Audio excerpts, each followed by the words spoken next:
Call this meeting of the Appropriations Committee to order, and I want to welcome everybody to our fifth full committee markup for fiscal year 2027. Today's markup will cover commerce, justice, science, and related agencies.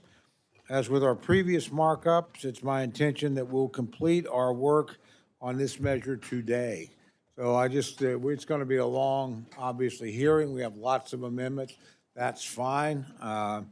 But do count on finishing today because we will be on the floor tomorrow with Milcon VA, and we don't want to be in session here while we're having members managing bills and debating on bills. I mean, it's just difficult to manage, very unfair to the members in question. So again, it's just one of those days we're going to have a long day and be together well into the evening, I suspect.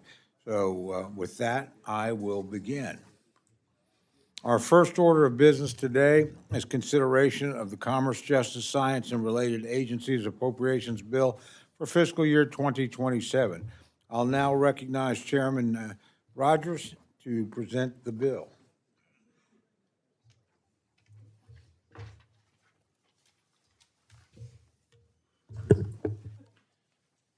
Thank you, Chairman Cole.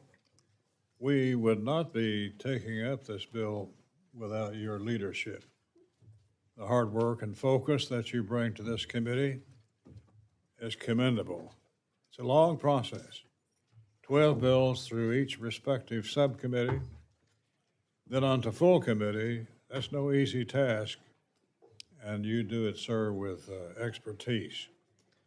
I want to thank you for your continued leadership. We'd also like to thank Ranking Member Ming, Ranking Member Delauro, and all members of this committee. Additionally, I'd like to thank the majority and minority staff for their hard work. The work that happens in this committee is vitally important to our communities, and it would not be possible without members' ideas and dedication. Today, we are continuing our work by taking up the fiscal year 27 Commerce, Justice, Science, and Related Agencies Bill, including NASA. The agencies funded in this bill impact the American people every day. That's why I'm proud to present to you this legislation that furthers the successes of the Trump administration in the last 16 months and refocuses federal agencies to ensure our government is working on behalf of Americans, not against them. The bill before us today provides a total discretionary allocation of $77.3 billion, a $670 million decrease in spending below the fiscal year 26 enacted level. Fentanyl and other opioids continue to poison our constituents and ravage communities. Too often, families and the dreams of our youth are destroyed by these and other drugs. To counter this devastation, this bill increases funding for DEA within the Department of Justice. DEA has brought multiple cartel leaders to justice, and with the additional resources provided in this bill, DEA can build on those hard-earned successes. This bill also continues strong funding for other federal law enforcement components that are working to secure our nation. Moreover, from increased funding levels for the Burn JAG formula program to the COPS hiring program, this legislation puts our state and local law enforcement first. The men and women in blue who protect our families and neighborhoods every day are fully supported in this bill. The bill also allocates $30 million to the Department of Justice's new National Fraud Enforcement Division to advance President Trump's efforts to combat fraud. With this investment, those who attempt to deceive the American people and steal their hard-earned money will finally face the consequences. The fiscal 27 bill also provides strong funding for the National Weather Service for much-needed weather forecast and warning enhancements to keep our people safe when severe storms strike. This is especially important to me as this week marks 1 year since an EF4 tornado killed 19 people in my district. Building on the success of Artemis II, which launched flawlessly on the 1st of April, splashed down on April 10, the fiscal 27 bill maintains strong funding for NASA to ensure America remains the leader in space exploration. It's a pivotal time for human space exploration and national security. This bill sets NASA on a path to return American astronauts to the moon before China and ensures America maintains the competitive edge and advantage.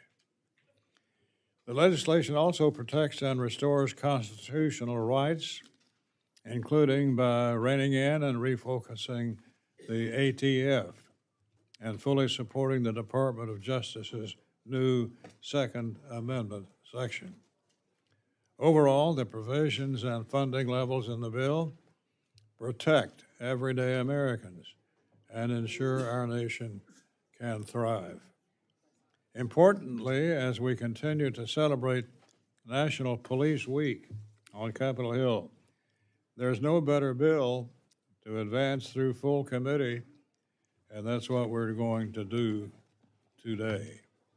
With that, Mr. Chairman, I yield back. Thank the gentleman for his remarks. I'd now like to recognize the ranking member, Ms. Ming of New York, for remarks on the bill. Thank you, Mr. Chairman. I would first like to thank the Appropriations Committee staff for all of their hard work on this bill. Bob Bonner, Jamie Weiss, Nora Fay, and Faye Cobb, and Tom and Rebecca from my individual office. I also want to thank my Democratic colleagues on our subcommittee, Congress members Ivey, Morelli, Dean, Mervan, and Ranking Member Delauro. Mr. Chairman, I know that you and I share many of the same priorities. However, I must strongly oppose this appropriations bill. It turns its back on struggling communities and hardworking Americans, weakens our ability to fight crime, and jeopardizes our nation's competitive edge. I want to be clear, the billions of dollars in cuts in this bill are not just numbers on a page, they are choices, and they are the wrong choices. As written, this bill abandons our fundamental responsibility to keep Americans safe and our economy strong. At a time when Americans are worried about gun violence and hate crimes, this bill delivers a devastating blow to law enforcement agencies and programs that protect them. We cannot claim to protect public safety, prioritize public safety, while simultaneously gutting the agency responsible for policing illegal firearms.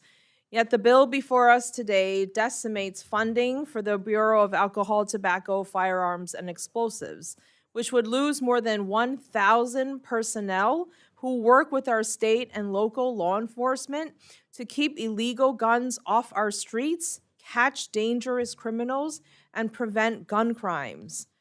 The bill also contains numerous policy riders that would make it more difficult to keep dangerous guns out of the hands of criminals and more difficult for local law enforcement to quickly trace many of the guns that are found at crime scenes.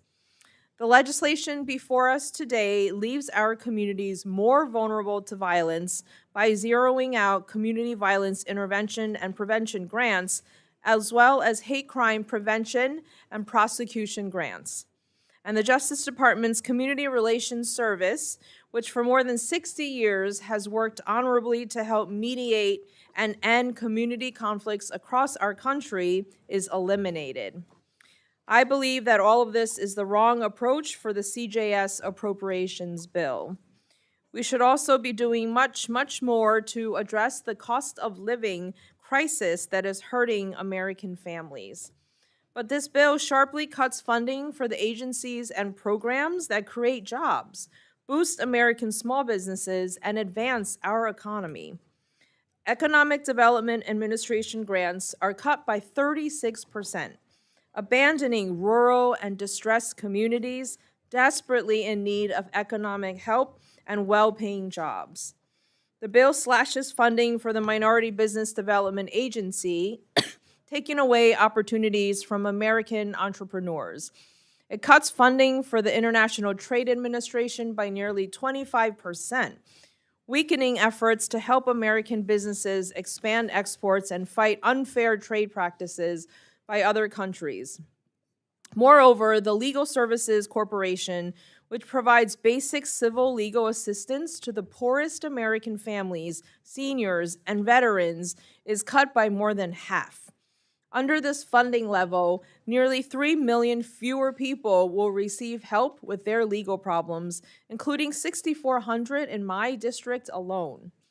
This bill abandons our most vulnerable constituents who can't afford a lawyer when they're facing eviction, seeking safety from domestic violence, or are denied benefits that they've earned. Perhaps most short-sighted of all, this bill disinvests in the scientific research that drives American innovation, technological leadership, and economic competitiveness. For decades, the United States was a destination for the world's top researchers to come and to do their best work. Now we are beginning to lose our own scientific talent to opportunities overseas as a result of this administration's attacks on science and universities. This bill would only compound these problems. It cuts the National Science Foundation by more than $1.7 billion, abandoning the next generation of scientists and engineers at exactly the moment our competitors are investing more in theirs. This bill also cuts NASA's science account by nearly $1.3 billion, including a huge cut to Earth science, and it significantly cuts NOAA climate research activities as well. This bill also makes huge cuts to the National Institute of Standards and Technology, which has helped American industry overcome technical challenges, develop new manufacturing techniques, and advance the cutting edge of new technologies. I disagree with this bill's approach. As I have said repeatedly, I believe we should be doubling down on the investments in science that grow our economy and incentivize advancements that improve life for all Americans. I'm also very concerned that this bill weakens the transparency measures that were enacted as part of the fiscal year 26 Appropriations Act and contains numerous extreme and unnecessary policy riders. Finally, I will note that our subcommittee hearing with the acting attorney general is scheduled for next week. The Department of Justice is the largest component of this bill, but members of our committee have not had the opportunity to publicly ask questions of the acting attorney general or the FBI director before we consider the department's budget. This is bad for our work on this committee and bad for transparency and accountability to American taxpayers. I thank the chairman for his work on this bill, but given its serious shortcomings, I cannot support it. I urge my colleagues to oppose this legislation and come back to the table to produce a bill that actually delivers for the American people. We should be investing in public safety, economic opportunity, and American innovation. Those are not partisan priorities. They are our responsibility, and they should be our shared goals as Americans. Thank you very much. Thank you, gentlelady, for her comments. I now recognize myself for remarks on the bill. Thank you, Chairman Rogers, and thank you to Ranking Member Ming, Ranking Member Delauro, and certainly to all our members who are here today. All full committee markups continue today with consideration of the fiscal year 2027 Commerce, Justice, Science, and Related Agencies Bill. The scope of this legislation demonstrates the breadth of American leadership itself, from law enforcement protecting our communities to the scientists and innovators shaping the next century of discovery. We're investing in the institutions and capabilities that keep the United States safe, competitive, and forward-looking. And while Washington often speaks about these topics in terms of accounts and allocations, the missions funded through this bill are anything but conceptual or distant. That reality is underscored by this markup taking place during the National Police Week. Here in D.C. and across the nation, we're reflecting on the men and women in blue who willingly place themselves in harm's way to help others.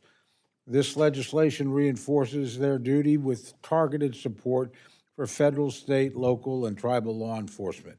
It bolsters funding for burn jag and COPS grants, strengthens efforts to combat fentanyl and violent crime, and provides the resources necessary for law enforcement agencies to continue protecting our citizens. Whether confronting cyber hackers or transnational crime, or supporting a justice system rooted in the rule of law, this measure reinforces the simple reality that safe communities are the foundation of a strong nation. In the front lines of American service do not end in the streets. In fact, they extend into new frontiers of exploration, modernization, and discovery beyond Earth itself. As Artemis astronauts visited with the CJS Subcommittee just yesterday, they reminded us of something important. America is still a nation that builds, explores, invents, and pushes beyond what others think is possible. It's why we continue to support innovation and NASA in this legislation, because making history means leading it. This also means safeguarding the ingenuity that propels us forward. At a time when Communist China and adversaries are aggressively targeting U.S. research and emerging technologies, we are reinforcing necessary safeguards. We defend American innovation from theft, reinforce export controls, and invest in critical capabilities that will define the future, including artificial intelligence and advanced manufacturing. All of these priorities are upheld without government waste and bloat. We reiterate President Trump's efforts to right-size government and confront bureaucratic overreach, securing savings for taxpayers and protecting the constitutional rights of Americans.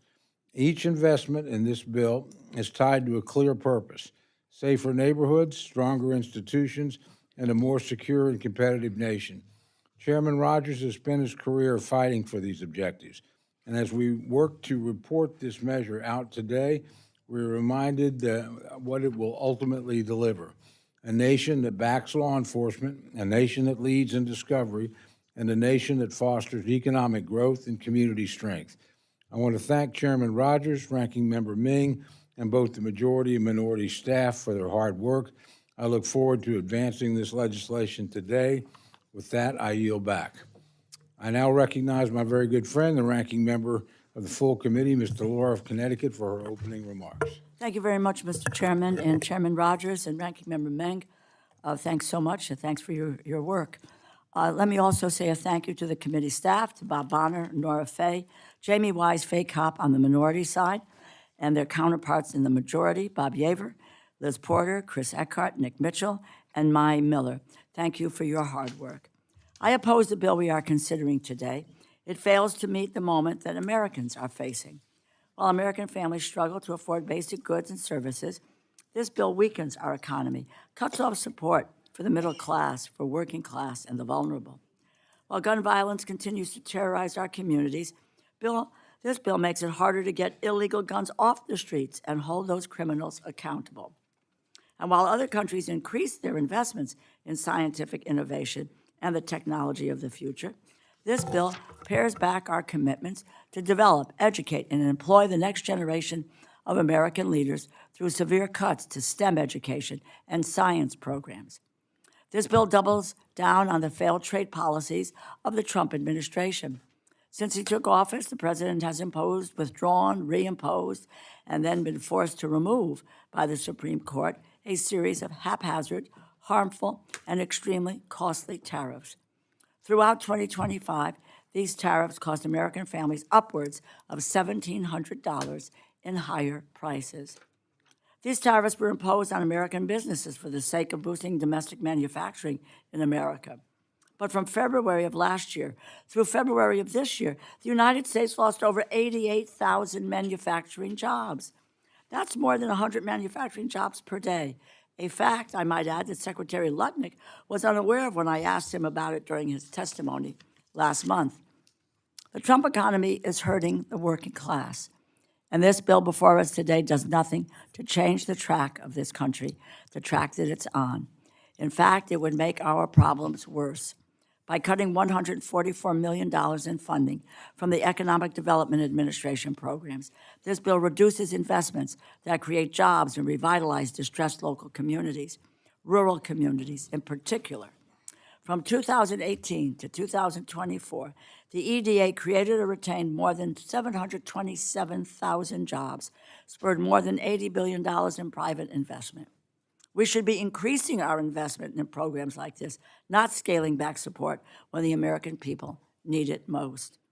This bill cuts $142 million in funding from the International Trade Administration, which fights unfair trade practices in other countries and supports American businesses trying to expand their exports.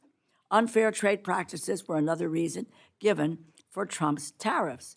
Yet the Republican proposal is to take resources away from a crucial agency that combats these same tactics. There were over 44,000 gun deaths in 2024. 67% of all homicides in this country involve a firearm. This bill impedes efforts by nonpartisan nonprofit groups that work to help keep communities safe from gun violence. Groups like the Ethan Miller Song Foundation and Newtown Action Alliance in Connecticut, they conduct important work to get guns off the streets. They partner with local law enforcement to organize voluntary buybacks. This includes the work of my constituent Kristen Song, who organized the Guilford Gun Buyback Program in 2018 after she and her husband Mike lost their son Ethan to an unsecured firearm. This bill also defunds the ATF, significantly weakening our ability to track illegal arms dealers, run down gun smugglers, and catch dangerous criminals who put American lives at risk.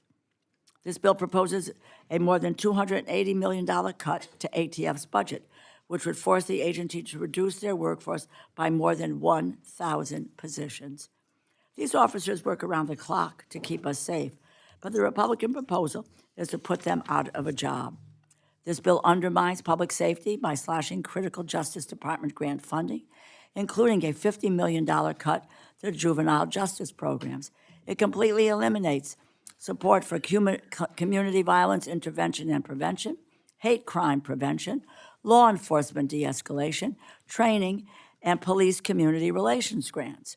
These are proven tools that local law enforcement agencies rely on to prevent violence, build trust, and keep our communities safe.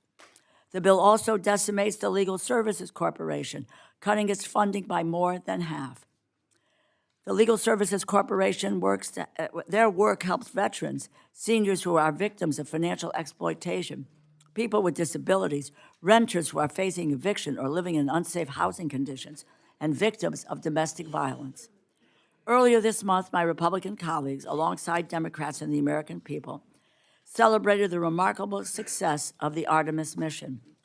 This was a groundbreaking achievement, the furthest manned space flight from Earth in human history. Chairman Rogers called it, and I quote, a testament to remarkable innovation and public-private partnerships, end quote. Chairman Cole correctly noted that this mission, and I quote, starts with vision, but is delivered by deliberate, sustained funding, end quote. I could not agree more. But this bill does not do that. It includes significant cuts to NASA's science, aeronautics, and education initiatives, and it cuts $1.8 billion from the National Science Foundation, undermining efforts to support basic scientific research, cutting-edge technology development, and STEM education. This is at a time when, for the first time in history, the latest data shows that China has surpassed the United States in total research and development investment. These cuts are a failure to invest in our future. We need to ensure that the next generation of world-class engineers, inventors, researchers, and technicians are educated and employed here in the United States. These cuts hurt that effort. We ought to invest in the safety of our communities, the resilience of our economy, and the future of our country. This bill fails on each one of those accounts. I encourage my colleagues to oppose this measure, and let's work on a bipartisan basis to craft a bill that meets this moment. I thank you, and I yield back. Thank the gentlelady for her remarks. I would, well, the chair will always be generous with the clock. I would ask people, it's going to be a long day, so if we can stay within the limits, that would be very, very helpful. We still have general comments on the bill. The chair recognizes the gentleman from Alabama, Mr. Strong, for general comments on the bill. Thank you, Chairman Cole, Chairman Rogers, Ranking Member Delauro, Ranking Member Ming for the work that you've done on this bill and your continued leadership. I thank the staff for all of their hard work. As Vice Chairman of Commerce, Justice, and Science Subcommittee, I'm proud to stand strong in strong support of this fiscal year 2027 bill. This bill right-sizes and reinforces spending and essential defending the American people, keeping our nation competitive and safe, and advancing American superiority in space and science. It takes key investments to secure the future of the space launch system, the human landing system, and nuclear thermal propulsion. I'm proud of the role that North Alabama and Marshall Space Flight Center play in reinforcing America's leadership in space and strengthening national security. This bill also provides support for the Department of Justice to confront evolving national security threats, to combat violent crime, and stop the flow of deadly fentanyl into communities. In my district, the FBI Redstone stands at the forefront of law enforcement innovation and national security. Whether it's counting emerging UAS threats or preventing cyber intrusions, the work being done at Redstone is helping keep communities across the country safe. This bill strengthens the capability that keeps America secure, competitive, and ahead of our adversaries. North Alabama is proud to help lead that mission. Thank you, Chairman Rogers and Chairman Cole, for your leadership. I urge my colleagues to support this bill. I yield back. Thank the gentleman for his remarks. Gentlelady from Ohio, Ms. Capter, is recognized for remarks on the bill. Thank you, Mr. Chairman. Chairman Cole, Ranking Member Delauro, Chairman Rogers, Ranking Member Ming, thank you for moving this important Commerce Justice State legislation forward. The CJS bill presents an opportunity to make America safer, more bountiful, and better prepared for the future. Yet the bill before us today cuts $1.2 billion from hardworking Americans, makes families less safe, and attacks one of our true advantages, American innovation and enterprise based on science, technology, especially in the industrial arts. Let me reference and focus on the Hollings Manufacturing Extension Program. It's nicknamed MEP, Manufacturing Extension Partnership, named after the former senator from South Carolina, Fritz Hollings. This lesser-known but effective MEP program is a national network of centers, business development centers, that provide custom services to small and medium-sized manufacturers to improve production processes, upgrade technologies of manufacturers, improve their capabilities by upgrading their technology, and launch and facilitate product innovation. People talk about the defense industrial base and improving manufacturing in America. Well, that's what this program's supposed to do. In my region alone, products have been launched as new brands and improved brands and have gone on to national acclaim. Just in the food sector, we're so thrilled because a product called Willie's Salsa, I own no stock in it, but has just been approved to go into Winn-Dixie. For we in the North, that's a big deal. And MEP centers across our country have worked with more than 154,000 emerging businesses and manufacturers to help create and retain more than 1.5 million jobs and create new jobs. Today, the network consists of over 1,440 trusted advisors and experts across 460 MEP center service locations nationwide that help manufacturers out. Today, these centers have helped create, get ready, $148.7 billion in new sales. That's a win-win the way I look at it, and $31.6 billion in cost savings. In a word, this program works. Imagine if you're a food manufacturer, you got to label your product, but the labels have to be made in a certain way so they're not toxic. That may not seem like a big deal to you, but it's a big deal to a company that wants to be successful. Yet despite this effectiveness for our economy and the way this program helps those manufacturers be better, last year, very curiously, the Department of Commerce, and they really need to tell Congress why they did this, suspended funding for the Manufacturing Extension Partnership Program without any warning, without releasing any audit report or findings to justify such an extreme action. This has left state and local governments scratching their head because many of these programs are managed through the states. Local firms are totally in the dark, and I might say very upset, forcing immediate, indefinite pauses in technical assistance for manufacturers across states like my own, Ohio, and others. This harmful decision makes no sense. The return on investment for American taxpayers is indisputable. For every federal dollar invested in these programs, they generate 25 times or more income. As I recall, we spent hours and hours in markups, hearings, and floor time only to have this administration literally fire people and programs like this get left in the lurch. What a mistake. This choice by the administration has led to, in my own region, the Center for Innovative Food Technology in Toledo, Ohio, to lay off all their employees and completely shut down and reduce their operations. Eventually, they are looking at being forced to close. They're trying to get their footing for how to help all these companies without being connected to the Department of Commerce.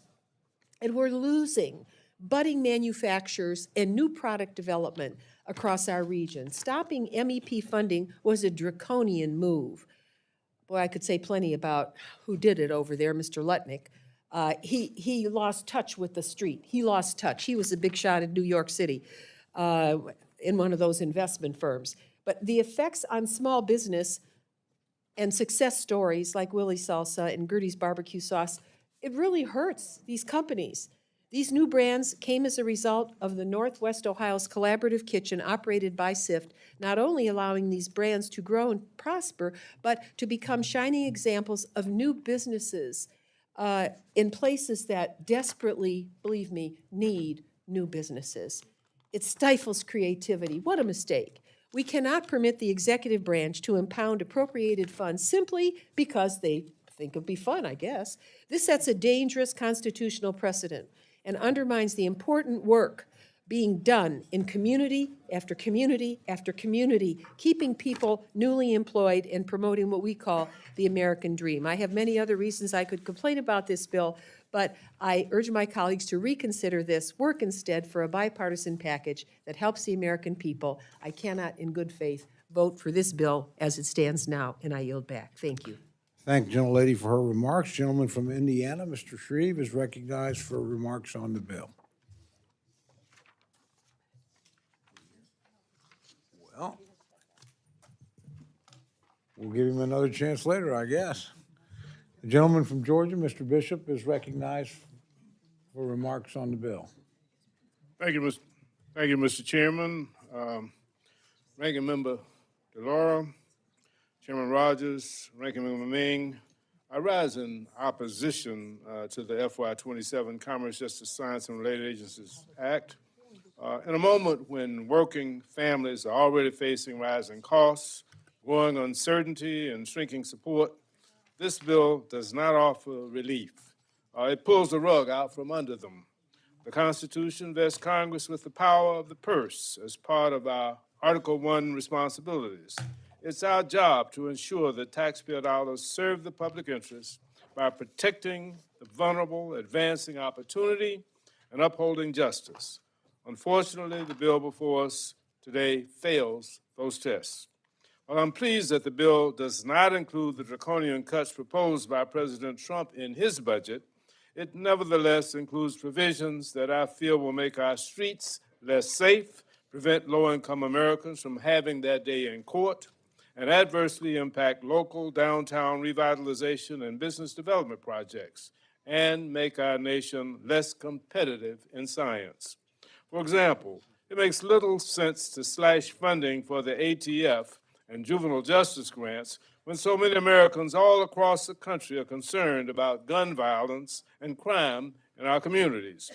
It makes little sense to underfund the U.S. Census Bureau, which will hinder its efforts to conduct an accurate, cost-efficient count in 2030. And it makes little sense to cut by $55 million funding for the Equal Employment Opportunity Commission, when Americans are still experiencing discrimination in the workplace and a widening gender wage gap.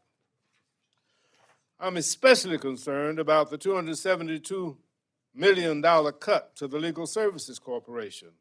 Legal aid organizations funded by Legal Services Corporation serve every congressional district in the country, including mine. Our constituents turn to these offices when they have nowhere else to go and cannot afford a lawyer. Their value is widely recognized, and support for this work has long been bipartisan. The Legal Services Corporation is the single largest funder of civil legal aid in the United States. If these cuts are enacted, it would take legal services back decades, despite the fact that more and more Americans are now eligible for civil legal aid. This massive reduction means millions fewer people would receive the legal assistance they need. That includes hundreds of thousands of children and seniors, as well as tens of thousands of veterans and survivors of domestic violence who will be left without representation in life-altering civil cases. Gutting this program means abandoning millions of Americans and undermining one of the most fundamental principles of our democracy, equal justice under law. Another provision I'm deeply concerned about is a 73% cut to the Minority Business Development Agency. MBDA is the only federal agency dedicated to supporting minority-owned businesses that have long faced structural barriers to accessing capital, securing contracts, and scaling operations. The MBDA helps to secure billions of dollars in contracts and in capital for minority business enterprises, whether it's a small construction company landing its first federal contract or a local bakery securing the loan it needs to grow. This support makes all the difference in the world. We should be doing more to open doors to minority-owned businesses, not making it harder for them to get in the room. The Economic Development Administration is another casualty of this bill, which with a proposed $144 million cut. The EDA is a vital partner for communities recovering from economic hardship, especially in rural and underserved areas. It funds projects that improve essential infrastructure, like upgrading water and sewer systems in Georgia and expanding broadband access to all of our rural communities. It also supports workforce training that helps prepare Americans across the nation for good-paying jobs in growing industries. I've seen firsthand how these investments help strengthen local economies and improve lives. Cutting this funding now would slow down progress and leave many hardworking Americans further behind. Finally, I strongly oppose the bill's 23% cut to the National Science Foundation, which would greatly weaken the foundation of American scientific leadership in the world. Again, I'll vote against this bill, and I urge my colleagues to join me in opposition and to come together on a bipartisan basis to provide the funding necessary in this bill to provide for the needs of all Americans. With that, I yield back. Thank the gentleman for his remarks. Gentleman from Georgia, Mr. Clyde, is recognized for remarks on the bill. Thank you, Mr. Chairman. I rise to give my very strong support for the fiscal year 2027 Commerce, Justice, Science Appropriations Bill. The bill before us today is fiscally conservative by right-sizing federal agencies and refocusing programs and operations on their core missions. Additionally, this bill invests in the fight against deadly fentanyl, provides robust funding for state and local law enforcement, and protects Americans' constitutional rights. I'm particularly proud of the work that Chairman Rogers and I have done to include provisions that secure our God-given Second Amendment rights. The Declaration of Independence, the birth certificate of our nation, proclaims that all men are endowed with certain unalienable rights. Among them are life, liberty, and the pursuit of happiness, and that government exists to secure those rights, and the Second Amendment is the practical guardian of those God-given rights, ensuring that free citizens retain the ultimate means to defend their lives, their families, and their liberty. When the Department of Justice defends unconstitutional gun regulations and the ATF is weaponized against law-abiding Americans, the government has betrayed its founding purpose. House Republicans understand that restoring the Second Amendment is not merely a policy matter, it is a fulfillment of this nation's oldest and most sacred promise to its people. In that spirit, this bill rightfully repeals every Biden-era ATF rule that infringed on lawful gun owners, including the ATF's pistol brace rule, the privately made firearms regulations, and the universal background check requirement. Furthermore, this bill includes my amendment offered last year to eliminate the registration requirement for suppressors and short-barreled firearms under the draconian National Firearms Act. Congressional Republicans and President Trump delivered the biggest Second Amendment victory in over 90 years by eliminating the NFA transfer and manufacturing taxes for short-barreled firearms and suppressors in the One Big Beautiful Bill.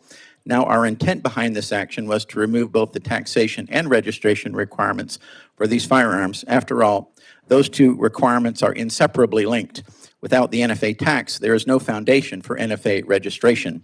Unfortunately, the DOJ is currently ignoring this congressional intent and defending this NFA registration in court. While litigation is ongoing, American tax dollars should not be used to fund invalidated NFA requirements. Simply put, the National Firearms Act has unjustly subjected American gun owners to unconstitutional infringements on our Second Amendment freedoms for over 9 decades. When I came to Washington, I promised to not only protect my constituents' Second Amendment rights, but to restore what has been lost. In addition, this bill takes meaningful strides in reforming and reducing the size and scope of the Bureau of Alcohol, Tobacco, and Firearms. The ATF has long operated as an agency at war with the very industry and citizens it regulates. But now, I must commend President Trump for the new leadership at ATF, which gives us hope, and I appreciate the newly Senate-confirmed Director Cicada and the new Chief Counsel. This bill would impose lasting cultural and operational reform by refocusing the agency's resources on genuine criminal enforcement against violent criminals rather than regulatory harassment of law-abiding gun owners and federal firearms licensees. The FY27 CJS bill cuts the ATF's budget by $285 million, representing an 18% cut from fiscal year 26. This bill also includes important policy riders that would shut down the ATF's $1 billion plus record gun registry, prohibit mandatory background or buyback programs, and defend red flag laws. I was a proud champion to a provision in the bill report that codifies President Trump's FY27 budget request for a $1.4 million to establish the Second Amendment rights section within the Department of Justice's Civil Rights Division. This new section will be dedicated to protecting Americans' constitutional right to keep and bear arms by monitoring state and local laws, regulations, policies, and practices for unlawful infringements and pursuing enforcement actions where necessary. While the Biden Department of Justice wanted to charge service-disabled veterans with felonies for attaching a stabilizing brace to their firearm, the Trump DOJ is already delivering meaningful Second Amendment victories through its new Second Amendment rights section. Gun owners across the country are already reaping the benefits. The Civil Rights Division at DOJ has sued multiple blue state and local jurisdictions for unconstitutional gun laws. I look forward to ensuring this office has the resources and the authority it needs to continue defending the Second Amendment rights of all Americans. I thank Chairman Rogers, I thank Chairman Cole for these important Second Amendment protections that this bill advances, and I urge all of my colleagues to support this bill, and I yield back 12 seconds. I thank the gentleman. I hope others follow your example. With that, the chair recognizes the gentlelady from Minnesota for remarks on the bill. I rise currently to oppose this bill. And our job in this committee is to make investments that meet the needs of the American people. The choice we make reflects our values and our commitments. There is one choice that has been made in this bill that I support, and that is the funding for justice in Indian country. In the Interior Appropriations Subcommittee, we've been focusing on addressing the missing and murdered Indigenous women in a truly nonpartisan way. I want to thank Chairman Simpson and Ranking Member Pingree for the work that they've done on that. The DOJ is an important source of funding to get this work done. The continued strong support in this bill for the tribal set-aside for Crime Victims Fund on research and violence against women also is vitally important. The manager's amendment also ensures that NASA has the ability to manufacture the next generation of space vehicles using solid-state friction stir welding. And that's an important new entry into how we can make this equipment work better and smarter for all of us. So I want to thank the chair and the ranking member for working with me on that. But there's other choices in this bill I could not support. The bill cuts overall funding for the National Science Foundation by $1.8 billion. I cannot support a bill that follows the Trump administration lead on dismantling American scientific research and innovation. Investments today in basic science will guide our nation's future. Advances in quantum computing, clean energy, and other fields that could transform our economy. The development of early disease detection tools and devices that could improve our nation's health dramatically. Research in areas from cybersecurity to space to weather will not only strengthen our national security, but our economic security as well. This bill diminishes all of that by the cutting that's in here. And as we celebrate 250 years of our nations governed by the rule of law, this bill makes a 50% cut to the Legal Services Corporation, which supports justice for all Americans, especially those in the low-income area. In my district alone, this cut would mean 6,000 people would lose access to health protection through legal assistance, help with their homes to protect those and their families. Their ability to have their fair day in court will disappear. So currently, as the bill is written, it simply does not meet the needs of our nation. And I hope we can work together to improve this bill and others for the American people. I thank you, Mr. Chair, and I'm yielding back 2 minutes and 14 seconds. What a virtuous competition. Thank the gentlelady for her remarks and her brevity. Nice try. The gentleman from Indiana, Mr. Shreve, is recognized for remarks on the bill. Thank you, Mr. Chairman, and Chairman Rogers and Ranking Member Ming for your important work on this bill. For too long, scammers have stayed ahead of us, and this bill will meaningfully address this fast-growing problem. Industrial-sized scam centers, most of which are anchored in other parts of the world, including Southeast Asia, have weaponized AI, and the pace is only quickening. They've spoofed trusted agencies and built sophisticated criminal organizations, while our U.S. responses remain fragmented. According to our own FTC, fraud costs our citizens an estimated $196 billion in 2024, and this is a massively underreported problem. 81 billion of that is estimated to come from our seniors. From my seat on my now former seat on the Foreign Affairs Committee, I worked to organize a bipartisan effort, founded the Congressional Stop Scams Caucus, to take meaningful enforcement steps to turn the tide on this fast-growing problem. This bill directs our Department of Justice to establish a victim restitution program so seized funds may be returned to the Americans who were robbed. It establishes coordinated task force among state, federal, and local law enforcement, along with the private sector. And it requires our FBI to develop a national strategy to combat scams. It requires long overdue modernization of the IC3 system so reports do not sit in a backlog while investigations go cold. These are concrete reforms, and they'll better protect my constituents in Indiana and all of yours. This bill fights back. I urge my colleagues to support this. Mr. Chairman, I yield back 2 minutes and 49 seconds. Love it. Keep at it. I thank the gentleman for his remarks. Gentlelady from Florida, Ms. Wasserman Schultz, is recognized for remarks on the bill. Thank you, Mr. Chairman. I want to start by noting my deep pride in the hardworking men and women of NASA and everyone who contributed to the success of the Artemis mission just last month.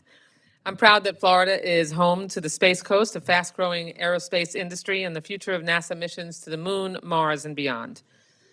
In spite of that pride, I unfortunately must rise in opposition to this funding bill for a range of issues, including the unacceptable cuts to NASA's science, aeronautics, and education initiatives. At a time when life is becoming less and less affordable for families, communities are facing rising threats, and the rule of law is under attack, and this bill fails to meet the moment.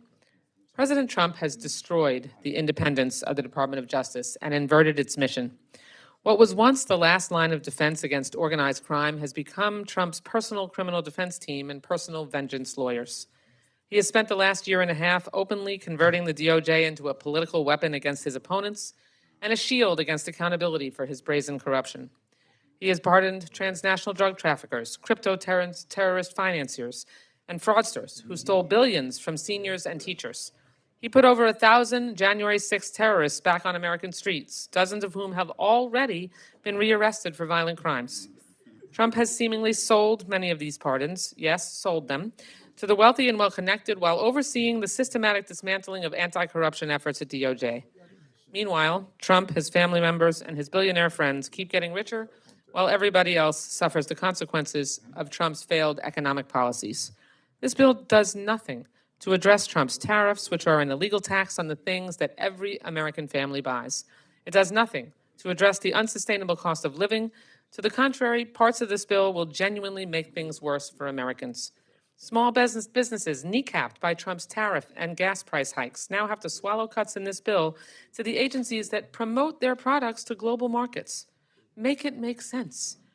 Manufacturing jobs are in decline, and the programs that keep us growing and competitive are being left in the dust. People with cancer or chronic diseases whose premiums have tripled will be denied access to high-tech medical care as we slam the door on imported MRIs and other diagnostic equipment. And while Americans take items out of their grocery carts and ration prescriptions, the DOJ is committing in broad daylight the largest criminal cover-up in history. Congress had to pass a law to compel President Trump to release the Epstein files, and still, the majority of documents have not been released to the public. I've gone twice to view the unredacted files at DOJ. Both times, I've identified potential co-conspirators whose names are still redacted and victims whose information is unredacted. Hundreds of Epstein affiliates have been revealed despite the Trump administration's best efforts to shield them, and 0 have been held accountable. Here's a stat for you. If somebody abused women and girls with Jeffrey Epstein, they are literally more likely to be hired by Trump's administration than prosecuted by it. And there's been a lot of talk about how this president is tough on crime. I'm sure there will be more. But I, for one, think it is bad to divert thousands of FBI agents from disrupting trafficking rings and drug cartels to deputize them against law-abiding immigrants. I think that before President Trump launched his strategic disaster of a war against the leading state sponsor of terror, he maybe shouldn't have replaced career counterterror specialists with political cronies and sycophants. I think we shouldn't condition funding for local law enforcement based on whether they spend their time staffing ICE detention camps. And I think that when anti-Semitic attacks and political violence are surging, perhaps we should include more than $0 of funding for preventing hate crimes, which is what this bill does. These are the kinds of things we're supposed to address in this bill. Our fundamental freedoms and the rule of law are under attack. How is it that my colleagues, who used to at least pretend to care about the Constitution when President Biden was in office, now pretend that Article 1 simply doesn't exist? This bill does nothing to fend off Trump's attacks on the separation of powers, free speech, equal protection, voting rights, or privacy. Those are in the Constitution too, but this bill and report mention guns, firearms, and the Second Amendment more than 90 times. The only other amendments worthy of mention in this report are, quote, soil amendments. I can only conclude that besides guns, the rest of our Bill of Rights is treated worse than dirt. I cannot explain why millions of mostly Black and Hispanic Americans are denied representation and voting rights in my state and across the South, and this bill only seems to care about protecting Trump and appeasing the gun lobby. This bill doesn't just misplace our resources and attention, it misses the point entirely.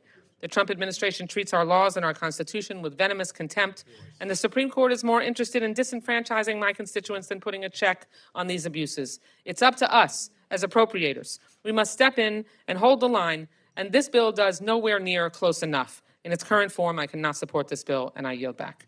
Thank you, Mr. Chairman. Thank gentlelady for her comments. The gentleman from Texas, Mr. Cuellar, is recognized for remarks on the bill. Thank you, Mr. Chairman. I want to thank you and the ranking member and the staff.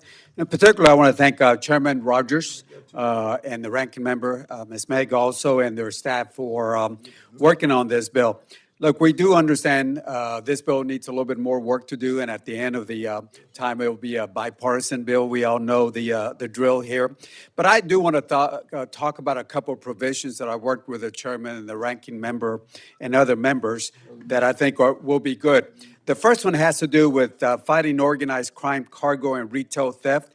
And I appreciate the inclusion of the language where we get the federal law enforcement, DOJ, and other folks to work with state and local law enforcement to address the issue of cargo theft and supply chain fraud. Investigating, prosecuting those cases are important. The bill also dedicates $2 million to stand up this task force to make sure that we go at the areas where we find the highest cargo theft and make sure that we go after them. Look, we know that this cargo theft doesn't work in isolated areas. We're looking at organized crime, drug trafficking, illicit financing, and it requires a coordinated effort. So I thank the chairman, the ranking member for adding this particular language. I also want to thank him for including the language to combat organized animal cruelty. And in particular, I want to say that the language that directs them to go and increase efforts to investigate and dismantle dogfighting and cockfighting operations is important, especially work with USDA and federal and state local law enforcement. Again, it's also documented that illegal animal fighting, drug trafficking, and money laundering it's all tied in together. So I want to thank the committee for adding that. The other area that I want to add also is the area with AI standards and small business innovation. This bill directs the National Institute of Standards and Technology to advance voluntary consensus standards for artificial intelligence and agentic AI systems working across the industry, academia, and of course, government. Clear standards to reduce risk and lower barriers to adopt is important, and I want to say thank you for that. It also directs the NIST to coordinate with SBA to develop and get practical AI resources for small businesses and make sure that they're updated on a regular basis. This, again, is important to make sure that we keep up with AI standards. Finally, the last area that I want to say thank you to the chairman and the ranking member, the inclusion of the $84 million for school safety program under the Stop School Violence Act. This, again, is important to make sure that we provide training on warning signs and the violence that we see. That includes also the violence, the suicide, the mental health crisis intervention, and the prevention, which is so important. I think we've seen case after case of school violence that those preventive steps are important, especially when it comes to mental health crisis intervention. So I want to say thank you on that. We got to keep our schools safe. So chairman and ranking member, to all the staff, I want to say thank you.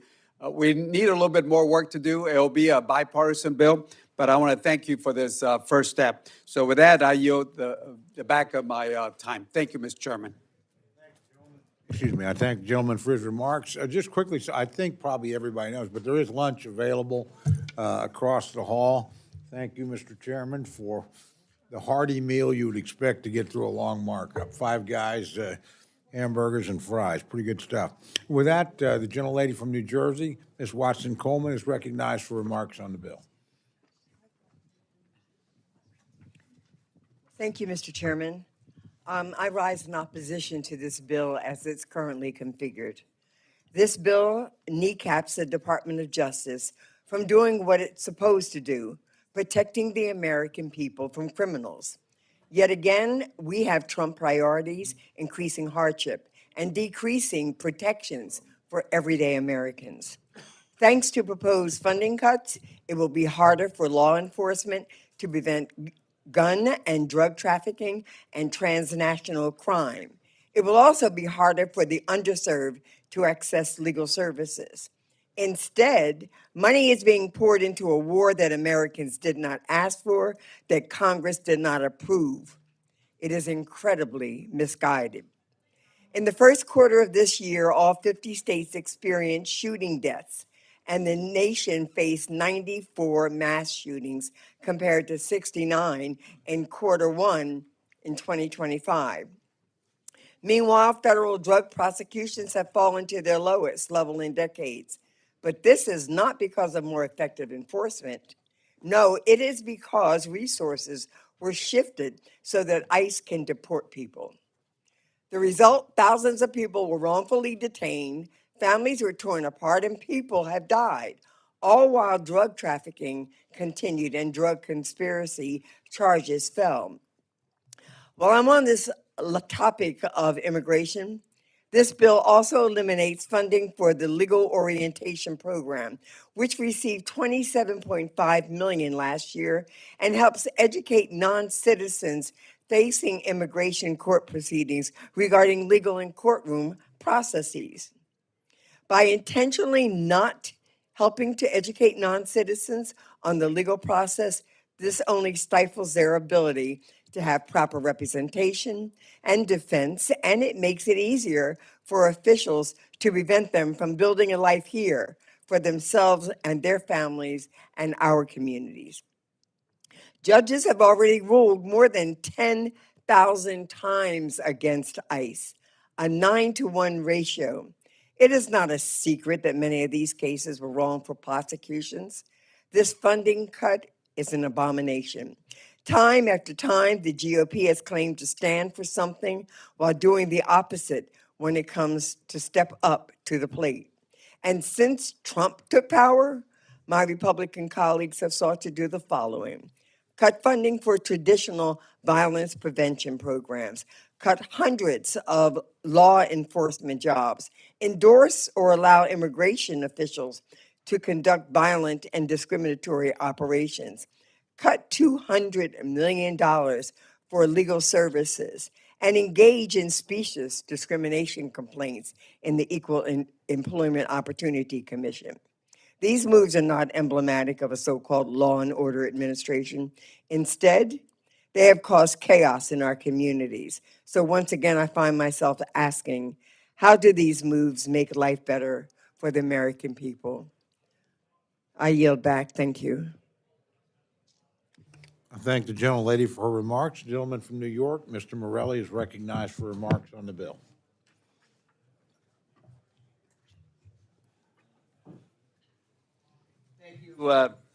Thank you, Chairman Cole, Ranking Member Delauro. Thank you to the Subcommittee Chair, Mr. Rogers, and to Ranking Member Grace Meng. And thank you to all the staff. I know whether we might agree or disagree on the final product, I know how much time and effort is put in, and want to just express my appreciation. It is, however, with deep concerns that I rise today over the measure before us and urge members oppose the legislation before us. The bill does one thing very clearly. It cuts investments that help American communities grow, stay safe, and local companies to compete. The bill would cut $144 million from the Economic Development Administration, which means less support for small businesses, less support for local manufacturers, fewer jobs, fewer opportunities. And these are not just abstract numbers. We have lost 89,000 manufacturing jobs since this administration took office last January. 89,000. These cuts would only mean fewer economic opportunities and diminishment of investment in local industries while allowing global competitors like China to gain ground. The bill reduces funding for the National Science Foundation by $1.8 billion, jeopardizing critical research into cancer detection, medical devices, and life-saving drug development, slowing down the innovations that improve and save lives. The bill makes staggering cuts to NIST, the National Institute of Standards and Technology, and the National Oceanic and Atmospheric Administration's research accounts. These agencies help power the scientific breakthroughs and weather forecasting systems Americans rely on literally every single day. At a time when communities are facing more floods, more storms, more natural disasters, which are also more intense. The bill cuts the very research that helps keep people safe and prepared. The hypocrisy is truly astonishing, and it doesn't end there. The Trump administration constantly talks about public safety, but the bill cuts the ATF by $285 million. Hundreds of positions could be lost, which means fewer agents, which are investigating gun traffickers, fewer resources targeting violent criminals, fewer tools to stop illegal guns from reaching our streets. On top of these cuts, the bill completely eliminates community violence intervention and prevention grants, hate crime prevention grants, community policing development grants, and more. All programs that have bipartisan support and are proven to reduce violence and crime in our country. You cannot claim to support law enforcement while cutting the very programs law enforcement uses to keep communities safe. And I'd be remiss if I did not mention the administration's dismantling of OCDF, the Organized Crime Drug Enforcement Task Force. This was the centerpiece of the Department of Justice's strategy to combat transnational organized crime and reduce the availability of illicit narcotics nationwide. But at the whims of this administration, it was eliminated without cause. The recklessness of this administration is out of control, even dismantling the bipartisan agency task force championed by Ronald Reagan. This anti-crime initiative was one of the most successful tools we had to combat drug trafficking and transnational crime, widely supported by Democrats and Republicans for decades, and President Trump tore it down anyway. He's no longer just attacking Democratic priorities, he's actively getting rid of common sense public safety programs, and we must do everything we can to stop him. Once again, I appreciate Chairman Rogers and the majority working with me to include safeguards, ensuring funds continue supporting investigations into drug trafficking and transnational organized crime. But the fact that we even have to fight for this should alarm every single person in this room. Lastly, while the Department of Justice received $1.5 billion increase in funding, I rise with serious concerns about how they're allocating the money. The Department of Justice is now spending its time and money carrying out President Trump's cruel immigration agenda.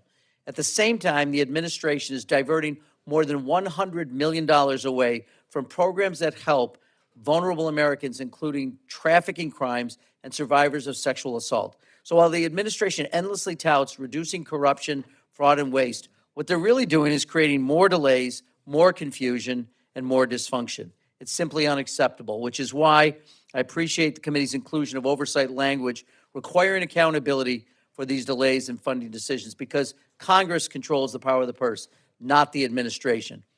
Our job is to allocate resources. Our job is oversight. Our job is accountability. And most importantly, our job is to speak up when policies hurt the people we represent.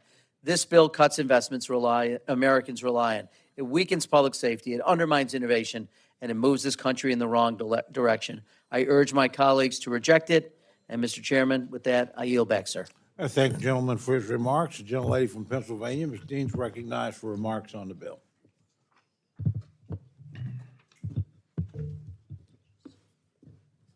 Thank you, Chairman Cole, Chairman Rogers, Ranking Member Delauro, Ranking Member Ming. And thank you to the talented committee staff on both sides. Today, I rise in opposition to this bill. This bill harms our economy and small businesses, makes America less safe by cutting programs our local law enforcement agencies rely upon, and further erodes our nation's scientific leadership. Since taking office, President Trump has illegally imposed the highest tariff rates on the American family since the Great Depression.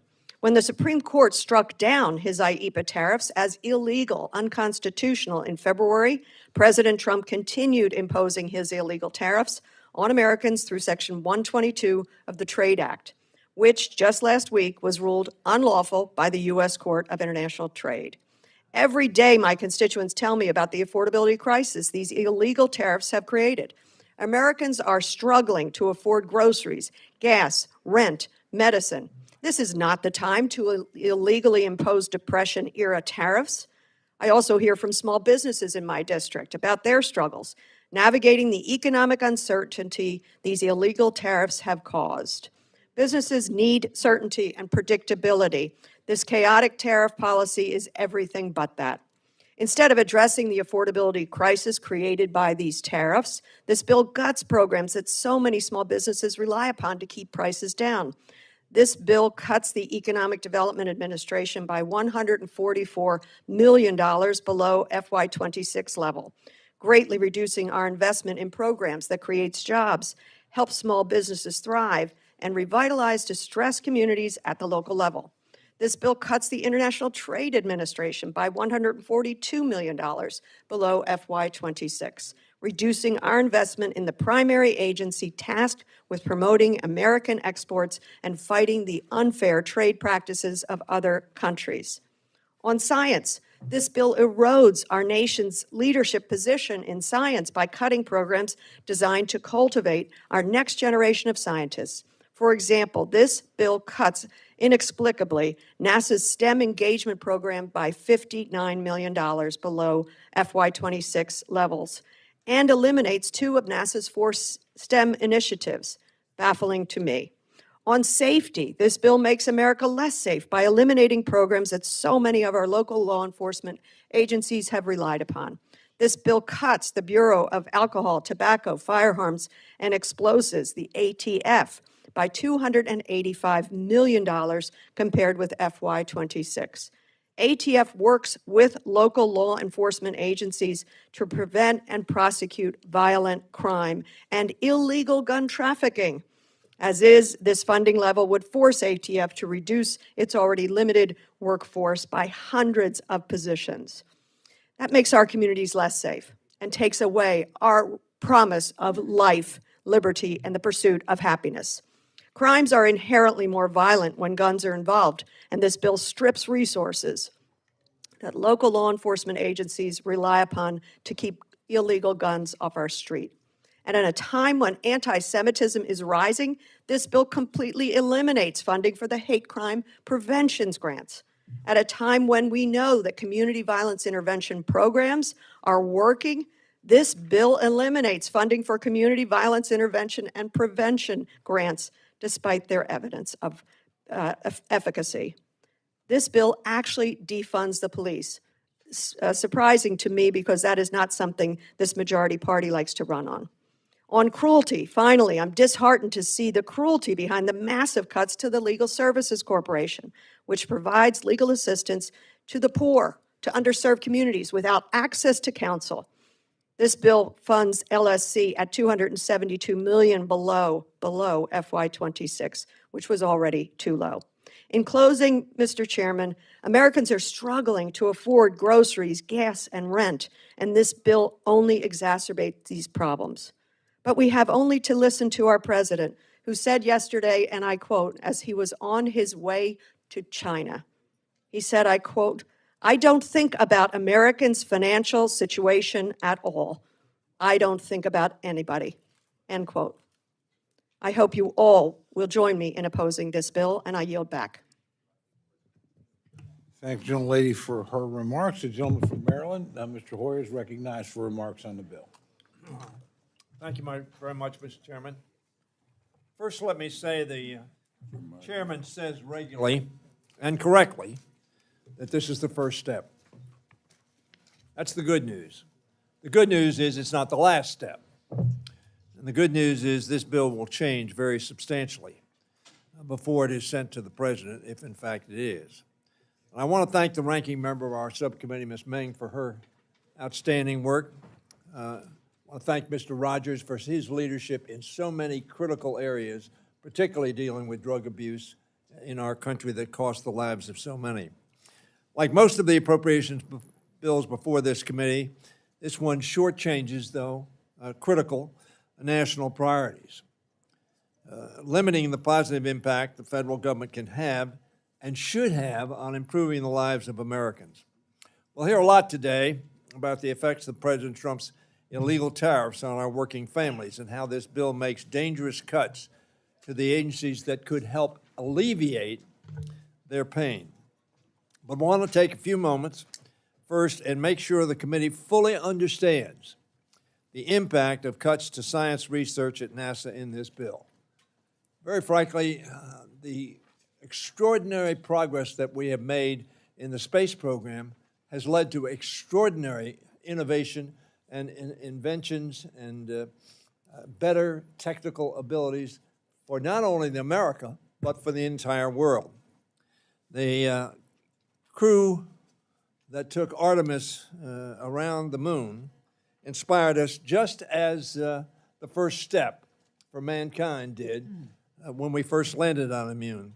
These people inspired the people of this nation and billions around the world who look each night at the moon and dream of where humanity might go over generations to come. As their capsules slipped behind the waning moon beyond the reach of Earth's communications, its four occupants were hard at work. They spent their time on the far side of the moon observing landscapes never before seen by human eyes, capturing more than 12,000 photographs and high-definition videos and transmitting more than 480 gigabytes of lunar data back to the Earth. Before they even splashed down in the Pacific, NASA scientists, including many at Goddard Space Flight Center in the district of Mr. Ivy, were already sifting through this data and using it to develop a better understanding of the moon. Mr. Chairman, it was the scientists at NASA Goddard who developed the communication system used on Artemis Orion spacecraft and the data transfer system that sent its findings back to Earth.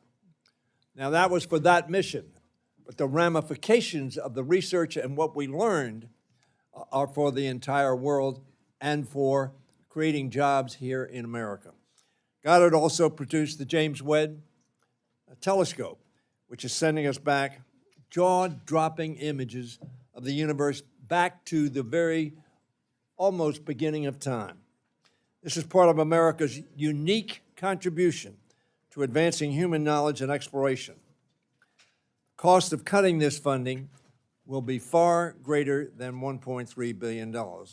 It will come with costs to what our nation represents and to what we as human beings, the latest in a chain of explorers over the generations, are trying to achieve during this time on Earth. Just as I hope we will reconsider the dangerous cuts this bill makes to other science and research agencies like NOAA, NIST, and National Science Foundation, and the number of programs that every member of this committee that has spoken referenced that help Americans at a time of tough economic stress for them. Our science programs do not only send humans to the moon, but they make a difference for our economy here on Earth. They mean the world to millions in our country who use scientific discoveries and research every day, even without knowing it.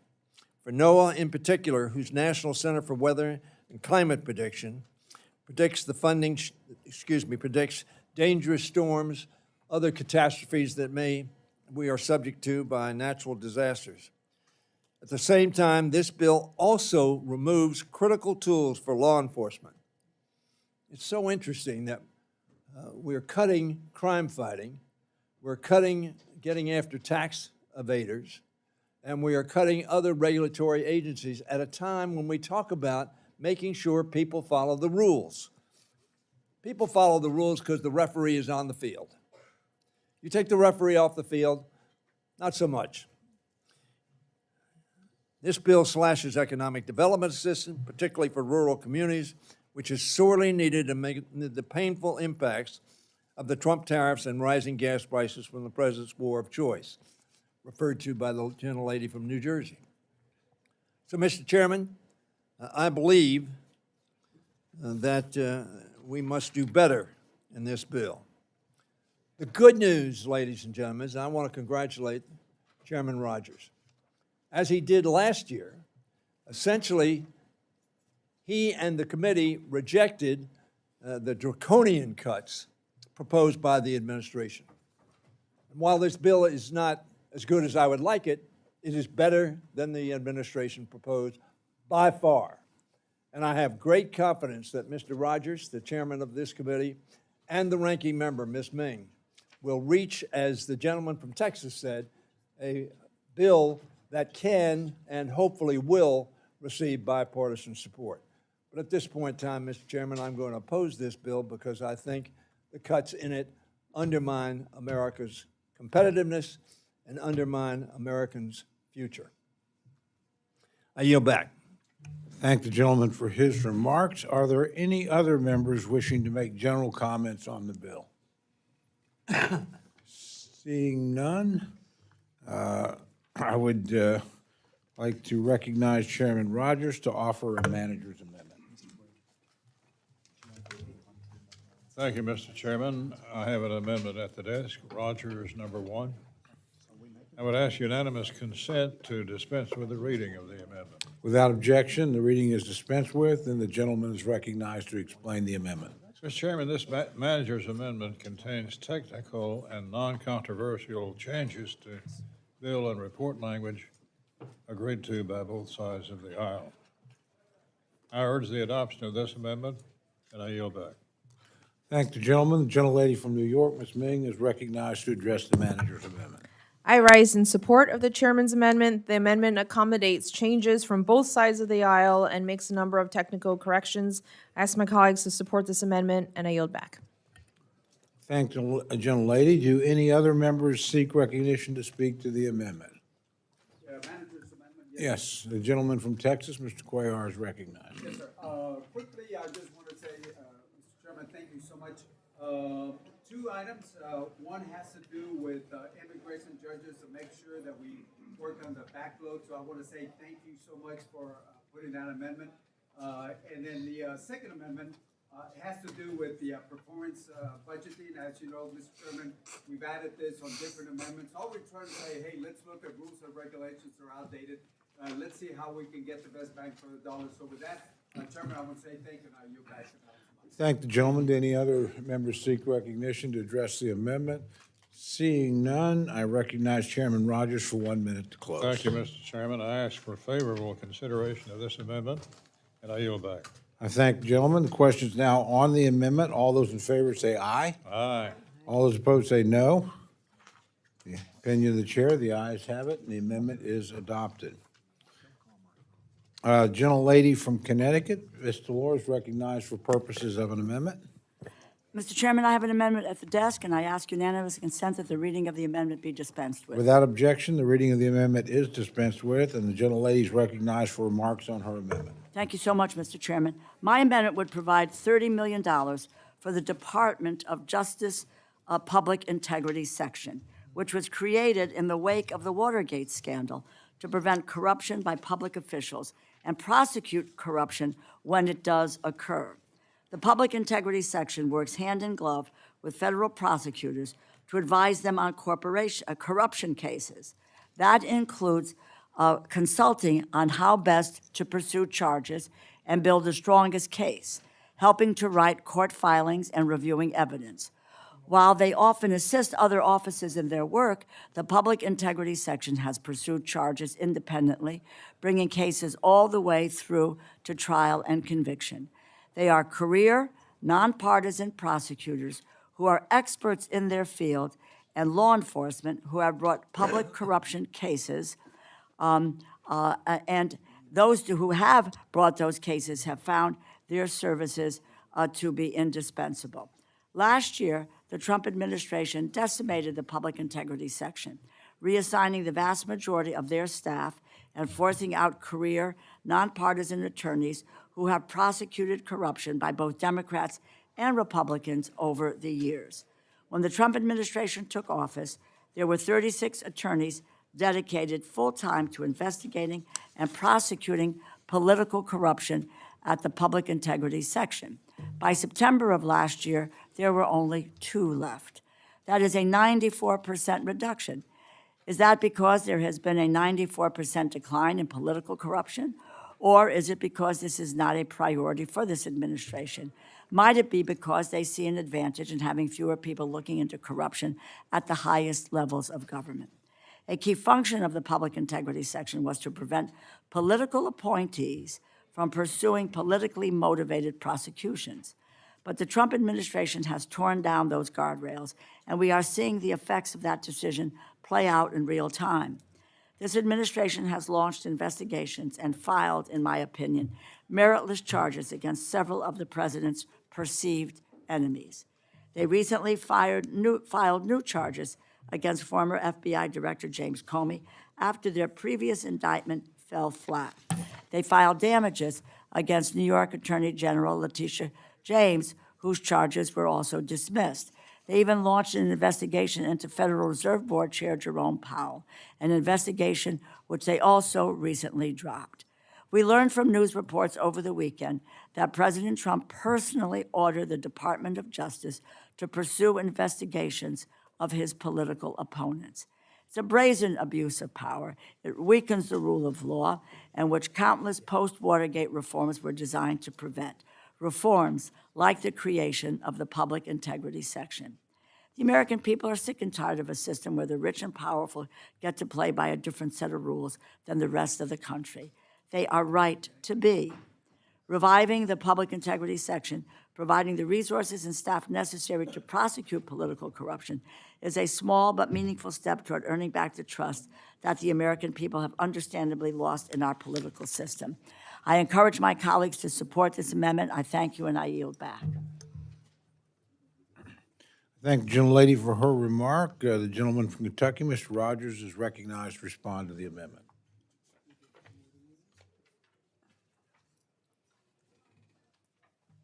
Thank you, Mr. Chairman. I rise in opposition to this amendment, which carves out $30 million for the public integrity section within Justice's criminal division. I'm proud that the House CGS 57 bill maintains a strong appropriations for the Department of Justice litigating components. The fiscal 27 CGS bill provides a healthy top line for the general legal activities account, which covers everything from the Civil Rights Division of the Criminal Division. Already, the fiscal 27 CJS bill and report provide strong levels for child exploitation and the Trade Fraud Task Force. This amendment would force the Criminal Division to cut into its share of the general legal activities top line more than may be necessary to achieve the mission of the Public Integrity Section. For these reasons, I oppose the amendment, urge my colleagues to do the same, and I yield back. Thank the gentleman. The gentlelady from New York, Ms. Ming, is recognized to respond to the amendment. Thank you, Mr. Chairman. I rise in strong support of this amendment. The DOJ's Public Integrity Section has been a highly respected organization of career public servants since its founding 50 years ago. But over the past 16 months, it has dwindled down to almost nothing. This amendment ensures that this office has the resources it needs to help prosecute public corruption wherever it exists. The Public Integrity Section has operated through its history in a nonpartisan manner, providing valuable advice and assistance to federal prosecutors. It has helped hold public officials of both major parties accountable and prosecute them. This amendment is not a partisan matter. It should be broadly supported by all of us who have the honor of serving in the United States government, and I urge its adoption. Thank you, and I yield back. Thank the gentlelady for her remarks. Are there other members wishing to address the amendment? The gentleman from Maryland is recognized to address the amendment. Thank you, Mr. Chairman. I want to rise in support of my colleague's amendment to restore the funding for the Public Integrity Section. The Public Integrity Section is one of the most important departments in the Department of Justice because it goes to the heart of making sure that we root out and prosecute elected officials at the federal and the state level who misuse their public office in a way to personally enrich themselves or in other ways that abuse the trust that the public has given them. I think it's important for us to make sure that we're doing everything we can to root that out. Certainly there's a crisis of confidence among people across the country with respect to the federal government and state governments as well. They see people personally enriching themselves in the federal government but getting away with it. We've got to make sure we root that out. The Trump administration's reduction of the Public Integrity Section from, I believe it was about 30 to 2 prosecutors now, is a frontal assault on the ability to prosecute bribery across the country.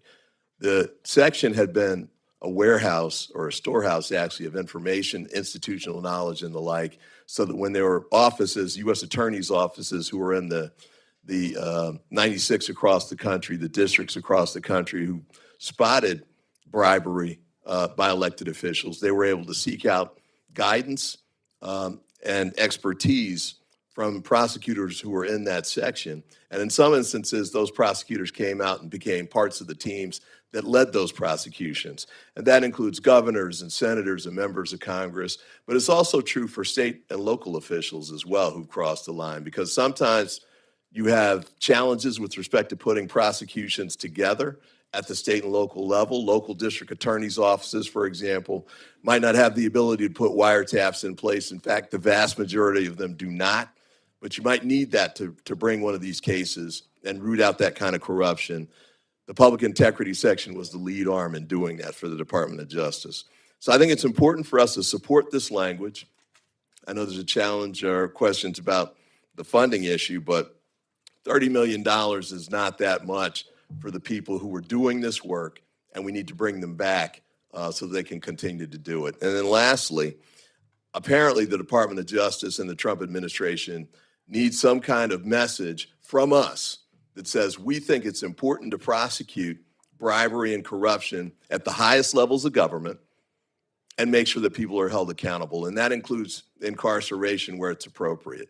And sometimes it includes restitution and the like. We've got to make sure that we're doing everything possible to get that done. We frequently hear arguments about waste, fraud, and abuse and why we should, prevent, I think, legitimate programs from being put in place or fully funded. If we're really serious about that, let's make sure we don't fire the 18 IGs across the federal government on your first day in office. Let's make sure they stay there and they're well-funded and can do their work and they're insulated from political influence. And let's make sure that if they find corruption and forward that in the referral to the Department of Justice, we actually have the prosecutors with the experience and the ability to prosecute those cases and hold those criminals who just happen to be in public office. Let's hold them accountable. And with that, I yield back. Thank the gentleman for his remarks. Are there other members wishing to address the amendment? Seeing none, Chairman Rogers is recognized for 1 minute to close. Oh, excuse me. I apologize, my friend. My good friend, the ranking member, is recognized for 1 minute to close. Thank you, Mr. Chairman. Public service is a public trust, my friends. It's not a means for private gain. In order to restore the trust in our system that the American people have lost, and in fact, and indeed they have lost it, we must hold those who are accountable, whomever they are. The party affiliation does not make any difference here. People who have abused their office to enrich themselves, persecute their enemies. We cannot continue to allow this to happen. And that was what is the public integrity section at DOJ is all about. So restoring that section is an important step to rebuilding this trust and securing accountability in our system. I urge my colleagues, I encourage you to support this amendment. Thank you, and I yield back. Thank the gentlelady for her comments. The question's now on the amendment offered by the gentlelady from Connecticut. All those in favor say aye. Aye. All those opposed say no. No.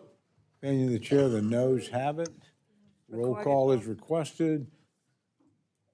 Sufficient number of hands of, kind of close, have been raised. Raise your hands.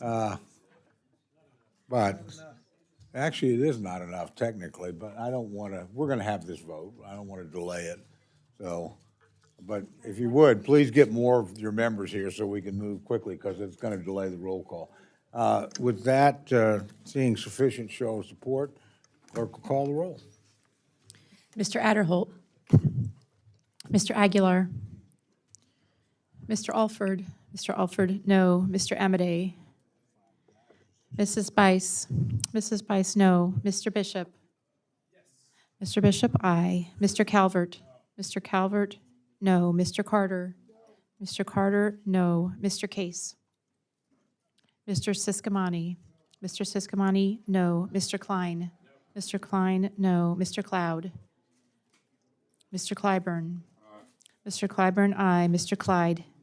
Mr. Clyde, no. Mr. Cole. No. Mr. Cole, no. Mr. Cuellar? Ms. Dean? Ms. Deloro? Aye. Ms. Deloro, aye. Mr. Diaz-Balart? Mr. Diaz-Balart, no. Mr. Edwards? Mr. Edwards, no. Mr. Elzey? Mr. Elzey, no. Ms. Escobar? Mr. Espaillat? Mr. Fleischman? Mr. Fleischman, no. Ms. Frankel? Ms. Frankel, aye. Mr. Franklin? Mr. Franklin, no. Mr. Guest? Mr. Guest, no. Mr. Harder? Mr. Harder, aye. Dr. Harris? Dr. Harris, no. Mrs. Hinson? Mr. Hoyer? Mr. Ivy? Mr. Ivy, aye. Mr. Joyce? Ms. Capter? Ms. Capter, aye. Mr. Lalota? Mr. Lalota, no. Ms. Lee? Ms. Lee, aye. Ms. Letlow? Mr. Levin? Mr. Levin, aye. Ms. Malloy? Ms. Malloy, no. Ms. McCullum? Ms. McCullum, aye. Ms. Ming? Aye. Ms. Ming, aye. Mr. Molinar? Mr. Molinar, no. Mr. Moore? Mr. Moore, no. Mr. Morelli? Mr. Morelli, aye. Mr. Mervan? Mr. Mervan, aye. Mr. Newhouse? Ms. Perez? Ms. Perez, aye. Ms. Pingree? Ms. Pingree, aye. Mr. Pocan? Mr. Pocan, aye. Mr. Quigley? Mr. Quigley, aye. Mr. Reschenthaler? Mr. Rogers? Mr. Rogers, no. Mr. Rutherford? Mr. Rutherford, no. Mr. Shreve? Mr. Shreve, no. Mr. Simpson? Mr. Simpson, no. Mr. Strong? Mr. Strong, no. Mrs. Torres? Mrs. Torres, aye. Ms. Underwood? Mr. Valadeo? Ms. Wasserman Schultz? Ms. Wasserman Schultz, aye. Mrs. Watson Coleman? Mrs. Watson Coleman, aye. Mr. Womack? Mr. Womack, no. Mr. Zinke? Mr. Zinke, no.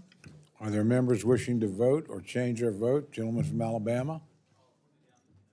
Mr. Adderholt, no. Gentleman from Texas? Mr. Cloud, no. Gentlelady from Pennsylvania? Ms. Dean, aye. Gentleman from Hawaii? Mr. Case, aye. Gentleman from Maryland? Mr. Hoyer, aye. Gentleman from California? Mr. Aguilar, aye. Another gentleman from California? Mr. Valadeo, no. Gentlelady from Texas?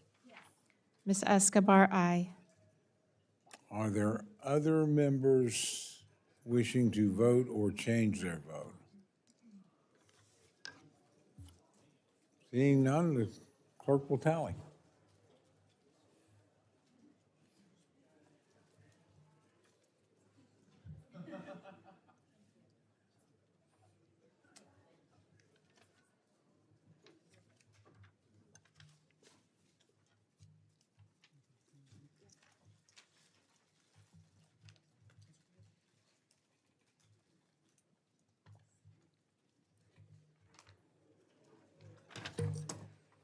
On this vote, the ayes are 25, the noes are 29. The amendment is not adopted. I now recognize Chairman Rogers to offer a Republican en bloc amendment. Thank you, Mr. Chairman. I have an amendment at the desk, Rogers number 2. I would ask unanimous consent to dispense with the reading of the Without amendment. objection, the reading of the amendment is dispensed with, and the gentleman's recognized to explain the amendment. Mr. Chairman, this amendment includes important additional provisions and report language associated with the Bureau of Prisons and the Second Amendment.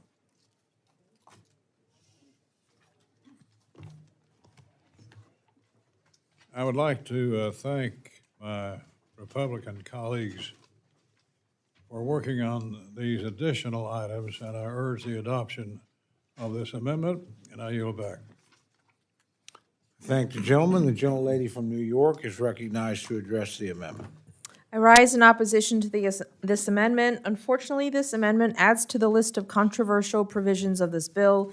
It will move us further away from the bipartisan compromise that we will need to pass a bill that truly serves the American people. I urge my colleagues to reject this amendment. Thank you, and I yield back. Thank you, gentlelady. Do any other members seek recognition to speak on the en bloc amendment?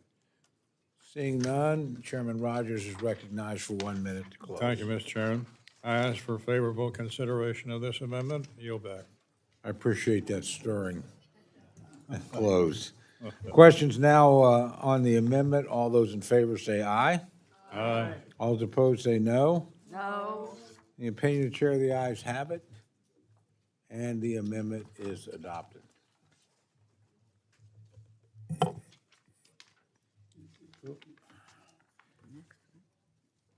Gentlelady from Connecticut, Ms. Delauro, is recognized for an amendment. Mr. Chairman, I have an amendment at the desk, and I ask unanimous consent that the reading of the amendment be dispensed with. Without objection, the reading of the amendment is dispensed with, and the gentlelady is recognized for remarks on her amendment. Thank you so much, Mr. Chairman. My amendment would instruct the International Trade Commission, or the ITC, to produce a report on the economic impacts of President Trump's tariffs. The president's trade wars have been a disaster for American consumers, American businesses, and international relations. In one fell swoop, they have managed to alienate our allies, empower our adversaries, and force American families to foot the bill. A report from the Yale Budget Lab found that President Trump's tariffs cost the average American family more than $1,700 in higher prices. Americans continue to struggle with the cost of living crisis, which President Trump refuses to even acknowledge, much less address. Gas prices have gone up by more than 40%. We just got new inflation data that shows prices have increased by the highest rate since 2023. The American people need relief, but President Trump's trade policies have offered families nothing but higher costs for the basic necessities of everyday life. A report from the National Association of Home Builders estimated that the Trump tariffs on materials used to build new housing increased costs by $10,900 per home, $10,900. The president's trade war was waged under the pretense that it would lead to a resurgence in American manufacturing. That is a goal that I share, and I'm sure many of you share as well. Excuse me. But that is not the effect that these tariffs have had. On the campaign trail, President Trump promised that, and this is a quote, "What we are putting forward is the most pro-American manufacturing and jobs policy.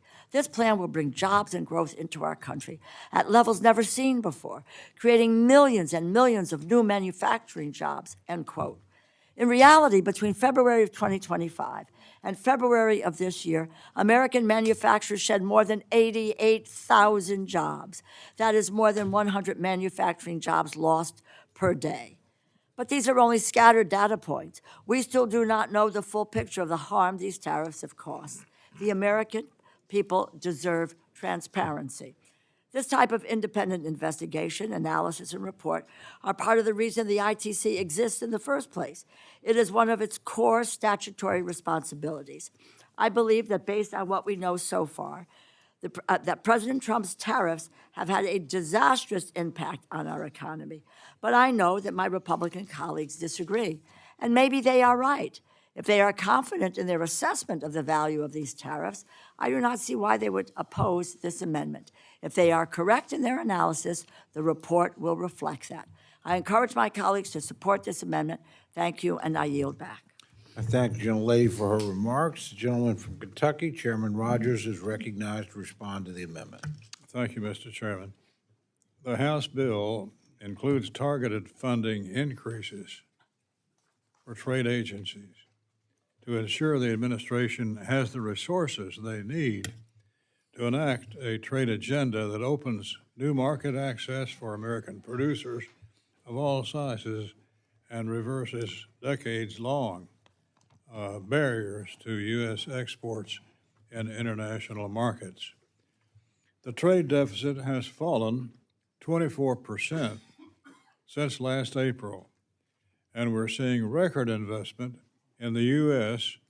that's spurring job growth in communities across the nation. This amendment is a distraction that seeks to co-opt federal resources to produce a biased report. I can't support an amendment that would waste taxpayer dollars and interfere with the administration's attempts to enforce trade agreements and build on hard-earned trade wins. I oppose the amendment, urge my colleagues to do the same, and I yield back. Thank the gentleman for his remark. Gentlelady from New York, Ms. Ming, is recognized to respond to the amendment. Thank you, Mr. Chairman. I rise in strong support of this amendment. One of the ITC's important statutory responsibilities is to conduct investigations and provide independent, expert analysis of trade policy to Congress and the President. As lawmakers and the branch with the constitutional power to set trade policy, it's our responsibility to know the facts. We need an objective analysis of the impact this administration's tariff policies are having on our American businesses and consumers. So far, the evidence we've seen has been troubling. Small and medium-sized businesses are telling us they can't plan because the rules change week to week. American families are paying more for groceries. U.S. manufacturers are facing increased costs on inputs and retaliatory tariffs on their own exports. In 2025, the trade deficit in goods hit a record high, and more than 80,000 manufacturing jobs were lost. After getting a boost from historic investments under the Biden administration, spending on U.S. factory construction has been falling since the beginning of last year. This administration is telling a different story, and if the administration and my colleagues believe these policies are delivering for the American people, then an independent analysis would only strengthen that case and make us all better informed. We as legislators should want this information. At the same time, if ITC's independent analysis shows that the tariff policy is hurting American businesses and consumers, we should want to know that too. It's our responsibility to be informed so that we can exercise our authority and act in the best interest of the American people. I hope my colleagues on both sides of the aisle will support this amendment, and I yield back. Thank the gentlelady for her remarks. The gentlelady from Ohio is recognized, Ms. Capter, to address the amendment. Thank you, Mr. Chairman. I rise in very strong support of the Delauro Fair Trade Amendment. Why do we want to keep the American people in the dark about why their prices are rising on almost everything?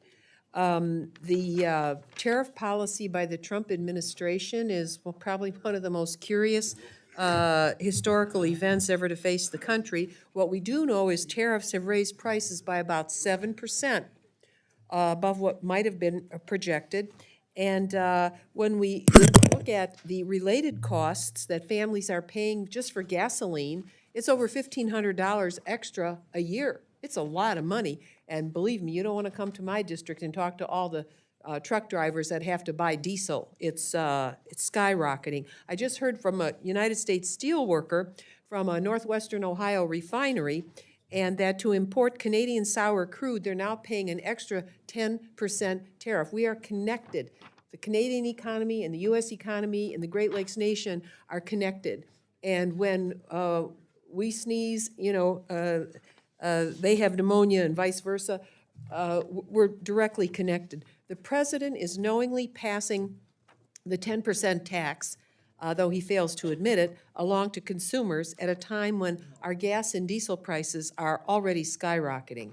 The United States has lost at least 89,000 manufacturing jobs. And we just had a defense hearing yesterday. They're talking about restoring the defense industrial base. Well, you don't do that by eliminating 89,000 manufacturing jobs. And 124,000 in the transportation and warehousing sectors have been lost, according to Groundwork Collaborative. The Delauro Amendment is a step in the right direction to help us know the truth in an objective way toward gaining much-needed clarity on the impact of the Trump administration's tariff policies. I urge my colleagues to support this amendment, and I yield back. Thank the gentlelady for her remarks. Gentleman from Wisconsin, Mr. Buchanan, is recognized to address the amendment. Thank you, Mr. Chairman. I hope this is something that we could support, and it's not whether you support tariffs or don't support tariffs. It's whether you want to know what impact tariffs is actually having. I just had a hallway meeting with someone who told me it's a specialized industry. They had a piece of equipment they had to buy that only came from France. And when it was coming over, if it landed on a Friday, it was one price. If it landed on Saturday, because of the tariffs being implemented, a different tariff, because they constantly were changing in the last year, it would have been $2 million instead of $1 million. They literally paid the pilot $20,000 to make sure he could get it there on Friday instead of Saturday to avoid the extra $1 million that they would have had. And I had another manufacturer in my district who has a very specialized medical product. Half of their market is China, and because of retaliatory tariffs at the time, and this was last year, they went through a very extensive 4-month process because we found out a way that at the airport you could be a free trade zone. And they found a way to take their product and have it sit at the airport waiting for where tariffs would be on any given day to then send them out when tariffs were reduced, because otherwise it would affect their sales in China, something that was sourced over 70% in the state of Wisconsin, much less the rest of the country. So there's a lot that we don't know about how tariffs impacted small businesses. That's what I spent my entire life doing. It might be worth our curiosity to find out which tariffs worked and which tariffs didn't, because there were a lot of different tariffs that were thrown out in the last year. So this isn't saying tariffs are good, tariffs are bad. This is saying, are tariffs good? Which tariffs are good? Which ones are bad? And if we don't have that intellectual curiosity, certainly under the Constitution, we have the power of tariffs. How would we ever know how to use them effectively? So I would hope that this is something that's very common sense and we could support, and I yield back, Mr. Chair. Thank the gentleman for his remarks. Are there others wishing to address the amendment? Seeing none, the gentlelady is recognized for 1 minute to close. Thank you, Mr. Chairman. And I would just say that I want to say a thank you to my colleagues for speaking up. But I think it's important to know, and I just looked up this information, and I say it to the chair of the subcommittee, the trade deficit in physical goods, which has been President Trump's focus as he has sought to use tariffs to restore the U.S. manufacturing sector, actually grew in 2025. So that's a fact of life. The ITC is an independent agency. And I would just say, comments made by Mr. Pocan, why should we be afraid of a study of information? That's all I'm asking for, is more information. We need to know in depth and detail the true impact of the president's tariffs. What has been the effect on American consumer, on businesses, and on the economy as a whole? We're all hearing from small businesses. We're all hearing from farmers. We're all hearing, let's get some real serious data from an independent outlet here. If my Republican colleagues believe these tariffs have had a net positive on the country, then I would expect you would eagerly support this amendment. Democrats believe that these tariffs have been harmful to the American people. Republicans do not. Let's allow an independent analysis to determine who is accurate and to what degree. I think the American people deserve to know the full scope of how this policy has impacted our country. And instead of being anecdotal, let's move from factual information and have that discussion. I encourage my colleagues to support this amendment. I thank you, and I yield back. Thank you, gentlelady. The question is now on the amendment offered by the gentlelady from Connecticut. All those in favor say aye. Aye. All those opposed say no. No. Any the chair of the noes have it. The roll call has been vote. requested. Please raise hands. Could those of you at this table be troubled to raise your hand? Thank you very much. Please.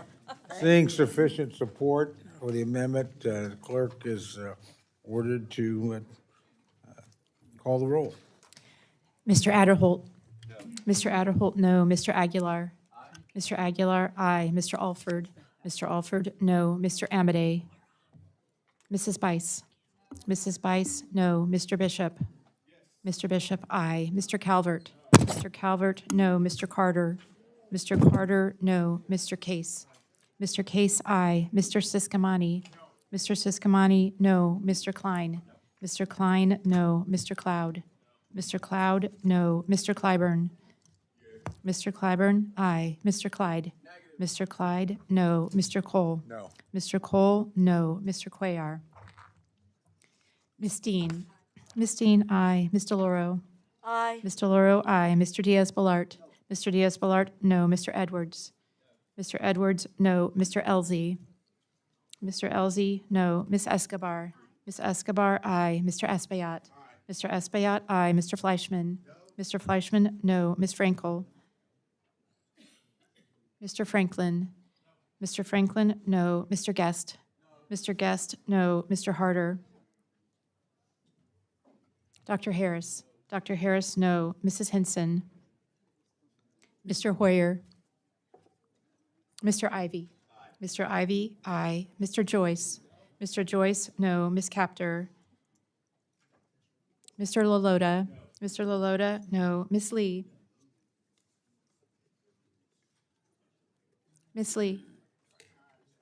Ms. Lee, aye. Ms. Letlow. Mr. Levin. Mr. Levin, aye. Ms. Malloy. Ms. Malloy, no. Ms. McCullum. Ms. McCullum, aye. Ms. Ming. Ms. Ming, aye. Mr. Molinar. Mr. Molinar, no. Mr. Moore. Mr. Moore, no. Mr. Morelli. Mr. Mervan. Mr. Mervan, aye. Mr. Newhouse. Mr. Newhouse, no. Ms. Perez. Ms. Perez, aye. Ms. Pingree. Ms. Pingree, aye. Mr. Pocan. Mr. Pocan, aye. Mr. Quigley. Mr. Quigley, aye. Mr. Reschenthaler. Mr. Rogers. Mr. Rogers, no. Mr. Rutherford. Mr. Rutherford. Rutherford. Mr. Rutherford, no. Mr. Shreve. Mr. Shreve, no. Mr. Simpson. Mr. Simpson, no. Mr. Strong. Mr. Strong, no. Mrs. Torres. Ms. Underwood. Mr. Valadeo. Mr. Valadeo, no. Ms. Wasserman Schultz. Ms. Wasserman Schultz, aye. Mrs. Watson Coleman. Mrs. Watson Coleman, aye. Mr. Womack. Mr. Womack, no. Mr. Zinke. Mr. Zinke, no. Are there members wishing to vote or change their vote? Gentleman from California? Mr. Harder, aye. Gentlelady from Ohio? Ms. Capter, aye. Gentleman from Texas? Mr. Cuellar, aye. Gentleman from Maryland? Mr. Hoyer, aye. Gentleman from New York? I do not believe the gentleman is recorded. Mr. Morelli, aye. Gentlelady from Florida? Ms. Frankel, aye. Gentleman from Nevada? Mr. Amadei, no. Are there other members wishing to vote or change their vote? Seeing none, clerk will tally.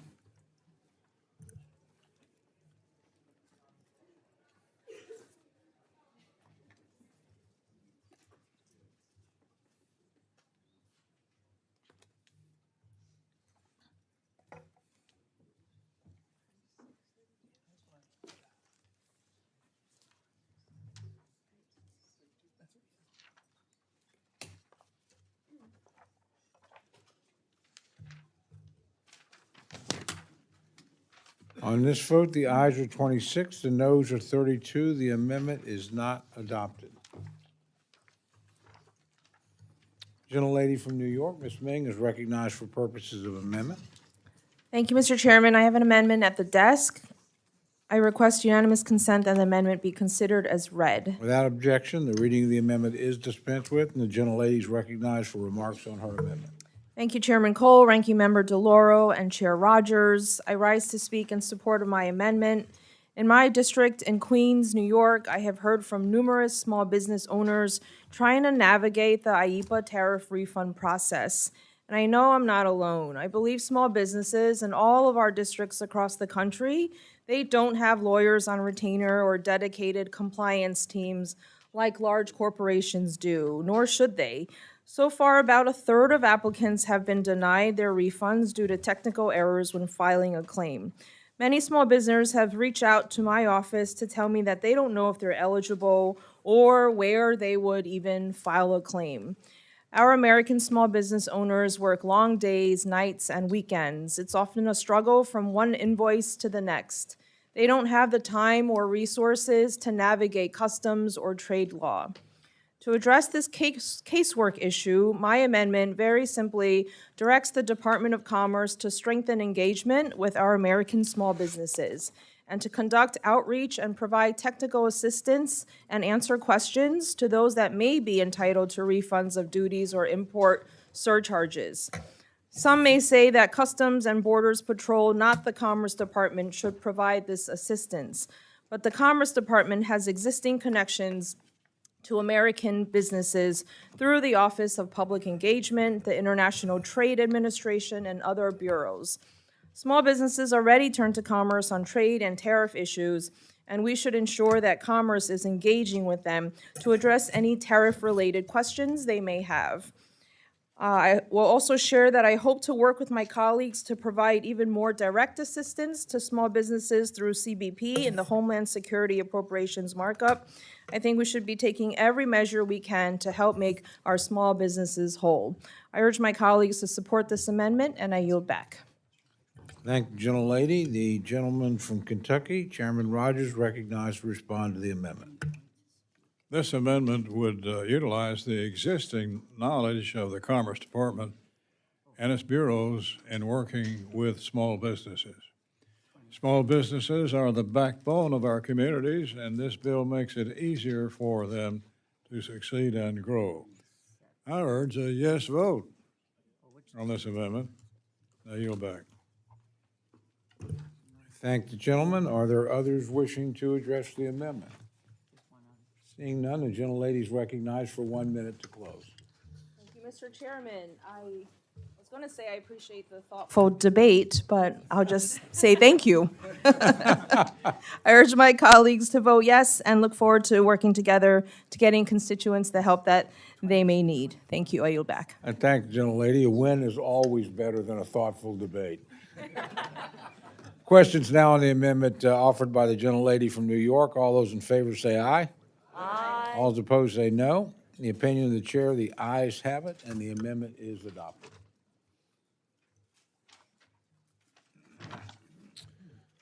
Gentlelady from New York, Ms. Ming, is recognized for the purposes of an amendment. Mr. Chairman, I have an amendment at the desk. I request unanimous consent that the amendment be considered as read. Without objection, the reading of the amendment is dispensed with, and the gentlelady is recognized for remarks on her amendment. Thank you, Chairman Cole, Ranking Member Delauro, and Chair Rogers. I rise to speak in support of my amendment. Currently, as written, this bill provides flat funding for the Census Bureau. This is $521 million below the President's budget request and is totally insufficient for the work that the Census Bureau must do in fiscal year 27, especially to prepare for the 2030 decennial census. The Census Bureau is the nation's leading statistical agency.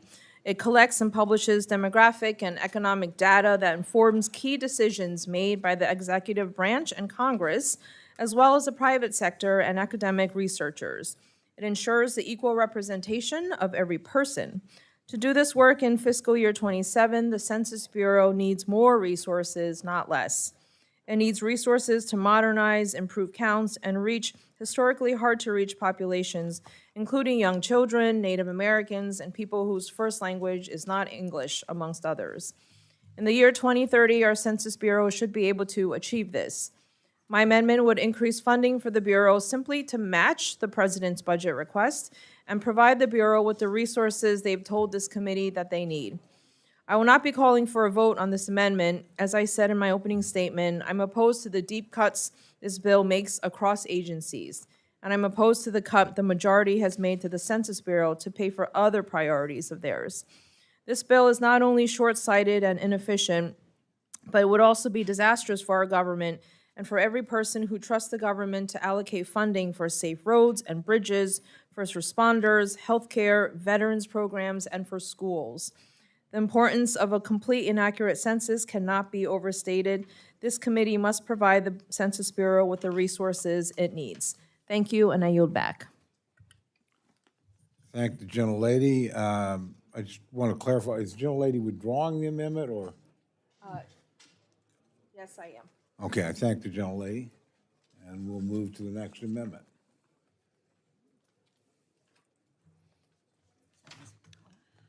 Gentlelady from Minnesota, Ms. McCullum, is recognized for the purpose of an amendment.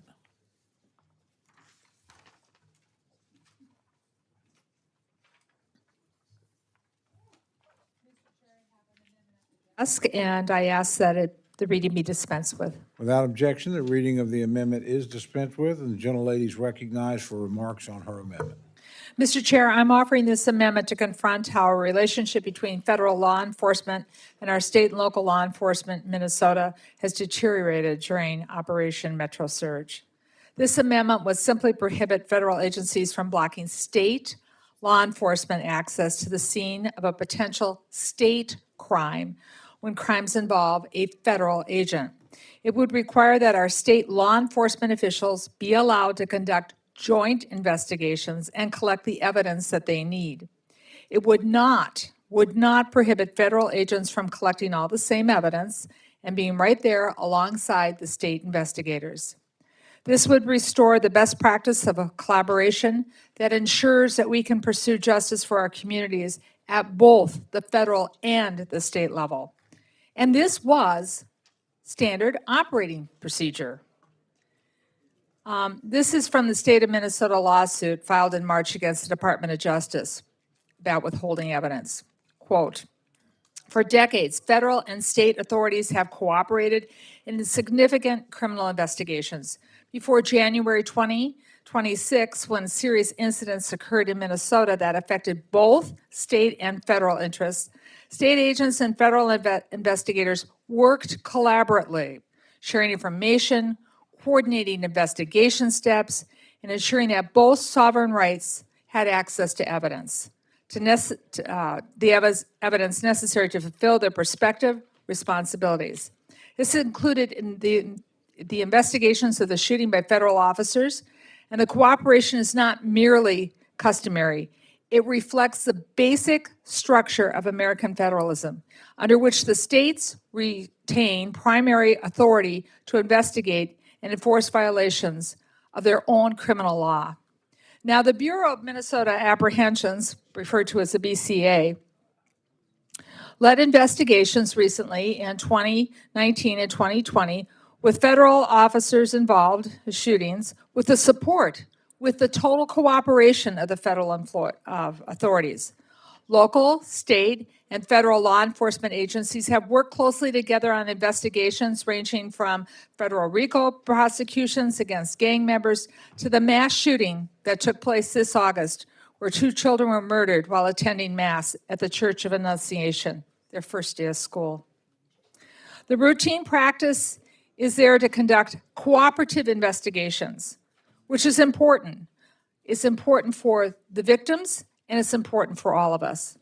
This practice was totally shattered by Operation Metro Surge. On January 2026, federal immigration agents shot and killed Renee Good and Alex Preddy, and shot and wounded Julio Sosa Celsus. In the scenes that took place at Good and Sosa Celsus shootings, federal agents seemed eager. They were agreeing to work together with the BCA, but then later they were told to stop, and total control of all the evidence was shut off to the BCA. After the Preddy shooting, the federal agents physically blocked state investigators from even accessing the crime scene. These 3 shootings are just the most prominent examples of potential violations of state law involving federal agents. Whenever federal officers have acted unlawfully and committed unauthorized acts or acted improperly in their duties, they are not covered by immunity under the Supremacy Clause, and the state has the authority to investigate. But that authority was undercut when the federal government withholds evidence and bars access to crime scenes. Now, Mr. Chair, I'm going to withdraw this amendment because I'm working on some legislation, and this affects each and every one of our states. And so at this time, I would just like my colleagues to know we need to protect states' rights. And if it happens in my state, it could happen in yours. With that, I yield back. Just want to make absolutely sure we were doing some things up here. The gentlelady did withdraw the amendment, is that correct? I thank the gentlelady. We'll move to the next amendment. And I believe there's an effort to negotiate what was scheduled next. Mr. Buchanan, are you ready? Okay. The gentleman from Wisconsin, Mr. Buchanan, is recognized for purposes of an amendment. Mr. Chairman, I have an amendment at the desk, and I'd ask that it be considered read. Without objection, the reading of the amendment is dispensed with, and the gentleman's recognized for remarks on his amendment. Great. Thank you very much, Mr. Chairman. So this is an amendment that I'm guessing most of you don't know much about. And that's a problem because and by most of us, I mean all of us, don't know much about because there's been very little discussion about it. The president issued a directive called NSPM7. Just rolls off the tongue. That directive essentially sets up a process to go after domestic terrorism, but it has no definition of domestic terrorism. So the language leaves it completely open to interpretation that's not based on law, but it certainly mentions certain areas that would be considered domestic terrorism that I think you would agree would be direct violations of the First Amendment, as well as several other amendments potentially in its application. It talks about going after groups that would have anything that's anti-American. That's a pretty loose interpretation. Anti-capitalism, pretty loose interpretation. Anti-Christianity, I don't know, Judaism, is that anti-Christianity? I don't know, pretty loose interpretation. And this is not in any way defined by Congress or in statute. So what's happening is you've essentially set up a process where there are these agencies that are going to be going after and finding this. So while at first I think there were 3,700 nonprofits that signed a letter against this directive because it could impact them if someone gives money to a group or if someone is affiliated with a group, and they could be prosecuted if this is under this very, very, very loose interpretation of what is anti-capitalism or anti-American. The problem is just, I think yesterday, Sebastian Gurka said that Tucker Carlson or Nick Fuentes, not necessarily people I follow, but could also be applicably gone after under this directive that almost no one knows what it's about. So the real problem is, we have free speech. If you have any libertarian tendencies whatsoever, this should make the hair on your back or your hair on your arms go up a little bit because you're wondering why the government would have this set up, especially when there's no definition. Now, the intention was when Charlie Kirk was killed, assassinated, this was why this supposedly came up. But I would argue, someone could argue Charlie Kirk's speech could have fallen under this category, or others could have fallen under this category. And that's a looseness that I don't know if any of us should be comfortable with, because right now it's one person in charge. Another time in the future, it could be another person in charge. But do we really want to have something so loosely interpreted that people could actually be thrown in jail for this? I remember at one time in our history, there was something called a Tea Party, and that was political speech. And that was a way of fighting back by the founders of this country.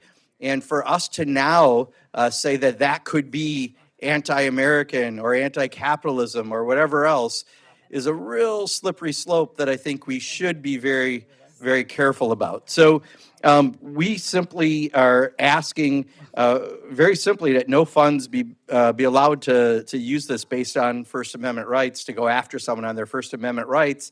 And there are other amendments that would be equally applicable that could be affected by this, but this is something that I would hope would be a no-brainer. These joint terrorism task force is a joint mission center that's to go after this. But again, we have approved nothing. There is no definition of this, but this certainly is almost rewriting parts of the Constitution without having anyone involved other than a simple directive, and now you're asking people to make it apply without a definition. So I would just encourage folks to say, let's protect the constitutional rights that people have, whether it be Tucker Carlson's or whether it be so-called Antifa. The only Antifa I know, there's a drag queen named Aunt Tifa. But nonetheless, whatever it is that you're going after, we should do it with actual definitions. I don't think we have actual definitions in the law, and I would encourage us to support this amendment. And I'll yield back, Mr. Chairman. Thank the gentleman for his remarks. The gentleman from Kentucky, Chairman Rogers, recognized to respond to the amendment. Thank you, Mr. Chairman. I rise in opposition to this amendment, which unnecessarily blocks funds for targeting or investigating organizations or individuals based solely on their lawful and constitutionally protected First Amendment rights. While we all support the First Amendment and the freedom of speech, this provision is simply unnecessary. The Justice Department, under this administration, simply does not target people on the basis of their constitutionally protected speech alone. I oppose the amendment and urge my colleagues to do the same, and I yield back. I thank the gentleman. The gentlelady from New York, Ms. Ming, is recognized to address the amendment. Thank you, Mr. Chairman. I rise in support of this amendment, which simply says that the Justice Department must not target people for criminal investigations based on the exercise of the First Amendment they don't like. We may not like what some people say or how they say it. We may not worship the way that they do. We may get mad and even offended when they assemble. But in the U.S., they have the right to do all of this, and they have the right to not be prosecuted when they do. This is the First Amendment, a constitutional right. Unfortunately, this administration has not consistently respected this right. I encourage a yes vote on this amendment, and I yield back. Thank the gentlelady for her remarks. Gentlelady from Minnesota, Ms. McCollum, is recognized to address the amendment. Thank you, Mr. Chair. I had constituents who were legally taping and documenting, not interfering with some of the arrests that were happening.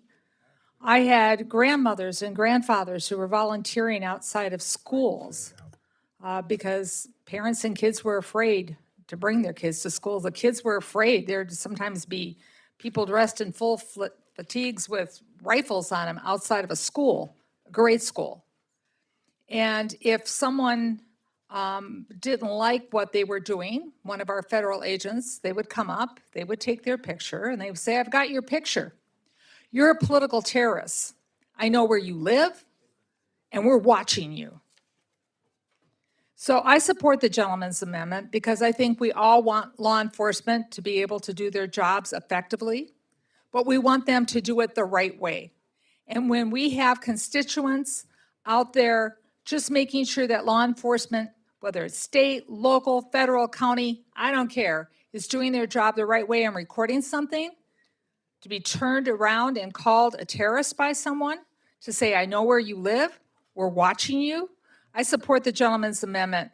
My constituents deserve to be treated with respect when expressing their First Amendment rights. Thank the gentlelady for her remarks. Are there others wishing to address the amendment? Gentlelady from Maine is recognized. Chair, I want to rise in support of this amendment by Representative Pocan. You know, this amendment rests on a very basic American principle. The federal government should not use taxpayer dollars to spy on, investigate, or target Americans solely because they are exercising their First Amendment rights. I think for all of us in this committee on both sides of the aisle, this should not be controversial.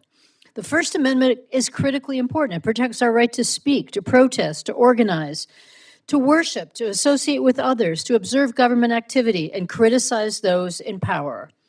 And those rights do not disappear just because the administration finds someone's views inconvenient or politically uncomfortable. If someone breaks the law, law enforcement already has the tools to investigate and respond. But this government should not be building files on Americans, monitoring organizations, or launching criminal investigations based only on lawful speech, political beliefs, donation, advocacy, or association. This is the kind of government overreach everyone should reject. Do we really want to hand the federal government a blank check to label lawful dissent as a national security threat?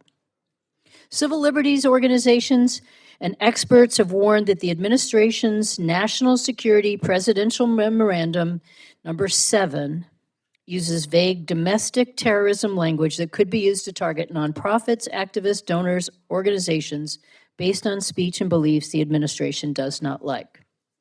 Just as my colleague and friend from Minnesota said, Maine had an ice surge that was inappropriately called Catch of the Day. And during that time, Maine citizens were subject to some of the same kind of treatment. We heard from people who were lawfully driving their car behind ICE officers to see where they were going, only to find out that the ICE officer followed them to their own driveway, got out of the car when the person got home and said, "Now we know where you live and we know who you are." We had another case that actually went to court where someone was tagged in the same way. They were legally taping what was going on through their cell phone. And the person said, "I've got your picture too, and you're now on our domestic terrorism watch list." These were just advocates and citizens, people who lived in our community who were disturbed about what was going on, but they were lawfully pursuing their First Amendment rights. Congressman Pocan's amendment advances some basic principle that I put into a bill based on that called the Stop ICE Intimidation Act. And that just says federal agencies should not be allowed to use public money to punish, monitor, or intimidate people for exercising their constitutional rights. This amendment protects the First Amendment. It protects Americans from unconstitutional investigation, and it makes clear that dissent is not domestic tourism. But we like tourism, Maine. But let me be clear. This amendment makes it clear that dissent is not domestic terrorism. I urge my colleagues to support this amendment, and I yield back. Thank you, Gentlelady, for her remarks. Are there others wishing to address the amendment? Seeing none, the gentleman is recognized for 1 minute to close. Thank you, Mr. Chairman. NSPM 7 is an overly sweeping directive that imposes an Orwellian thought policing. It blurs the line between actual criminal conduct and constitutionally protected speech and protest. This isn't left-right on the spectrum. This is up-down on the spectrum. Totalitarian versus democratic with a small d. Do we really want to say that someone can override our Constitution with a simple directive and decide what anti-American or anti-capitalism or whatever other loose terminology that's not defined into law means? And should Tucker Carlson be under the same situation as someone who's a protester at an ICE facility? That's at the core of being America, is being able to speak out, being able to use your First Amendment rights, and no single directive should override that. And I would encourage people to support this amendment. And I yield back, Mr. Chairman. Thank the gentleman. The question is now on the amendment offered by the gentleman from Wisconsin. All those in favor say aye. Aye. All those opposed say no. Opinion of the chair, the noes have it. Roll call. Roll call has been requested. Sufficient support has been demonstrated. The clerk will call the roll. Mr. Adderholt. Mr. Adderholt, no. Mr. Aguilar. Mr. Aguilar, aye. Mr. Alford. Mr. Alford, no. Mr. Amadei. Mr. Amadei, no. Mrs. Bice. Mrs. Bice, no. Mr. Bishop. Mr. Bishop, aye. Mr. Calvert. Mr. Calvert, no. Mr. Carter. Mr. Carter, no. Mr. Case. Mr. Case, aye. Mr. Siscomani. Mr. Siscomani, no. Mr. Klein. Mr. Cloud. Mr. Clyburn. Mr. Clyburn, aye. Mr. Clyde. Mr. Clyde, no. Mr. Cole. No. Mr. Cole, no. Mr. Cuellar. Mr. Cuellar, aye. Ms. Dean. Ms. Dean, aye. Ms. Delauro. Aye. Ms. Delauro, aye. Mr. Diaz-Balart. Mr. Diaz-Balart, no. Mr. Edwards. Mr. Edwards, no. Mr. Elzey. Mr. Elzey, no. Ms. Escobar. Ms. Escobar, aye. Mr. Espaillat. Mr. Espaillat, aye. Mr. Fleischman. Mr. Fleischman, no. Ms. Frankel. Ms. Frankel, aye. Mr. Franklin. Mr. Franklin, no. Mr. Guest. Mr. Guest, no. Mr. Harder. Mr. Harder, aye. Dr. Harris. Dr. Harris, no. Mrs. Hinson. Mr. Hoyer. Mr. Ivy. Mr. Ivy, aye. Mr. Joyce. Ms. Capter. Aye. Ms. Capter, aye. Mr. Lalota? Mr. Lalota, no. Ms. Lee? Ms. Lee, aye. Ms. Letlow? Mr. Levin? Mr. Levin, aye. Ms. Malloy? Ms. Malloy, no. Ms. McCullum? Ms. McCullum, aye. Ms. Ming? Aye. Ms. Ming, aye. Mr. Molinar? Mr. Molinar, no. Mr. Moore? Mr. Moore, no. Mr. Morelli? Mr. Morelli, aye. Mr. Mervan? Mr. Newhouse? Mr. Newhouse, no. Ms. Perez? Ms. Perez, aye. Ms. Pingree? Ms. Pingree, aye. Mr. Pocan? Mr. Pocan, aye. Mr. Quigley? Mr. Quigley, aye. Mr. Reschenthaler? Mr. Rogers? Mr. Rogers, no. Mr. Rutherford? Mr. Rutherford, no. Mr. Shreve? Mr. Shreve, no. Mr. Simpson? Mr. Simpson, no. Mr. Strong? Mr. Strong, no. Mrs. Torres? Mrs. Torres, aye. Ms. Underwood? Mr. Valadeo? Mr. Valadeo, no. Ms. Wasserman Schultz? Ms. Wasserman Schultz, aye. Mrs. Watson Coleman? Mrs. Watson Coleman, aye. Mr. Womack? Mr. Womack, no. Mr. Zinke? Mr. Zinke, no. Are there members wishing to vote or change their vote? Gentleman from Indiana? Mr. Mervan, aye. Gentleman from Virginia? Mr. Klein, no. Gentleman from Ohio? Mr. Joyce, no. A gentleman from Maryland? Aye. Mr. Hoyer, aye. Gentleman from Texas? Mr. Cloud, no. Are there other members wishing to record or change their vote? Seeing none, the clerk will tally.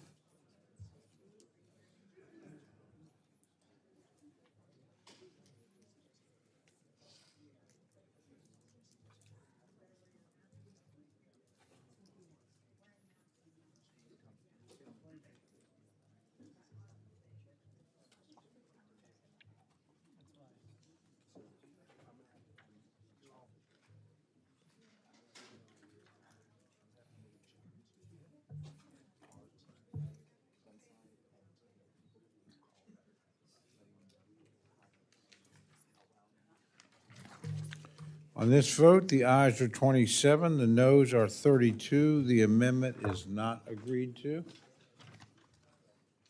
The gentleman from California, Mr. Aguilar, is recognized for the purposes of amendment.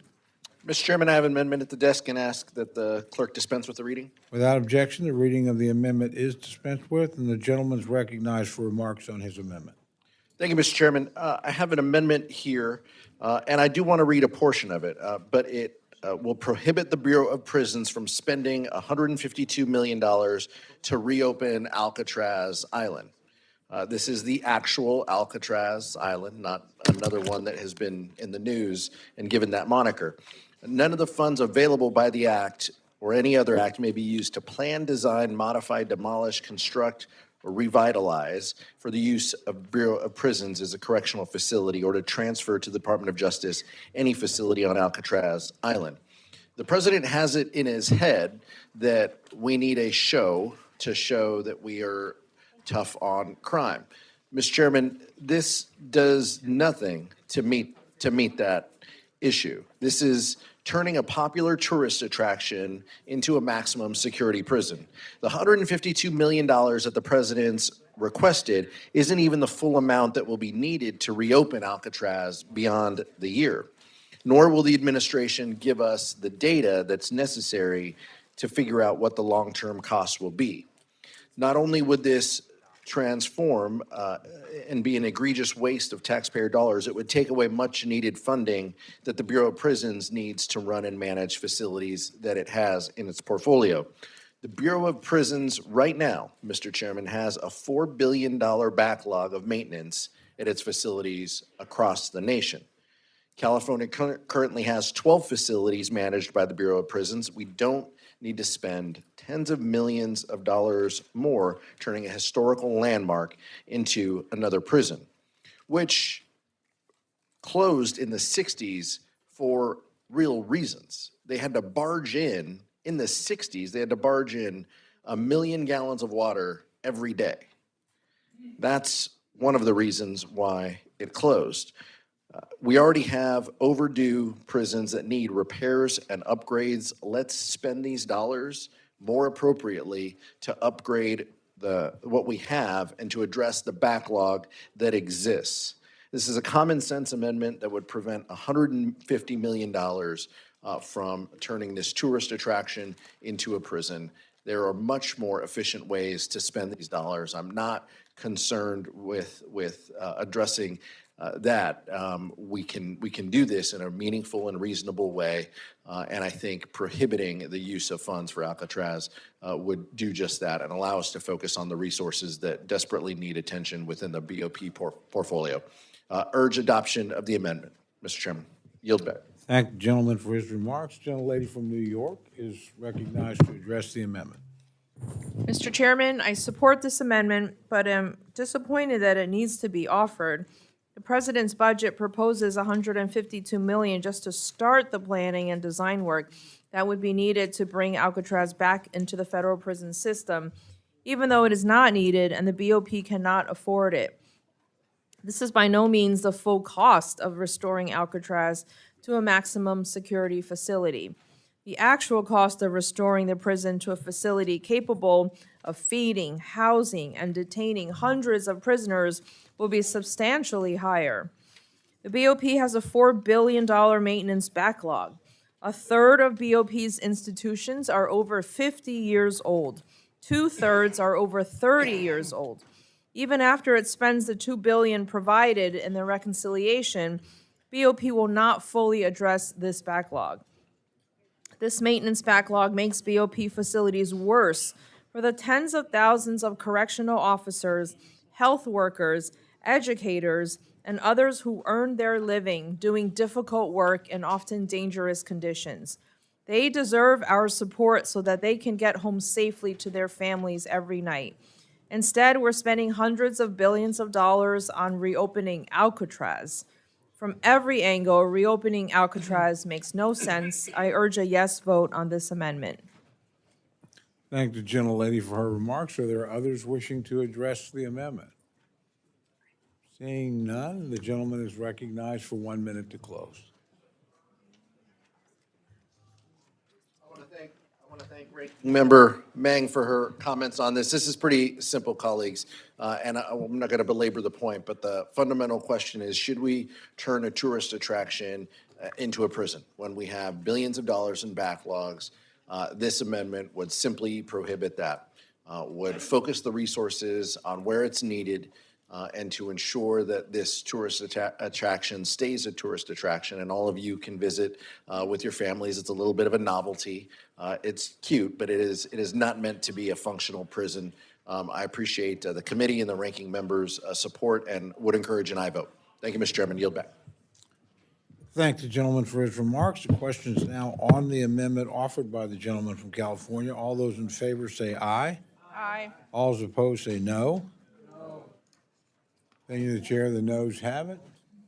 Roll call has been requested. Sufficient number of hands have been raised. Clerk will call the roll. Mr. Adderholt. Mr. Adderholt, no. Mr. Aguilar. Mr. Aguilar, aye. Mr. Alford.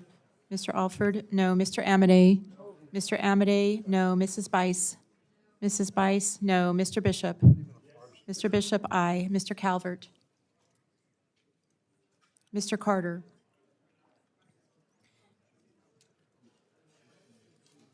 Mr. Carter. Mr. Carter, no. Mr. Case. Mr. Siscomani. Mr. Siscomani, no. Mr. Klein. Mr. Klein, no. Mr. Cloud. Mr. Clyburn. Mr. Clyburn, aye. Mr. Clyde. Mr. Clyde, no. Mr. Cole. Mr. Cole, no. Mr. Cuellar. Ms. Dean. Ms. Dean, aye. Ms. Delauro. Aye. Ms. Delauro, aye. Mr. Diaz-Balart. Mr. Diaz-Balart, no. Mr. Edwards. Mr. Edwards, no. Mr. Elzey. Ms. Escobar. Ms. Escobar, aye. Mr. Espaillat. Mr. Espaillat, aye. Mr. Fleischman. Mr. Fleischman, no. Ms. Frankel. Ms. Frankel, aye. Mr. Franklin. Mr. Franklin, no. Mr. Guest. Mr. Guest, no. Mr. Harder. Mr. Harder, aye. Dr. Harris. Dr. Harris, no. Mrs. Hinson. Mr. Hoyer. Aye. Mr. Hoyer, aye. Mr. Ivy? Mr. Ivy, aye. Mr. Joyce? Mr. Joyce, no. Ms. Capter? Ms. Capter, aye. Mr. Lalota? Mr. Lalota, no. Ms. Lee? Ms. Lee, aye. Ms. Letlow? Mr. Levin? Mr. Levin, aye. Ms. Malloy? Ms. Malloy, no. Ms. McCollum? Ms. McCollum, aye. Ms. Ming? Aye. Ms. Ming, aye. Mr. Molinar? Mr. Molinar, no. Mr. Moore? Mr. Moore, no. Mr. Morelli? Mr. Mervan? Mr. Mervan, aye. Mr. Newhouse? Mr. Newhouse, no. Ms. Perez? Ms. Perez, aye. Ms. Pingree? Ms. Pingree, aye. Mr. Pocan? Mr. Pocan, aye. Mr. Quigley? Mr. Quigley, aye. Mr. Reschenthaler? Mr. Rogers? Mr. Rogers, no. Mr. Rutherford? Mr. Rutherford, no. Mr. Shreve? Mr. Shreve, no. Mr. Simpson? Mr. Simpson, no. Mr. Strong? Mr. Strong, no. Mrs. Torres? Mrs. Torres, aye. Ms. Underwood? You're up next.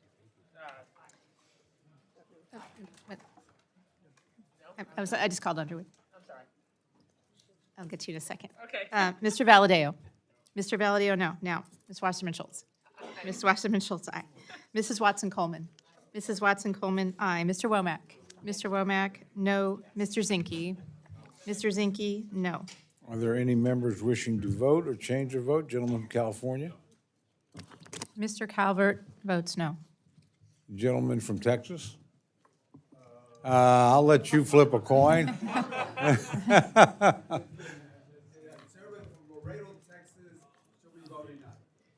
Mr. Cuellar votes aye. Other gentleman from Texas? Mr. Cloud votes no. Gentleman from Hawaii? Mr. Case votes aye. Are there any others? Mr. Morelli? Oh, I'm sorry, gentleman from New York. Gentleman is not recorded.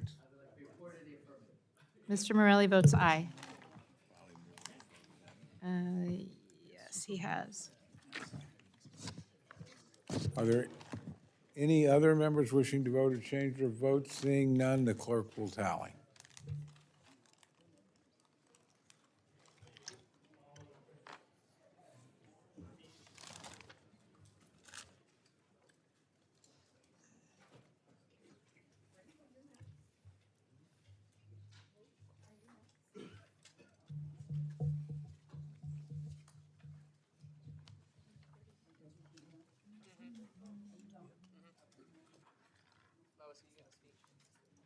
Lois.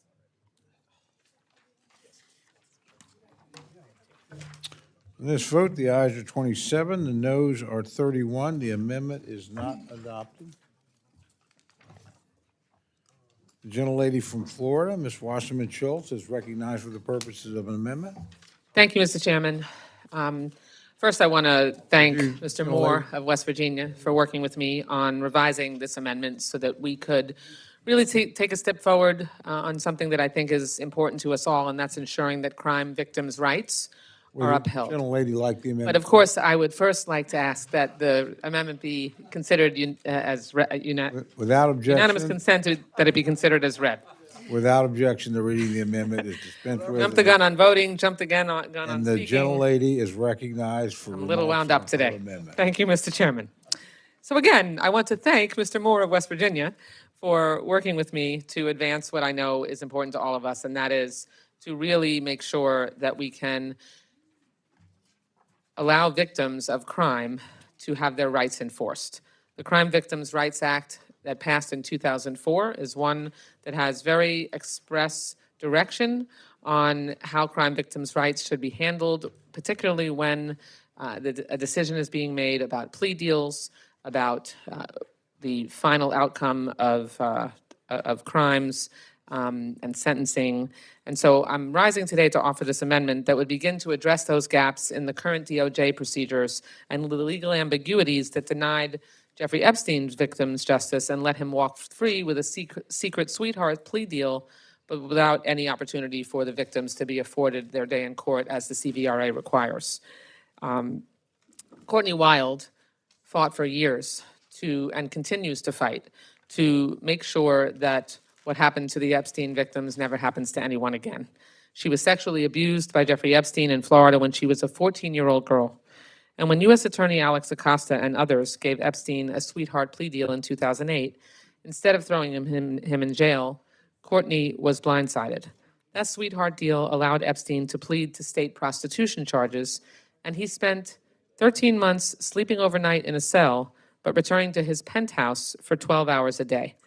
The original Crime Victims' Rights Act of 2004 was meant to protect the rights of all victims to have their voice heard in court and to receive timely notice of any major development in the defendant's case, including a plea deal. That's what the law was supposed to do. But Epstein's victims, like Courtney, were never told about this backroom deal until it was already in effect. Instead of providing a tool for victims, the CVRA became another weapon for shielding predators from accountability. And for every day since, for nearly 2 decades, Courtney has been fighting to restore the CVRA's original purpose. Just yesterday, Courtney testified before our Democratic colleagues on the House Oversight Committee at their hearing in Palm Beach County. And please listen to what she said. She said, "I came here to ask for one simple thing, to make sure this never happens again." Think about that. We have the power to prevent this kind of injustice from being repeated. Any victim of a crime as despicable as Epstein's trafficking of young girls deserves to have their day in court to speak out against a plea deal or non-prosecution agreement. I have long fought for reforms to the CVRA, not just to secure justice for Epstein survivors, but to prevent other crime victims from being victimized again by the justice system. But in place of a change in the law, which is what my bill, the Courtney Wild Reinforcing Crime Victims' Rights Act, would do, alongside Lois Frankel, we can start by having a clear picture of whether current DOJ policies are upholding the intent of the original CVRA to protect all victims. And this amendment would provide us with important answers so we can expand protections for crime victims through every avenue possible. Because all survivors deserve transparency. They deserve justice. No survivor should have to tell their story over and over again, like many of the Epstein survivors, under immense scrutiny from the public, just to get the justice that they should have been afforded under the law in the first place. As she continues to fight for justice, I'm in awe of Courtney's unwavering determination and the bravery she and other Epstein survivors have shown. Her efforts have put a spotlight on these ambiguities in current law, and we know more survivors, more than just Epstein survivors, also fight for the same right. Time and time again, victims are provided only vague information that a plea is under consideration, without any awareness of any deal's terms, timing, or the possibility of restitution. These victims then lose the opportunity to advocate for agreements that reflect their needs and interests, just like Epstein's victims. These examples show us that unless the law is clarified to require meaningful and timely consolation on pleas, victims will continue to be marginalized at some of the most consequential stages of criminal cases. My colleague, Ms. Frankel, and I have been backing Courtney's fight since 2019, and Courtney Wild has fought it even longer than that. Now we need to take action. Nobody who is abused by a predator like Jeffrey Epstein, or anyone, should be victimized once again by our laws. This is a small step, but a first step towards Courtney's plea to make sure this never happens again. I urge all of my colleagues to support this amendment, and I appreciate again Mr. Moore's cooperation, and I yield back. I thank the gentlelady for her remarks. Gentleman from West Virginia is recognized to address the amendment. Okay. Hey, thank you, Mr. Chairman, and thank you to Ms. Wasserman Schultz for working with me on this amendment. I will keep it very brief, urge all my colleagues to support, and I yield back. Oh, man, Chairman's favorite, no question about it. Gentleman from Kentucky, Mr. Rogers, is recognized to address the amendment. Thank you, Mr. Chairman. I support the wisely crafted amendment by the gentleman from West Virginia and the gentlelady from Florida. I urge my colleagues to support this amendment. Yield back. Thank you, gentlemen. Gentlelady from New York, Ms. Ming, is recognized to address the amendment. I, too, rise in support of this amendment. As my colleague from Florida has said, this amendment will close a loophole that has been such a source of pain and frustration for many victims of Epstein who were denied their rights under the Crime Victims' Rights Act in 2008 and then denied restitution by the 11th Circuit in 2020. But while this amendment attempts to respond to the pain and suffering of Epstein's victims, this amendment is not only about the Epstein case. It is also an opportunity to prevent future injustices. This amendment requires the DOJ's Inspector General to do a top-to-bottom review of how DOJ is implementing the Crime Victims' Rights Act and give us and the department recommendations for how to better serve crime victims. There's no cost to this provision. It does not alter the total amount of spending in the bill, but it has the potential to make all the difference for victims of crime. With that in mind, I urge all my colleagues to support this amendment. Thank the gentlelady for her remarks. Are there other members wishing to address the amendment? Gentlelady from Florida is recognized. The other gentlelady, I'm sorry, Frankel from Florida is recognized. Thank you. And thank you, Representative Wasserman Schultz, for the amendment, and to our colleagues on both sides of the aisle for support. And I want to make a comment because what happened in Florida with this case, to me, was such a miscarriage of justice and so outrageous that I think it's important to lay it out so that the world knows. As was recited, Congress passed the Crime Victims' Rights Act to ensure that victims are treated with dignity, informed of critical developments in their cases, and given a voice in the justice process. But in one of the most famous cases in modern history, these rights were effectively denied. In the Epstein case, federal prosecutors negotiated a secret non-prosecution agreement behind closed doors while survivors were kept completely in the dark. They were not notified, they were not consulted, and they were not given the opportunity to object before the deal was finalized. This was not just a failure of communication, this was a failure of justice. Survivors in this case were failed twice. First, by a serial predator, and then by a system that protected wealth, power, and privilege over vulnerable young women and girls. I was at that field hearing yesterday when we heard from a number of survivors, and Courtney Wild was one of them, and who's been fighting so hard with perseverance and courage to make sure we get this law right. They told us how they came forward as children, told the truth, cooperated with law enforcement, and still watched powerful people cut deals behind closed doors. We heard how survivors were treated like they did not matter. And we heard about the pain of learning that the government had secretly negotiated away justice without informing the young women whose lives had been shattered. There was one truth echoed throughout the hearing. The survivors were exposed and the powerful were protected. And that's why this report language, this is so important.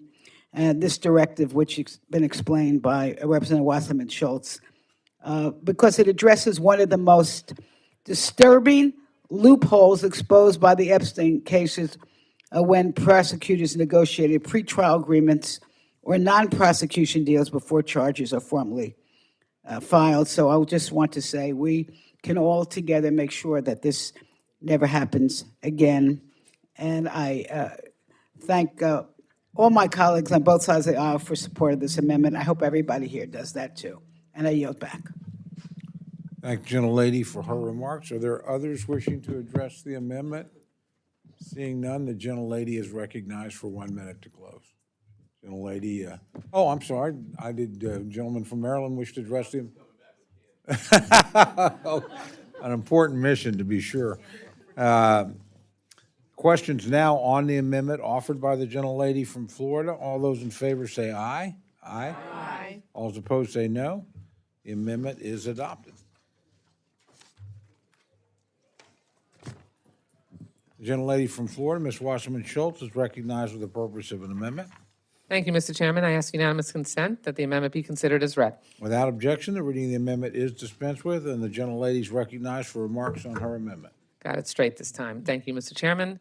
I have a feeling this one might not go as smoothly, but I'm going to give it a shot. I rise to speak in strong support of my amendment to prevent people that are convicted of domestic violence from being granted access to murder weapons by the Trump administration.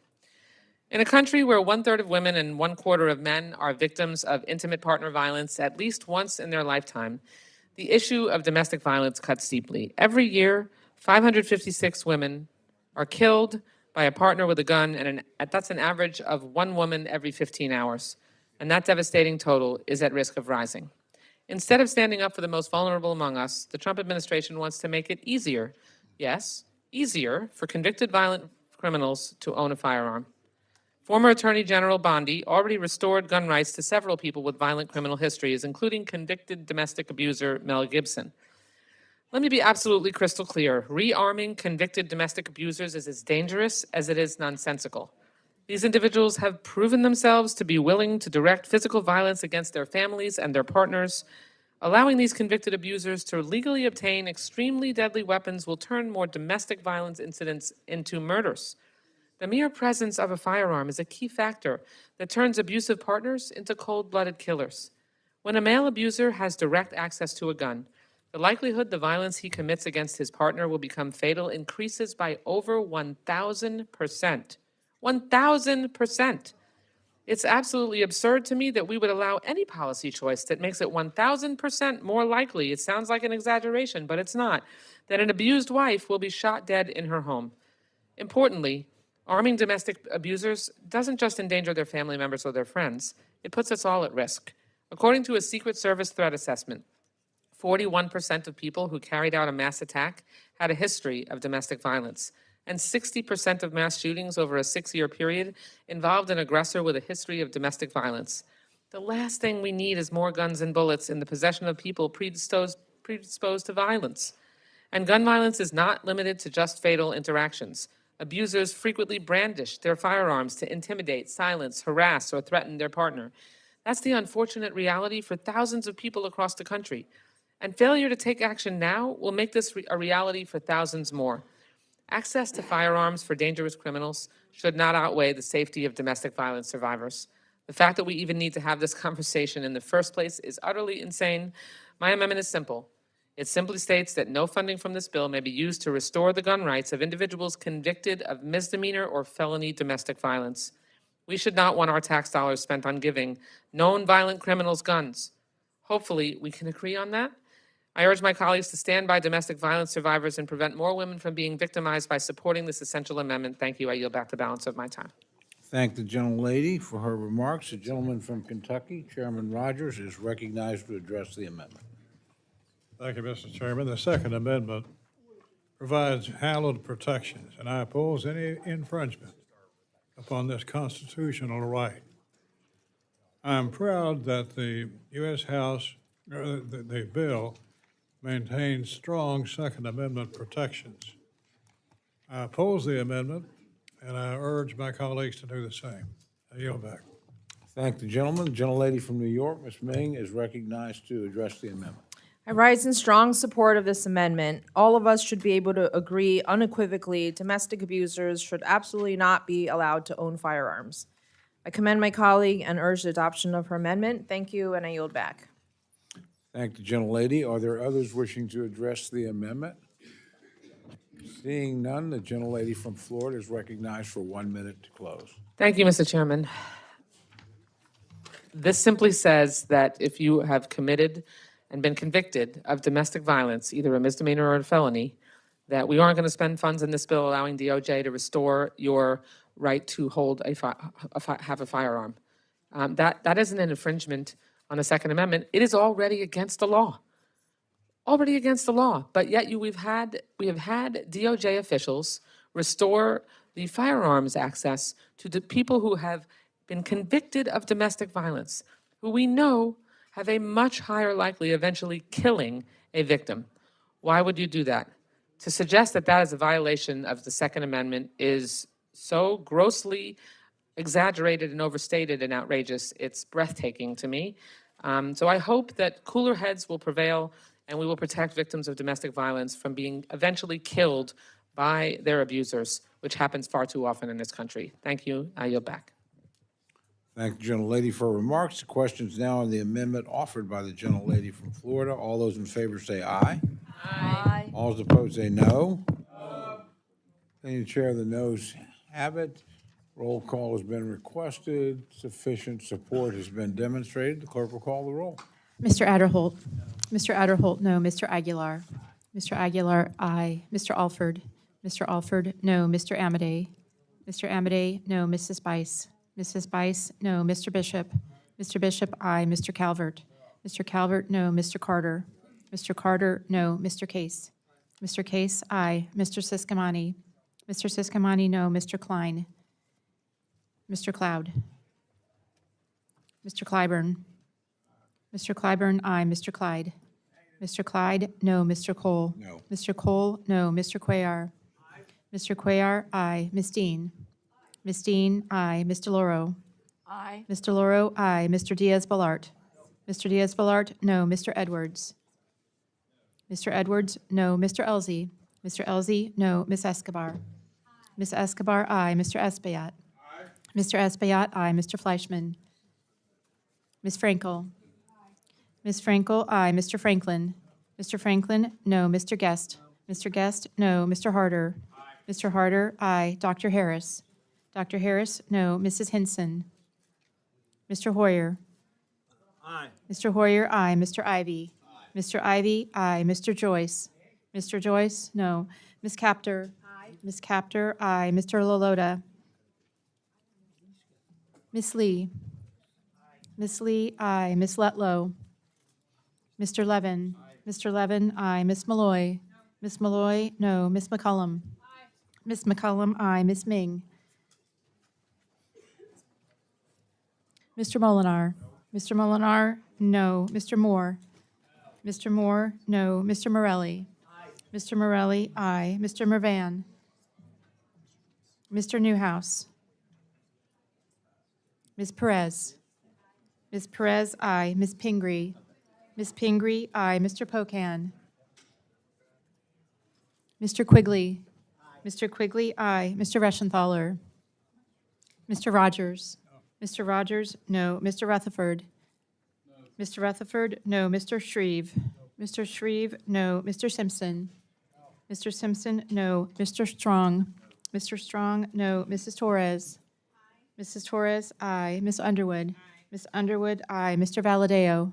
Mr. Valadeo, no. Ms. Wasserman Schultz. Ms. Wasserman Schultz, aye. Mrs. Watson Coleman.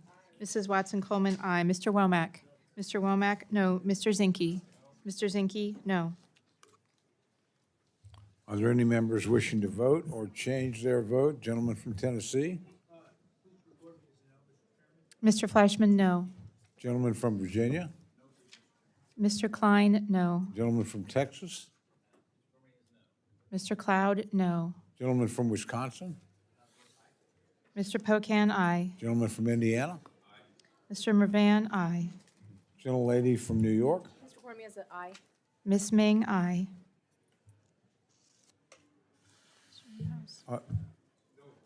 Gentleman from Washington? Mr. Newhouse, no. Are there others wishing to vote or change their vote? Seeing none, the clerk will tally.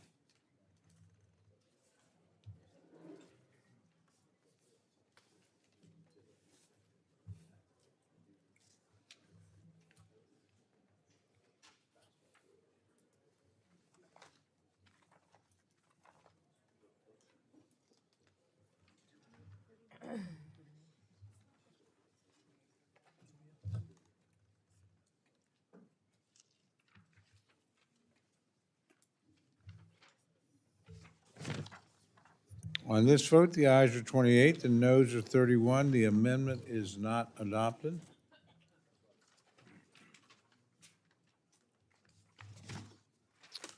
Gentlelady from Florida, Ms. Frankel, is recognized for the purpose of an amendment. Hello. Thank you, Mr. Chair. Thank you, Mr. Chair. I have an amendment at the desk, and I ask unanimous consent that the reading of the amendment be dispensed with. Without objection, the reading of the amendment is dispensed with, and the gentlelady is recognized for remarks on her amendment. Well, here goes another triple M. You know what that means. My. This amendment strikes Section 578 of the bill, a provision that blocks enforcement of the EEOC's 2024 rule clarifying that abortion care falls within the Pregnant Workers Fairness Act's protections for pregnancy, childbirth, and related medical conditions. The Pregnant Women's Fairness Act passed with bipartisan support because no woman should be pushed out of her job for a medical condition related to pregnancy. And the EEOC rule simply carries out that promise. And make no mistake, this matters to millions of women, this Fairness Act, because every year millions of women work while navigating pregnancy, childbirth, recovery, and reproductive health care decisions. And the law was meant to ensure that they are treated with dignity, with fairness, and basic humanity in the workplace.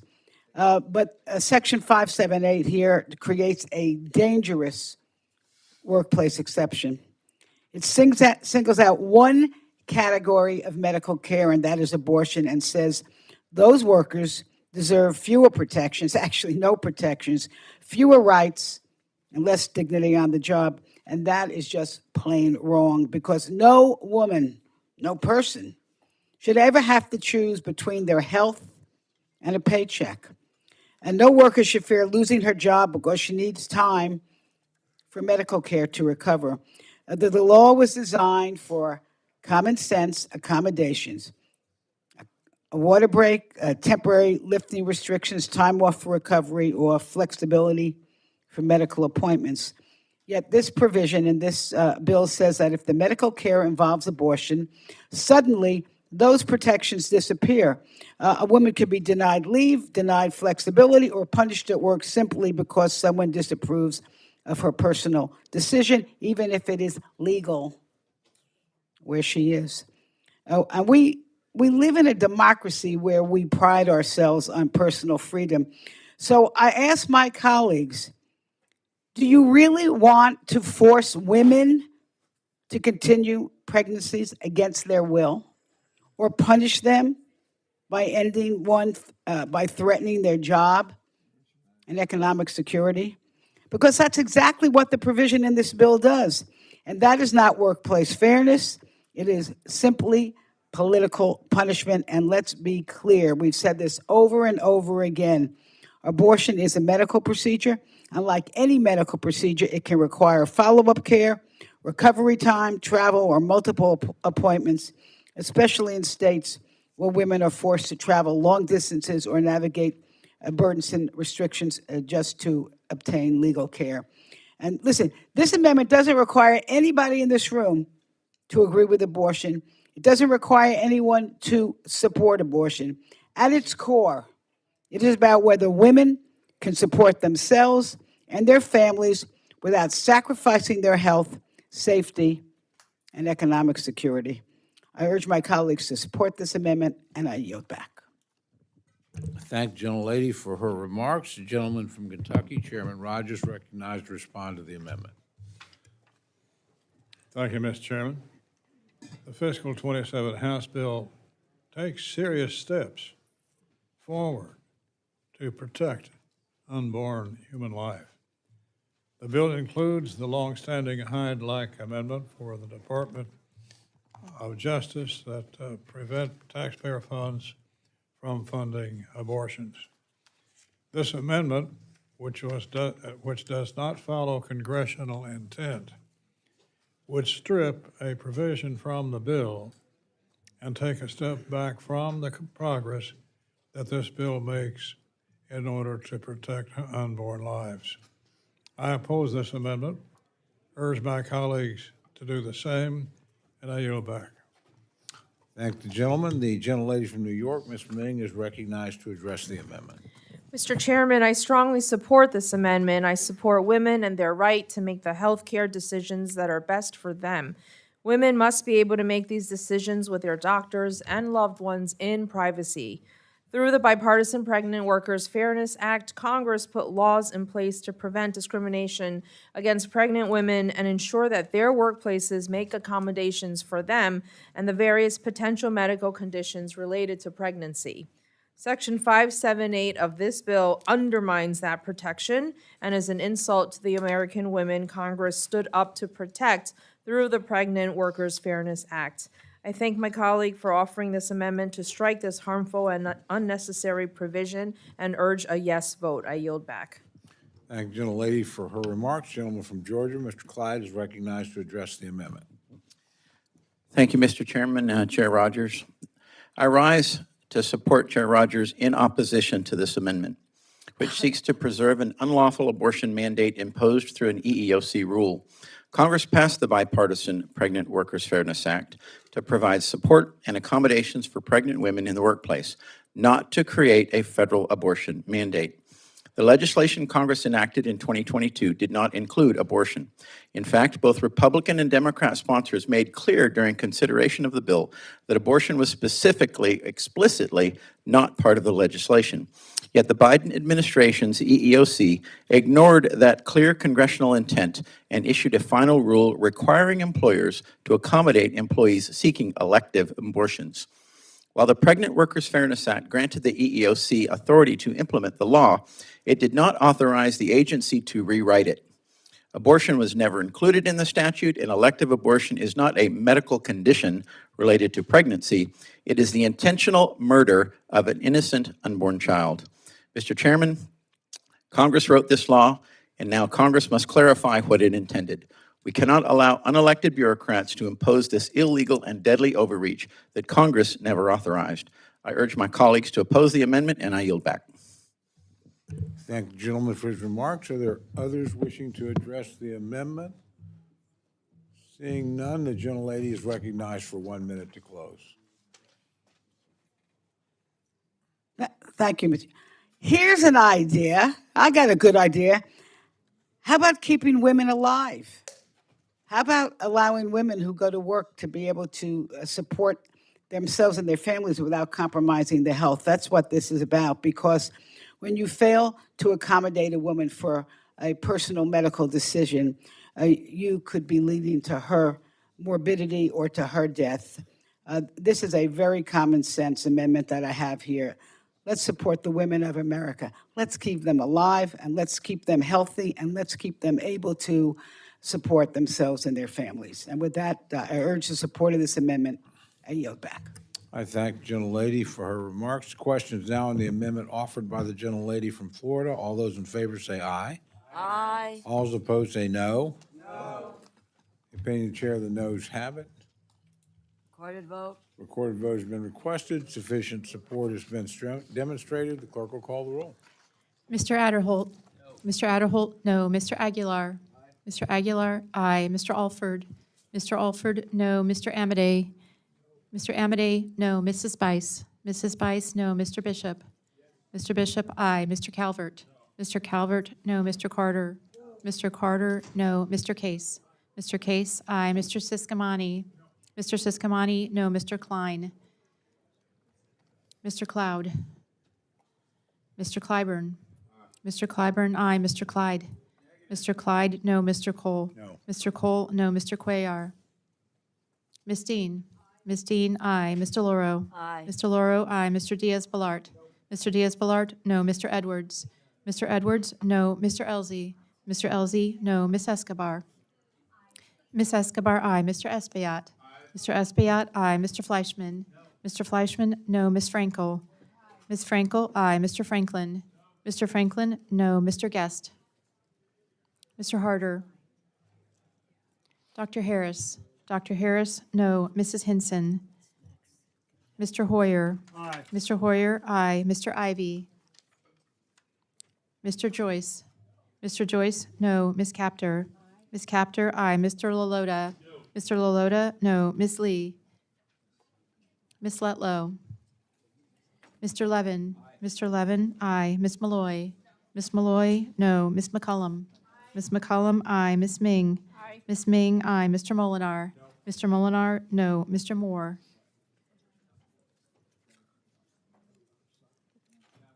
Mr. Moore, no. Mr. Morelli. Mr. Morelli, aye. Mr. Mervan.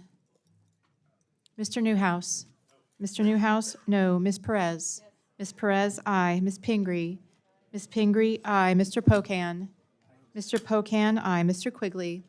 Mr. Quigley, aye. Mr. Reschenthaler. Mr. Rogers.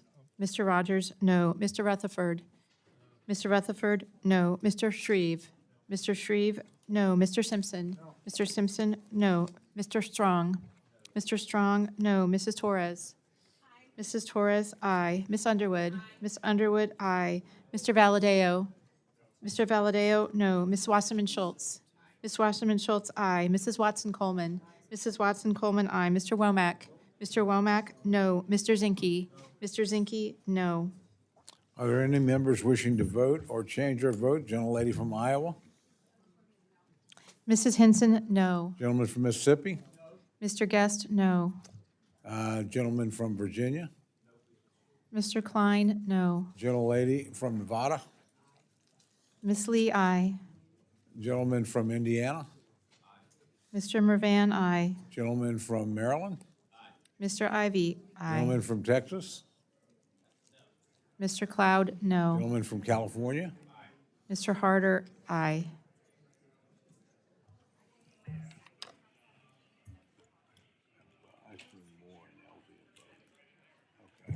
Are there any others wishing to vote or change their vote? Seeing none, the clerk will tally.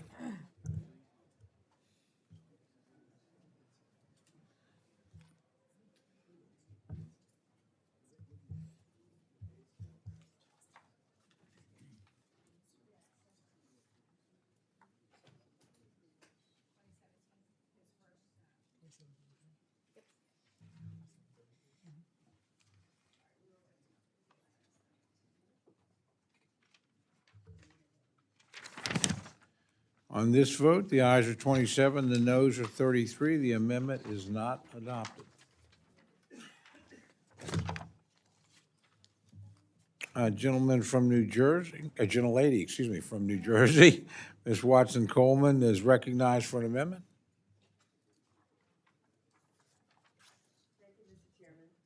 I have an amendment, and I ask unanimous consent to dispense with the reading of it. Without objection, the reading of the amendment is dispensed with, and the gentlelady is recognized for remarks on her amendment. Thank you. Thank you very much, Mr. Chairman. The Equal Employment Opportunity Commission was created by this body when it passed the Civil Rights Act of 1964, with the goal of ensuring that all workers have access to living wage jobs without fear of discrimination. My amendment would require the EEOC to fully investigate all discrimination complaints it receives. It would also require the agency to report how it is complying with that mandate. The law requires employers to focus on job-related criteria when deciding who to hire, fire, and promote, instead of focusing on deceptively neutral but harmful criteria that are not actually needed for the job, like requiring a college education or a credit score or passing physical ability tests. Its scope goes well beyond protecting gender or race-based discrimination, including religion, age, disability, sex, and sexual orientation as well. This manner of discrimination, known as disparate impact, has been recognized by the Supreme Court since 1971, with Congress codifying it by amending Title VI in 1991. Yet, since taking office, Donald Trump and his allies have waged a wrong-headed crusade against any policy that allows marginalized communities to earn a seat at the table, from firing Black officials to criminalizing inclusion initiatives, and most recently, pushing states to wipe out minority representation in Congress. Now the EEOC is ignoring federal employment laws and refusing to help workers facing discrimination. That includes the dismissal of a case challenging unlawful employment practices at Sheetz that discriminated against Black and Latino workers. In fact, Chair Andrea Lucas has even explicitly directed the agency to prioritize claims from able-bodied white men. The absurdity of that is just beyond discussing. These decisions are hurting communities across America who are already dealing with the weakened job market and face increasing discrimination on a daily basis on so many aspects of their life. America is at its best when it places value in a diversity of minds and backgrounds. Instead, the agency is setting America back by abandoning its duty, all in service of a divisive political agenda. I urge my colleagues to vote in favor of this amendment. I thank you for the opportunity to present it, and I yield back. I thank the gentlelady for her remarks. The gentleman from Kentucky, Chairman Rogers, recognized to address the amendment. Thank you, Mr. Chairman. I rise to oppose this amendment. It's well settled Supreme Court precedent that disparate impact by itself does not establish a claim of intentional discrimination. This amendment tries to require the EEOC to nevertheless. Mr. Chairman, could you bring the mic a little closer? I'm sorry. This amendment tries to require the EEOC to nevertheless treat disparate impact as if it does establish such a claim. I oppose this amendment, urge my colleagues to do the same, and I yield back. Thank the gentleman. Gentlelady from New York, Ms. Ming, is recognized to address the amendment. Mr. Chairman, I rise in support of this amendment. Disparate impact is an established legal framework that has been affirmed by courts and was codified in statute in the Civil Rights Act of 1991. This framework allows workers to challenge employment practices that may appear neutral but have a discriminatory effect. These protections are still important today when employers are increasingly using artificial intelligence and algorithmic tools to make hiring decisions, monitor performance, assign work, and evaluate productivity. Unfortunately, the administration is walking away from disparate impact enforcement across the government, weakening a wide range of protections from fair housing to equal employment opportunity, and leaving little recourse for Americans facing harmful discriminatory policies. The EEOC must carry out its mandate and fully investigate all cases of impact-based discrimination in American workplaces. I urge a yes vote on this amendment and yield back. Thank the gentlelady. Are there others wishing to address the amendment? Seeing none, the gentlelady from New Jersey is recognized for 1 minute to close. Thank you, Mr. Chairman. The EEOC's actions or lack thereof is another example of Trump's inability to make life better for every American, except for those of his buddies or people that look like him. The damage will reverberate well beyond discrimination. Americans are struggling to find work, struggling even more to earn a living wage. And this callousness will hurt us. It will hurt American pockets, and it does nothing to fix an economy where inflation now outpaces American paychecks for the first time in many years. Just yesterday, he said that he does not consider the financial impact of this war of choice in the Middle East when negotiating a peace deal. And based on his policies since day one, it doesn't appear that he considers the American taxpayer under any circumstances. Many people rely upon this. Many people have a right to work in this country free of discrimination. And I would ask my colleagues if you would please support me and support the people of the United States of America that are something other than just white men. I yield back. Thank the gentlelady for her comments. The question is now on the amendment offered by the gentlelady from New Jersey. All those in favor say aye. Aye. All those opposed say no.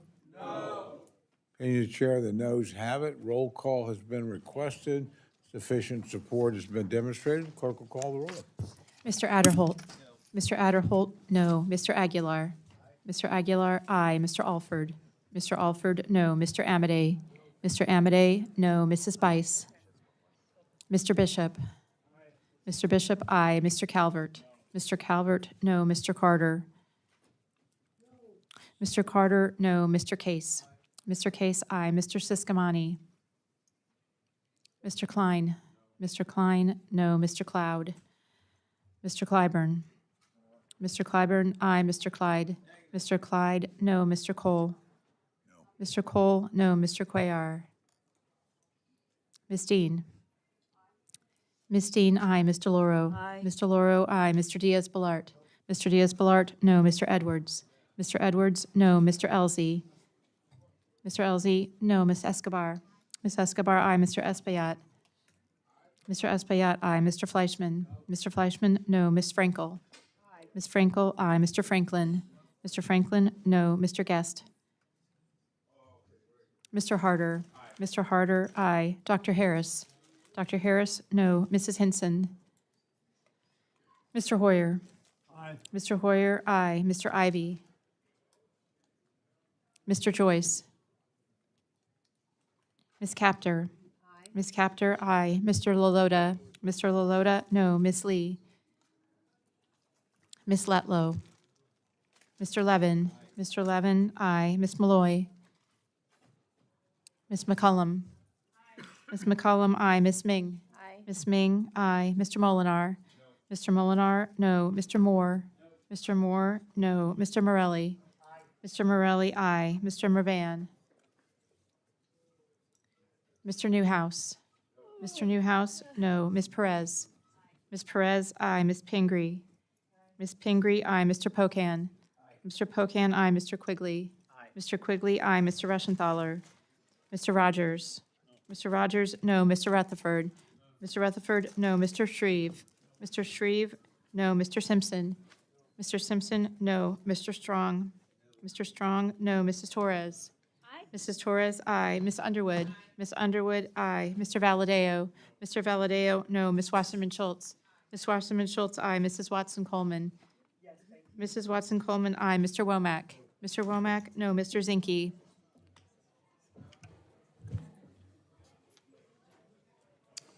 Are there any members wishing to vote or change their vote? Gentleman from Arizona? Mr. Siskamani, no. Gentlelady from Nevada? Ms. Lee, aye. Oh, gentlelady from Oklahoma? Mrs. Bice, no. Gentleman from Texas?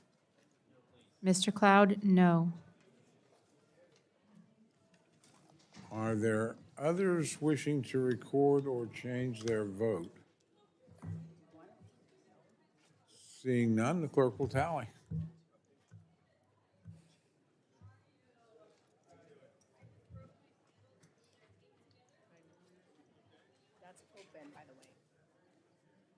Oh.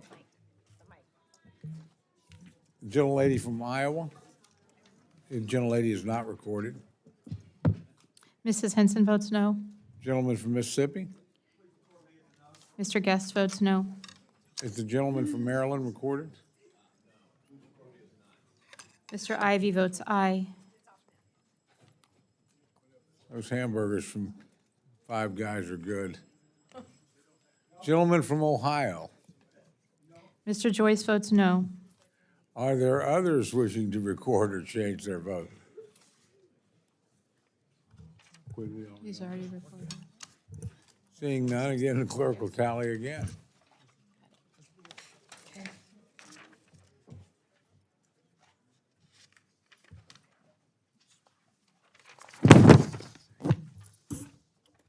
On this vote, the ayes are 26, the noes are 31. The amendment is not adopted.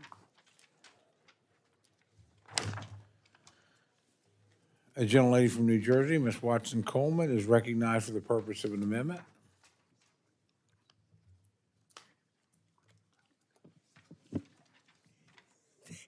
Thank you, Mr. Chairman. I have an amendment to offer and to withdraw, and I'd like to seek unanimous consent to dispense with the reading of the amendment. Without objection, the reading of the amendment is dispensed with. The gentlelady is recognized for remarks on her amendment. Thank you, Mr. Chairman. This bill seeks to cut $272 million from Legal Defense Services Corporation. My amendment would ensure that the LSC gets the funding that it needs. Cuts to the LSC would have devastating consequences for underserved communities, stripping resources from families that already struggle to defend themselves and reach the justice that they deserve. The LSC, which was founded by Congress over 50 years ago, is the single largest provider for grant funding, training, and technical assistance to civil legal aid programs geared specifically towards underserved communities. It helps millions of people every year. Republicans say that they want to cut waste, fraud, and abuse, but the LSC is one of the most efficient services that we fund. Thanks to its work, we save money in the long run. For every dollar we contribute in funding, taxpayers get $7 back, and increase economic activity as well. Economic activity that is sorely needed right now. This does not meet the criteria to be on the chopping block. The LSC is headed by a bipartisan board of directors, and the president appoints the board. The work that it does is in the service to all Americans, and all of us have constituents who have benefited from it. While we may disagree on many issues, this should not be one of them. In fact, this should be one we coalesce around. I'm willing to work with my colleagues to support robust funding for legal services. Let's show the American people that we still unify in service to our constituents. And I thank you very much, and I yield back.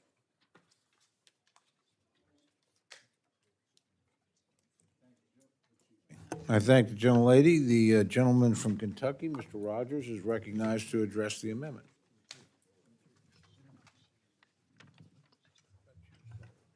Thank you, Mr. Chairman.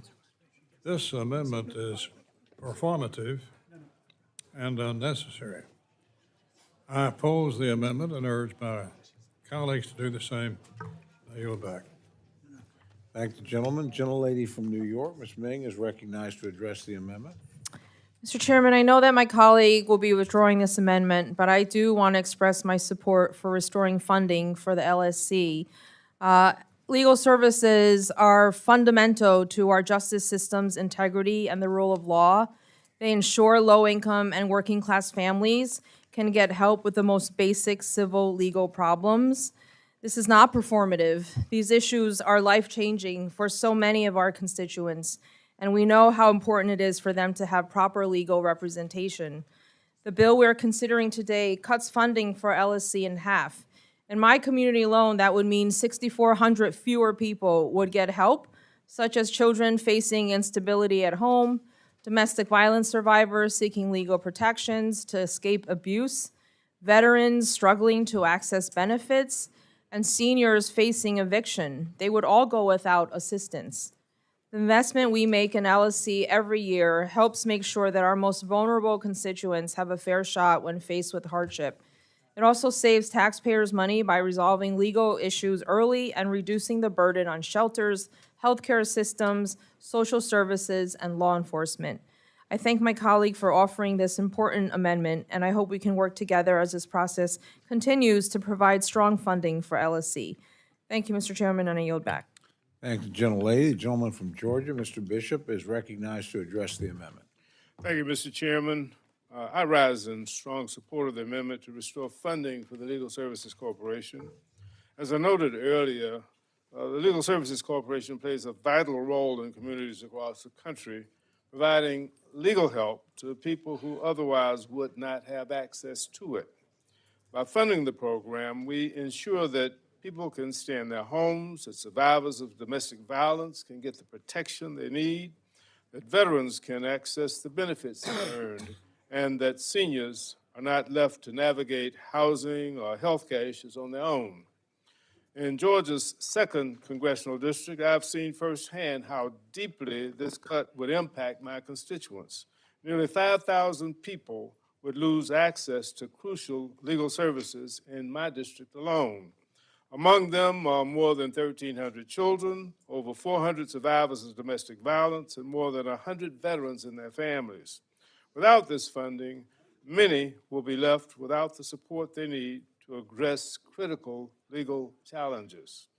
The legal aid organizations in my state are already doing everything they can with limited resources. A cut like this would only make their job harder and leave more people behind. We need to make sure that access to justice isn't just available to the wealthy. I urge my colleagues to support this amendment, and at the proper point in this process, I hope that we will, as a Congress, restore the funding to fully fund the Legal Services Corporation, to make sure that families, veterans, and seniors can continue to get the legal help they need when it matters the most. With that, I yield back.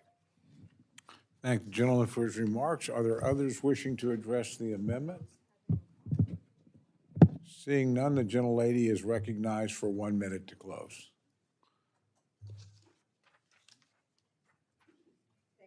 Chairman, first of all, I want to acknowledge that my colleagues have proposed this legislation, this bill, which has even a smaller cut to legal services than was originally proposed. And that's moving in the right direction. I think this is vitally important for the 6.4 million people that have used it before, for the issues which are coming before us even today. And I look forward to working with my colleagues to see if we can boost this up just a little bit. And with that, I withdraw my amendment, and thank you for the opportunity to present it. Thank the gentlelady. Gentlelady from California, Ms. Torres, is recognized for an amendment. Thank you, Chairman. I rise to offer an amendment and ask for the reading be dispensed with. Without objection, the reading of the amendment is dispensed with, and the gentlelady is recognized for remarks on her amendment. Thank you, Chairman. My amendment would prohibit preferential treatment for narco traffickers or child traffickers by the Federal Bureau of Prisons or any other agency funded by this act. Why is that important? Well, this is why.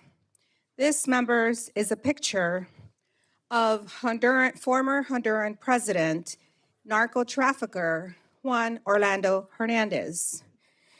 Former Honduran President Juan Orlando Hernandez, who in 2024 was convicted by an American jury for trafficking 400 tons of cocaine between 2004 and 2022 into our country.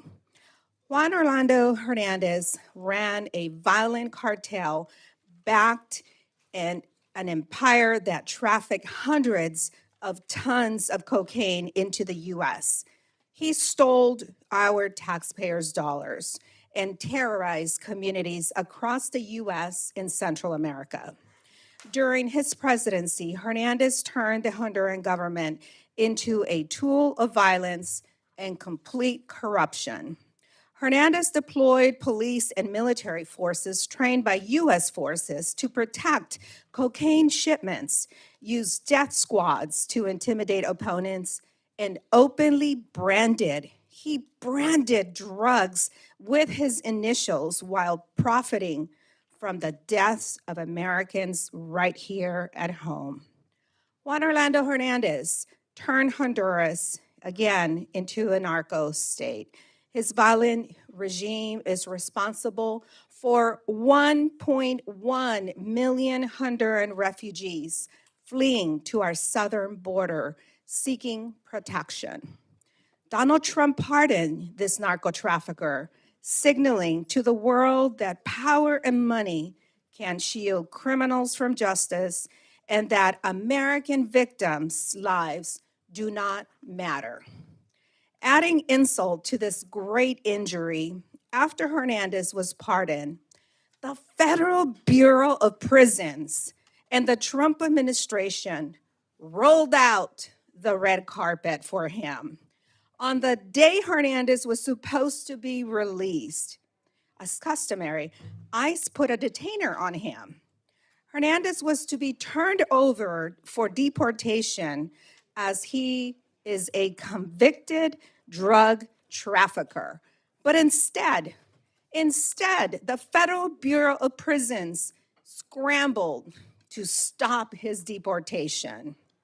And they didn't simply stop there. Despite their budget staffing challenges, Trump's Federal Bureau of Prisons paid, not with their own personal money, not with Juan Orlando Hernandez's money, but with our hard-earned taxpayers' dollars. They paid a specialized 4-man tactical team overtime, not regular time, overtime. They paid them overtime to take Juan Orlando Hernandez from his prison cell in West Virginia to a luxury hotel in downtown New York City, funded by our hard-working tax dollars. And what happened? to the $8 million fine that the judge ordered Juan Orlando to pay? I have no idea, and neither do you.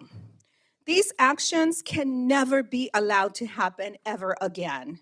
There should never be preferential treatment for narco leaders, whether they are pardoned or not. I urge my colleagues to support this amendment, and I yield back. Thank the gentlelady for her remarks. Gentleman from Kentucky, Chairman Rogers, recognized to respond to the amendment. Thank you, Mr. Chairman. This amendment is performative and unnecessary. So I oppose the amendment, urge my colleagues to do the same, and I yield back. Thank the gentleman. The gentlelady from New York is recognized to address the amendment. Mr. Chairman, I support this amendment, which ensures that the Department of Justice does not play favorites when it comes to prisoners who have committed some of the worst felonies imaginable. The former president of Honduras was moved by BOP officers from his prison in West Virginia to the Waldorf Astoria Hotel in New York City after he was pardoned. He had served less than 4 years of a 45-year sentence. This was a man who allowed drug traffickers to export more than 400 tons of cocaine into the United States.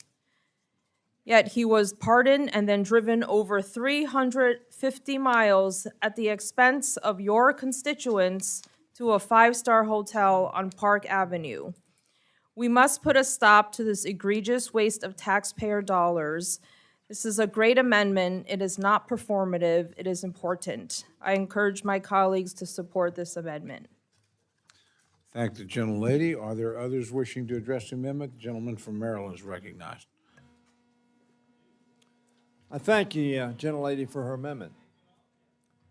I'm not sure what is met. Maybe the chairman would want to educate me on this, that the amendment is performative. I'm not sure what the meaning of that is applied to an amendment. Unless it's performative in the sense that none of the funds would be spent to coddle criminals. I will tell you this, the reason I rise, though, is I am confounded by the silence with reference to the pardon of criminals.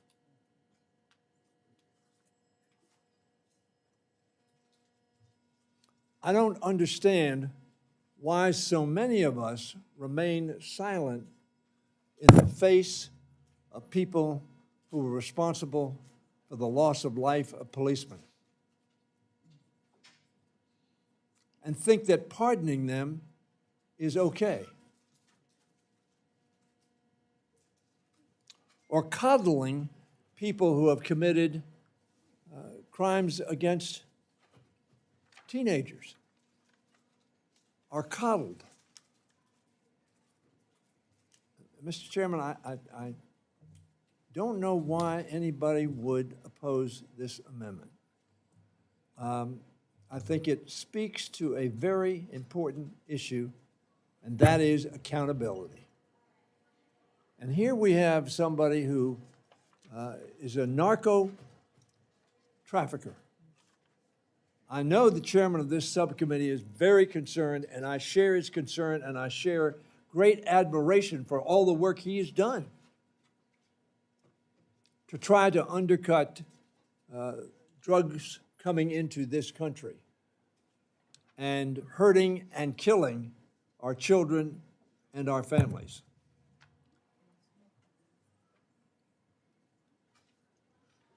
Pardon should be for those who have a justifiable reason for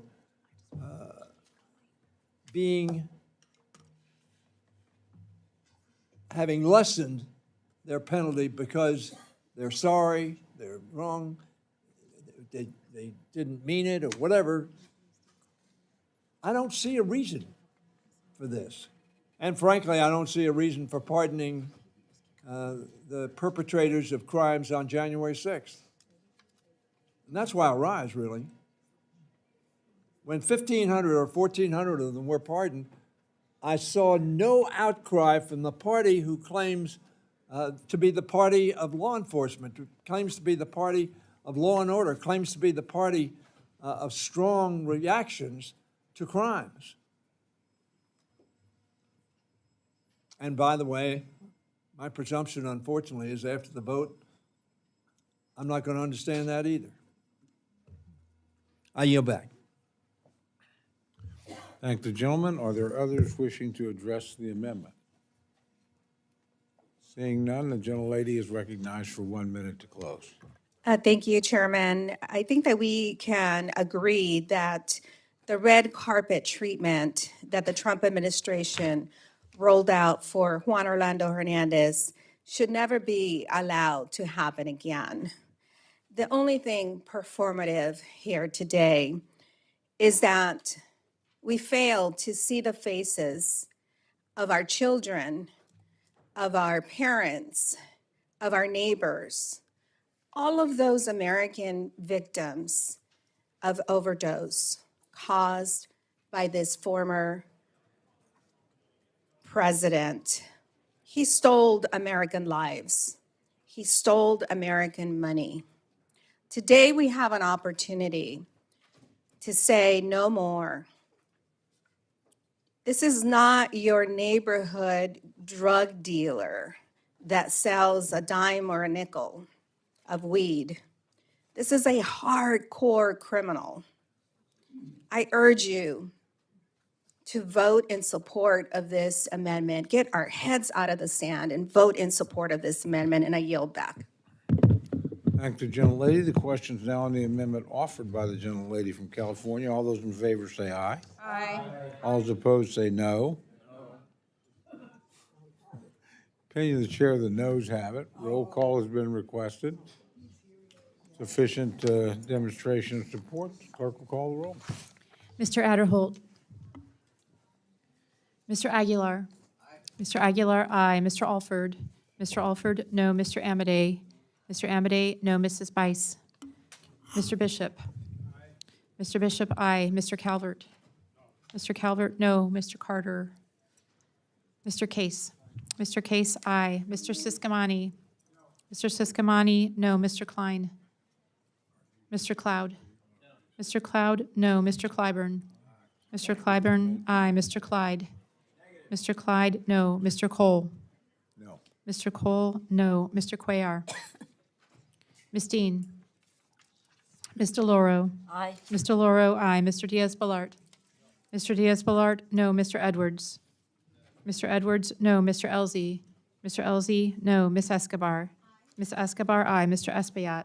Mr. Espaillat, aye. Mr. Fleischman. Ms. Frankel. Ms. Frankel, aye. Mr. Franklin. Mr. Franklin, no. Mr. Guest. Mr. Harder. Mr. Harder, aye. Dr. Harris. Dr. Harris, no. Mrs. Hinson. Mr. Hoyer. Aye. Mr. Hoyer, aye. Mr. Ivy. Mr. Ivy, aye. Mr. Joyce. Mr. Joyce, no. Ms. Capter. Ms. Capter, aye. Mr. LaLota. Mr. LaLota, no. Ms. Lee. Ms. Letlow. Mr. Levin. Mr. Levin, aye. Ms. Malloy. Ms. Malloy, no. Ms. McCollum. Ms. McCollum, aye. Ms. Ming. Aye. Ms. Ming, aye. Mr. Molinar. Mr. Molinar, no. Mr. Moore. Mr. Morelli. Aye. Mr. Morelli, aye. Mr. Mervan. Aye. Mr. Mervan, aye. Mr. Newhouse. Ms. Perez. Ms. Pingree. Ms. Pingree, aye. Mr. Pocan. Mr. Pocan, aye. Mr. Quigley. Mr. Quigley, aye. Mr. Reschenthaler. Mr. Rogers. Mr. Rogers, no. Mr. Rutherford. Mr. Rutherford, no. Mr. Shreve. Mr. Shreve, no. Mr. Simpson. Mr. Simpson, no. Mr. Strong. Mr. Strong, no. Mrs. Torres. Mrs. Torres, aye. Ms. Underwood. Ms. Underwood, aye. Mr. Valadeo. Ms. Wasserman Schultz. Ms. Wasserman Schultz, aye. Mrs. Watson Coleman. Mrs. Watson Coleman, aye. Mr. Womack. Mr. Womack, no. Mr. Zinke. Mr. Zinke, no. Are there any members wishing to vote or change their vote? Gentleman from Texas? Mr. Carter votes no. Gentleman from West Virginia? Mr. Moore, no. Gentleman from Mississippi?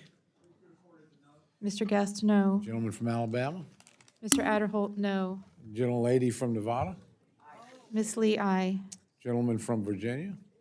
Mr. Klein, no. Gentleman from Tennessee? Mr. Fleischman, no. Gentlelady from the state of Washington? Ms. Perez, aye. Gentlelady from Pennsylvania? Ms. Dean, aye. Gentlelady from Oklahoma? Mrs. Bice, no. Are there others wishing to vote or change their vote? Not, the clerk will tally. Oh, gentleman from Washington? Mr. Newhouse, no. Are there others wishing to change or record their vote? Again, seeing none, the clerk will tally.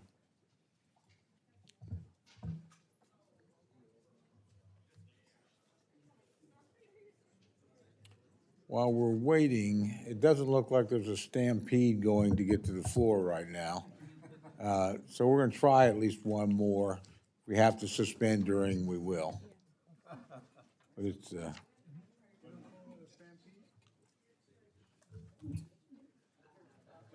I don't know, it's been like that. Either that or maybe the frame is frozen. Thank you. On this vote, the ayes are 27, the noes are 31. The amendment is not agreed to. Gentlelady from California, Ms. Torres, is recognized for the purpose of an amendment. Chairman, I rise to offer an amendment and ask that the reading be dispensed with. Without objection, the reading of the amendment is dispensed with, and the gentlelady is recognized for remarks on her amendment. Thank you, Chairman. This amendment requires the Department of Justice Office of the Pardon Attorney's website to include the amount of restitution or fines that are still owed by convicted individuals at the time that they are pardoned or have their sentences commuted. President Trump's pardons to wealthy friends, donors, and criminals are not only wrong, but they hurt American victims and leave taxpayers holding the bag. His pardons have forgiven financial crimes that came with hundreds of millions in punishment. In total, his pardons over 2 terms have reportedly wiped out nearly $2 billion in victim repayment and taxpayer recovery for Medicare, tax fraud, and much more. This is money that hasn't gone to victims of crime to compensate for their loss. It is money the federal government was owed that it will never get back. As a result of these pardons, also mean major cuts to the Crime Victims Fund, as criminal penalties pay into this fund to help survivors of crime with counseling, housing assistance, legal aid, and compensation. The money is passed down to state and local programs, including domestic violence shelters, rape crisis centers, and child abuse treatment programs. Victims of gun violence and their families rely on this funding to reimburse medical expenses, funeral costs, and lost wages.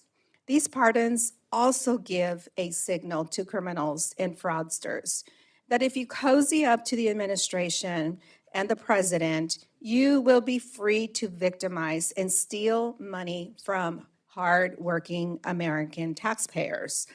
Trump signed into law massive cuts to health care, raising insurance costs and forcing hospitals to close, all in the name of tackling waste, fraud, and abuse. Meanwhile, he has pardoned individuals convicted of more than $2 billion in healthcare fraud cases. Let me give you just 2 examples. In May 2025, Trump commuted the sentence of a Florida healthcare executive, Lawrence Duran, who was convicted of orchestrating what was the largest therapy-related Medicare fraud scheme in history. Duran stole $205 million from Medicare and was sentenced to 50 years in prison. He's out loose now. In November of 2025, Trump pardoned Joseph Schwartz, a former owner of a collapsed nursing home chain who committed Medicaid fraud and stole $38 million in taxes. He reportedly paid a Trump-aligned lobbyist $960,000 to advocate for his pardon. Pardons are up for sale. Those are just two of the over 70 fraudsters that Trump has pardoned over his 2 terms. If any president pardons an individual, the American public deserves to know how much criminals have or haven't paid. And I urge my colleagues to support this amendment and yield back. Thank you, gentlelady. The gentleman from Kentucky, Mr. Rogers, is recognized to address the amendment. Thank you, Mr. Chairman. This amendment is misguided. I oppose it and urge my colleagues to do the same. And yield back. Thank the gentleman. The gentlelady from New York is recognized to address the amendment. Mr. Chairman, I support this amendment, and I thank my colleague for offering it. It's an important step in ensuring transparency in the pardon process. Although the pardon attorney is required to maintain a website naming people pardoned by the president and the crimes for which they are being pardoned, there's an important part of the picture missing. We don't see if these individuals owed fines or restitution as part of their sentence. This amendment would fix this. As my colleague has noted, in 2025, the 23 people pardoned by President Trump owed a total of $298 million to victims and to the government. And yes, former President Joe Biden pardoned 2 people who owed the government more than $100,000. So the American people deserve to know whether any of these people actually repaid the government before they were pardoned. It's not a partisan issue.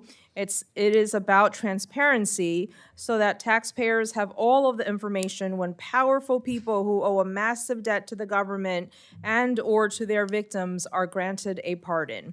I urge support for this amendment, and I yield back. Thank the gentlelady for her remarks. Are there others wishing to address the amendment? Gentleman from Maryland. Thank you, Mr. Chairman. I support the amendment. Just a couple of quick points. Pardons do wipe away billions of dollars. In this instance, the Trump administration, $2 billion have been eliminated. As was mentioned a moment ago, though, the restitution would go to the victims of the frauds in this instance.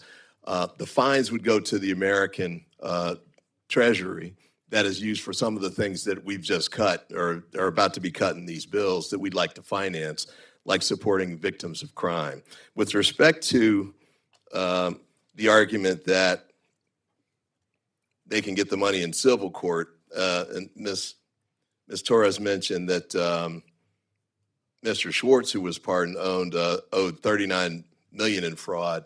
People had tried to get the civil findings and judgments against him, had been successful in those, but he was able to evade paying them by circuitous activities.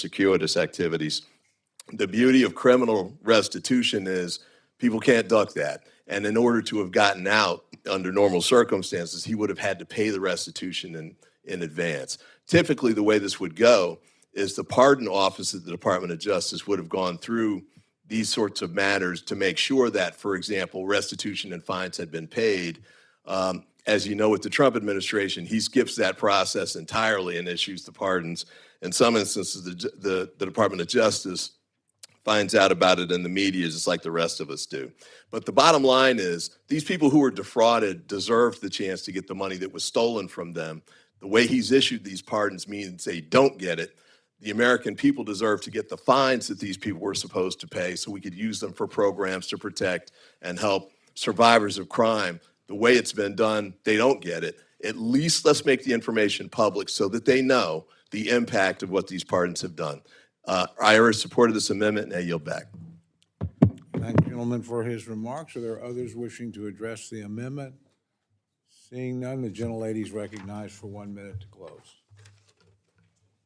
Thank you, Chairman. I don't know if there's another way to rectify, to make things a little better for victims of these crimes, of these people who have been pardoned. But it doesn't matter if it's a Democrat or a Republican. We ought to demand transparency.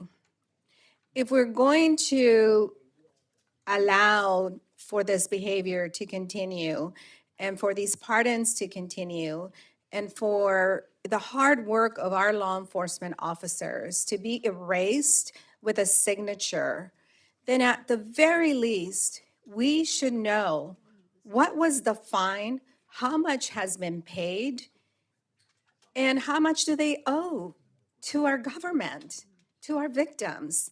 I don't think that that is a hard ask. It started, for me, it started with Juan Orlando Hernandez. I wanted us to take over a mansion that he owns in Florida and to utilize that for his victims that came to our southern border. He should have to pay, at the very least, the $8 million. Has that been erased? I have no idea. I don't have an answer for you because there is no place where I can get that answer. And when our government refuses to be transparent, we must demand transparency. I ask for your support for this amendment, and I yield back. Thank you, gentlelady. The question's now on the amendment offered by the gentlelady from California. All those in favor say aye. Aye. All those opposed say no. No. Opinion chair, the noes have it. And the amendment is not adopted. With that, we will, well, I will be more than happy, but I did call for it. So roll call vote has been requested. Sufficient support has been demonstrated. Clerk will call the roll. Mr. Adderholt? No. Mr. Adderholt, no. Mr. Aguilar? Mr. Aguilar, aye. Mr. Alford? Mr. Alford, no. Mr. Amadei? Mr. Amadei, no. Mrs. Bice? Mrs. Bice, no. Mr. Bishop? Mr. Bishop, aye. Mr. Calvert? Mr. Calvert, no. Mr. Carter? Mr. Carter, no. Mr. Case? Mr. Case, aye. Mr. Siscomani? Mr. Siscomani, no. Mr. Klein? Mr. Klein, no. Mr. Cloud? Mr. Cloud, no. Mr. Clyburn? Mr. Clyburn? Mr. Clyburn, aye. Mr. Clyde? Mr. Clyde, no. Mr. Cole? No. Mr. Cole, no. Mr. Cuellar? Ms. Dean? Ms. Dean, aye. Ms. Delauro? Aye. Ms. Delauro, aye. Mr. Diaz-Balart? Mr. Diaz-Balart, no. Mr. Edwards? Mr. Edwards, no. Mr. Elzey? Mr. Elzey, no. Ms. Escobar? Ms. Escobar, aye. Mr. Espaillat? Mr. Espaillat, aye. Mr. Fleischman? Mr. Fleischman, no. Ms. Frankel? Ms. Frankel, aye. Mr. Franklin? Mr. Guest? Mr. Harder? Mr. Harder, aye. Dr. Harris?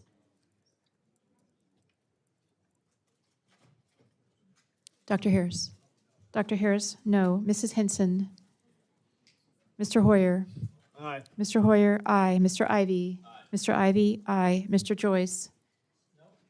Mr. Joyce, no. Ms. Capter? Ms. Capter, aye. Mr. LaLota? Mr. LaLota, no. Ms. Lee? Ms. Lee, aye. Ms. Letlow? Mr. Levin?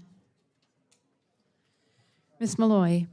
Ms. Malloy, no. Ms. McCollum? Ms. McCollum, aye. Ms. Ming? Aye. Ms. Ming, aye. Mr. Molinar? Mr. Molinar, no. Mr. Moore?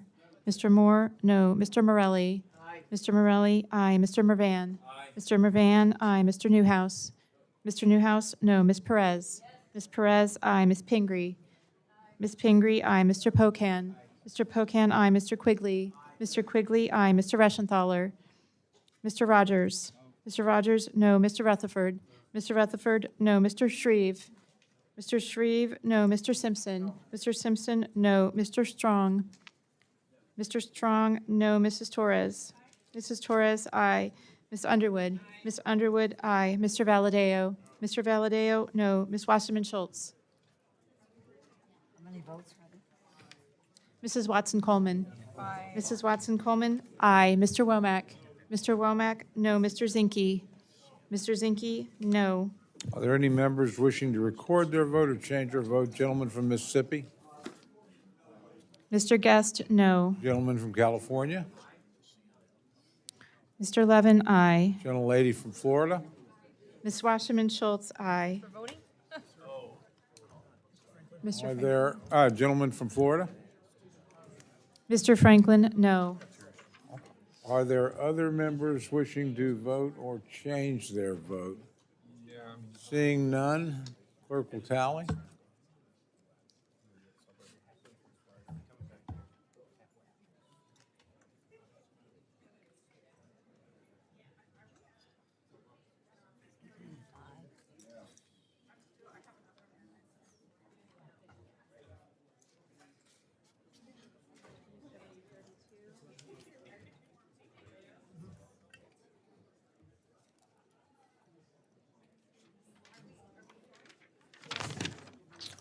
On this vote, the ayes are 27, the noes are 32. The amendment is not adopted. We will take a recess, and please return as quickly as you can. We're making good progress, but we still have a very long way to go. Committee is now in recess.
For the, no, this is Michael Cloud's birthday. It actually is today. So he deserves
committee will come to order. And obviously it'll take us a little bit, but we're going to go ahead and keep moving. Gentlelady from California, Ms. Torres, is recognized for an amendment. Thank you, Chairman. I rise to offer an amendment and ask that the reading be dispensed with. Without objection, the reading of the amendment is dispensed with, and the gentlelady is recognized for remarks on her amendment. Thank you. The Economic Development Administration helps local governments in their long-term recovery after disaster strikes. It is not just homes that need to be rebuilt after a storm or a wildfire.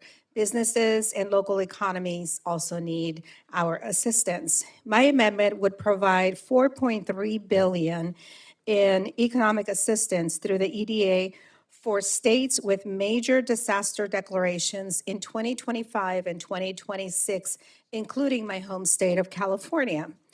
The January 2025 wildfires in Los Angeles displaced over 100,000 Californians, including small to medium-sized businesses.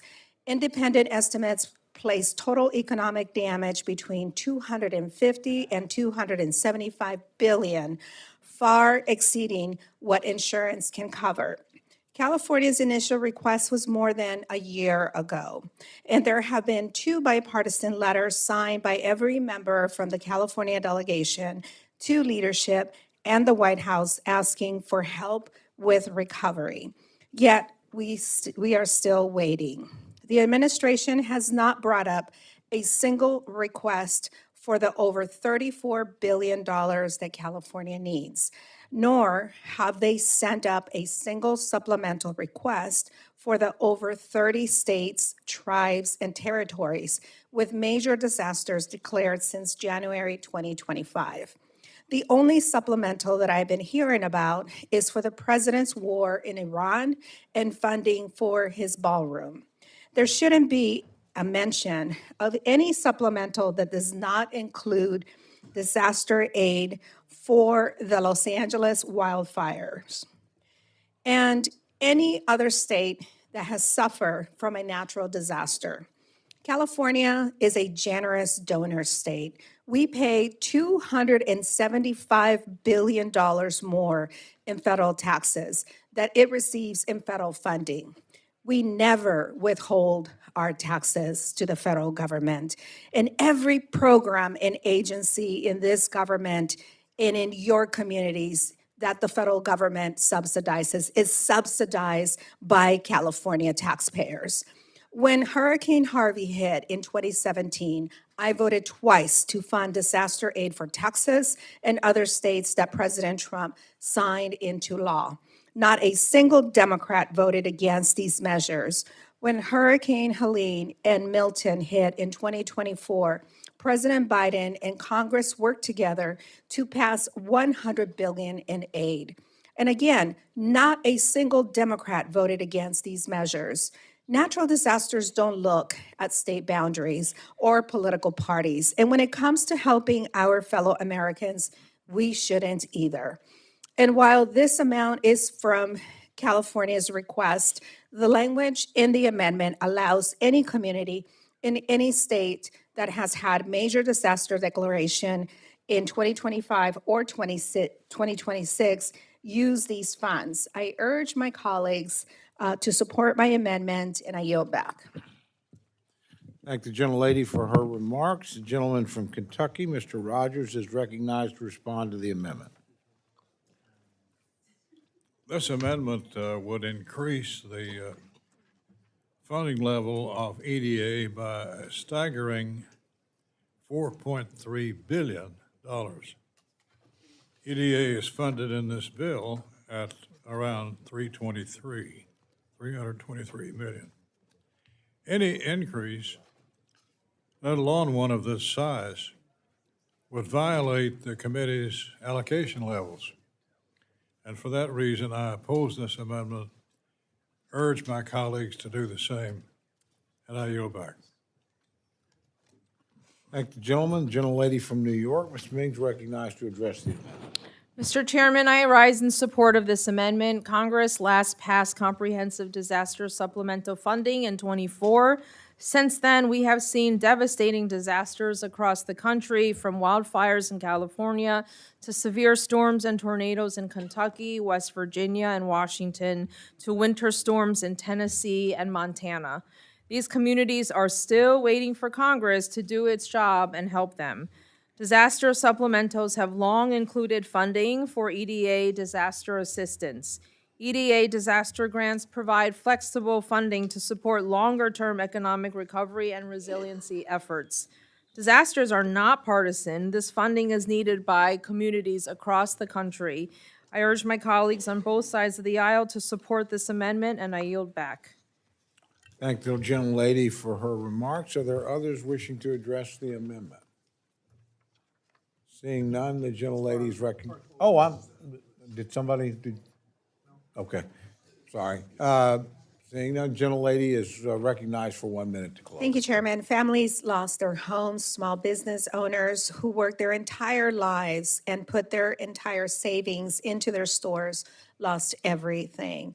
This amendment would be one step in the right direction to help not just my home state of California, but all states whose local economies have been wrecked by a natural disaster. With that, I urge my colleagues to support this amendment, and I yield back. Thanks, gentlelady. The question's now on the amendment offered by the gentlelady from California. All those in favor say aye. All those opposed say no. No. Opinion of the chair, the noes have it. Roll call has been requested. Could I have some hands, please? Sufficient support has been demonstrated. The clerk will call the roll. Mr. Adderholt. Mr. Aguilar. Mr. Aguilar, aye. Mr. Alford. Mr. Alford, no. Mr. Amade. Mrs. Bice. Mrs. Bice, no. Mr. Bishop. Mr. Calvert. Mr. Calvert, no. Mr. Carter. Mr. Carter, no. Mr. Case. Mr. Siscomani. Mr. Siscomani, no. Mr. Klein. Mr. Klein, no. Mr. Cloud. Mr. Clyburn. Mr. Clyburn, aye. Mr. Clyde. Mr. Clyde, no. Mr. Cole. No. Mr. Cole, no. Mr. Cuellar. Mr. Cuellar, aye. Ms. Dean. Ms. Dean, aye. Ms. Delauro. Aye. Ms. Delauro, aye. Mr. Diaz-Balart. Mr. Edwards. Mr. Edwards, no. Mr. Elzey. Mr. Elzey, no. Ms. Escobar. Ms. Escobar, aye. Mr. Espaillat. Mr. Espaillat, aye. Mr. Fleischman. Mr. Fleischman, no. Ms. Frankel. Ms. Frankel, aye. Mr. Franklin. Mr. Franklin, no. Mr. Guest. Mr. Guest, no. Mr. Harder. Mr. Harder, aye. Dr. Harris. Dr. Harris, no. Mrs. Henson. Mr. Hoyer. Mr. Ivy. Mr. Ivy, aye. Mr. Joyce. Mr. Joyce, no. Ms. Capter. Ms. Capter, aye. Mr. Lalota. Mr. Lalota, no. Ms. Lee. Ms. Letlow. Mr. Levin. Mr. Levin, aye. Ms. Malloy. Ms. Malloy, no. Ms. McCollum. Ms. McCollum, aye. Ms. Ming. Ms. Ming, aye. Mr. Molinar. Mr. Molinar, no. Mr. Moore. Mr. Moore, no. Mr. Morelli. Mr. Mervan. Mr. Newhouse. Mr. Newhouse, no. Ms. Perez. Ms. Perez, aye. Ms. Pingree. Ms. Pingree, aye. Mr. Pocan. Mr. Quigley. Mr. Quigley, aye. Mr. Reschenthaler. Mr. Rogers. Mr. Rogers, no. Mr. Rutherford. Mr. Rutherford, no. Mr. Shreve. Mr. Shreve, no. Mr. Simpson. Mr. Simpson, no. Mr. Strong. Mr. Strong. Mr. Strong, no. Mrs. Torres. Mrs. Torres, aye. Ms. Underwood. Ms. Underwood, aye. Mr. Valadeo. Ms. Wasserman Schultz. Ms. Wasserman Schultz, aye. Mrs. Watson Coleman. Mrs. Watson Coleman, aye. Mr. Womack. Mr. Womack, no. Mr. Zinke. Mr. Zinke, no. Do any members wish to vote or change their vote? Gentleman from Florida. Mr. Diaz-Balart, no. Gentleman from Alabama. Mr. Adderholt, no. The gentleman from Georgia. Mr. Bishop, aye. Gentleman from Wisconsin. Mr. Pocan, aye. Gentleman from Hawaii. Mr. Case, aye. Gentleman from Indiana. Mr. Mervan, aye. The birthday boy from Texas. Mr. Cloud, no. A gentlelady from Nevada.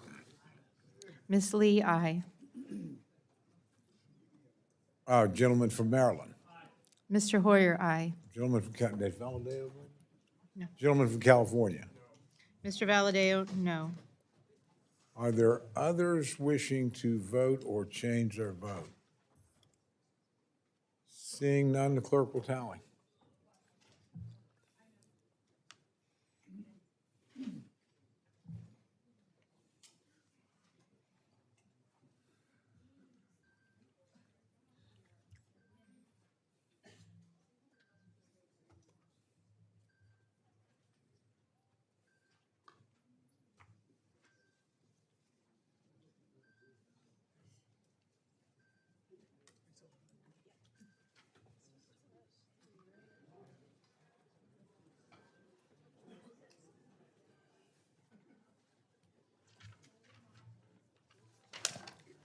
On this vote, the ayes are 27, the noes are 31. The amendment is not adopted. A gentleman from New York, Mr. Espaillat, is recognized for the purpose of an amendment.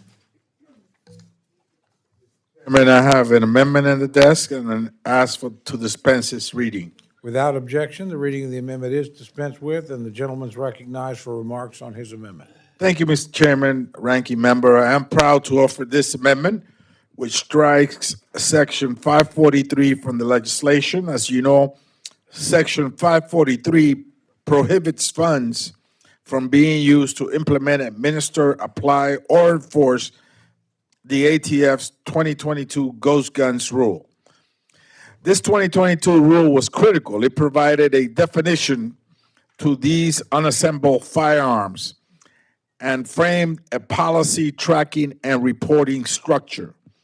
The use of unassembled firearms, untraceable ghost gun, continues to plague many of our communities. Within my district in New York City and across cities from Los Angeles to Miami, law enforcement officials continue to come across hundreds and thousands of ghost guns annually.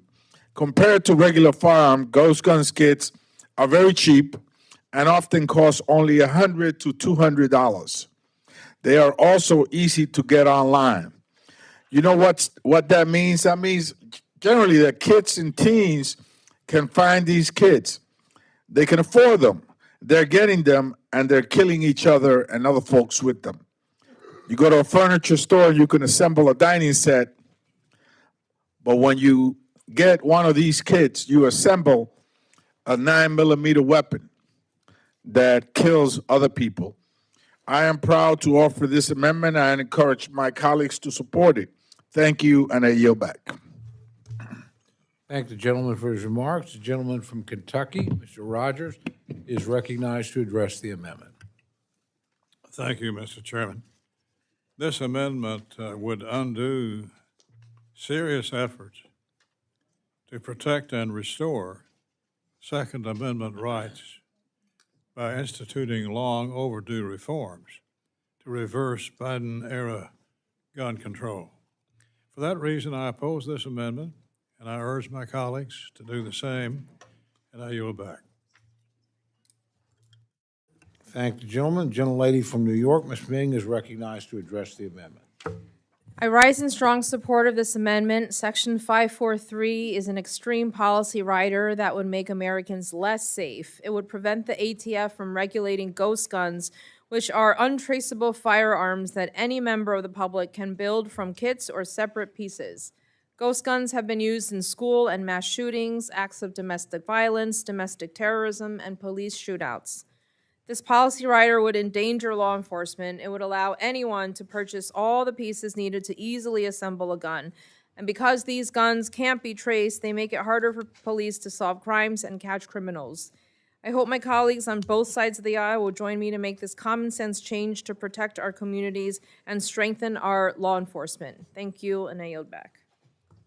Thank the gentlelady. The gentleman from Georgia, Mr. Clyde, is recognized to address the amendment. Thank you, Mr. Chairman. I rise today in strong opposition to this amendment to strike Section 543 of the bill, which prohibits funds for the Bureau of Alcohol, Tobacco, and Firearms Explosives rule entitled Definition of Frame or Receiver and Identification of Firearms.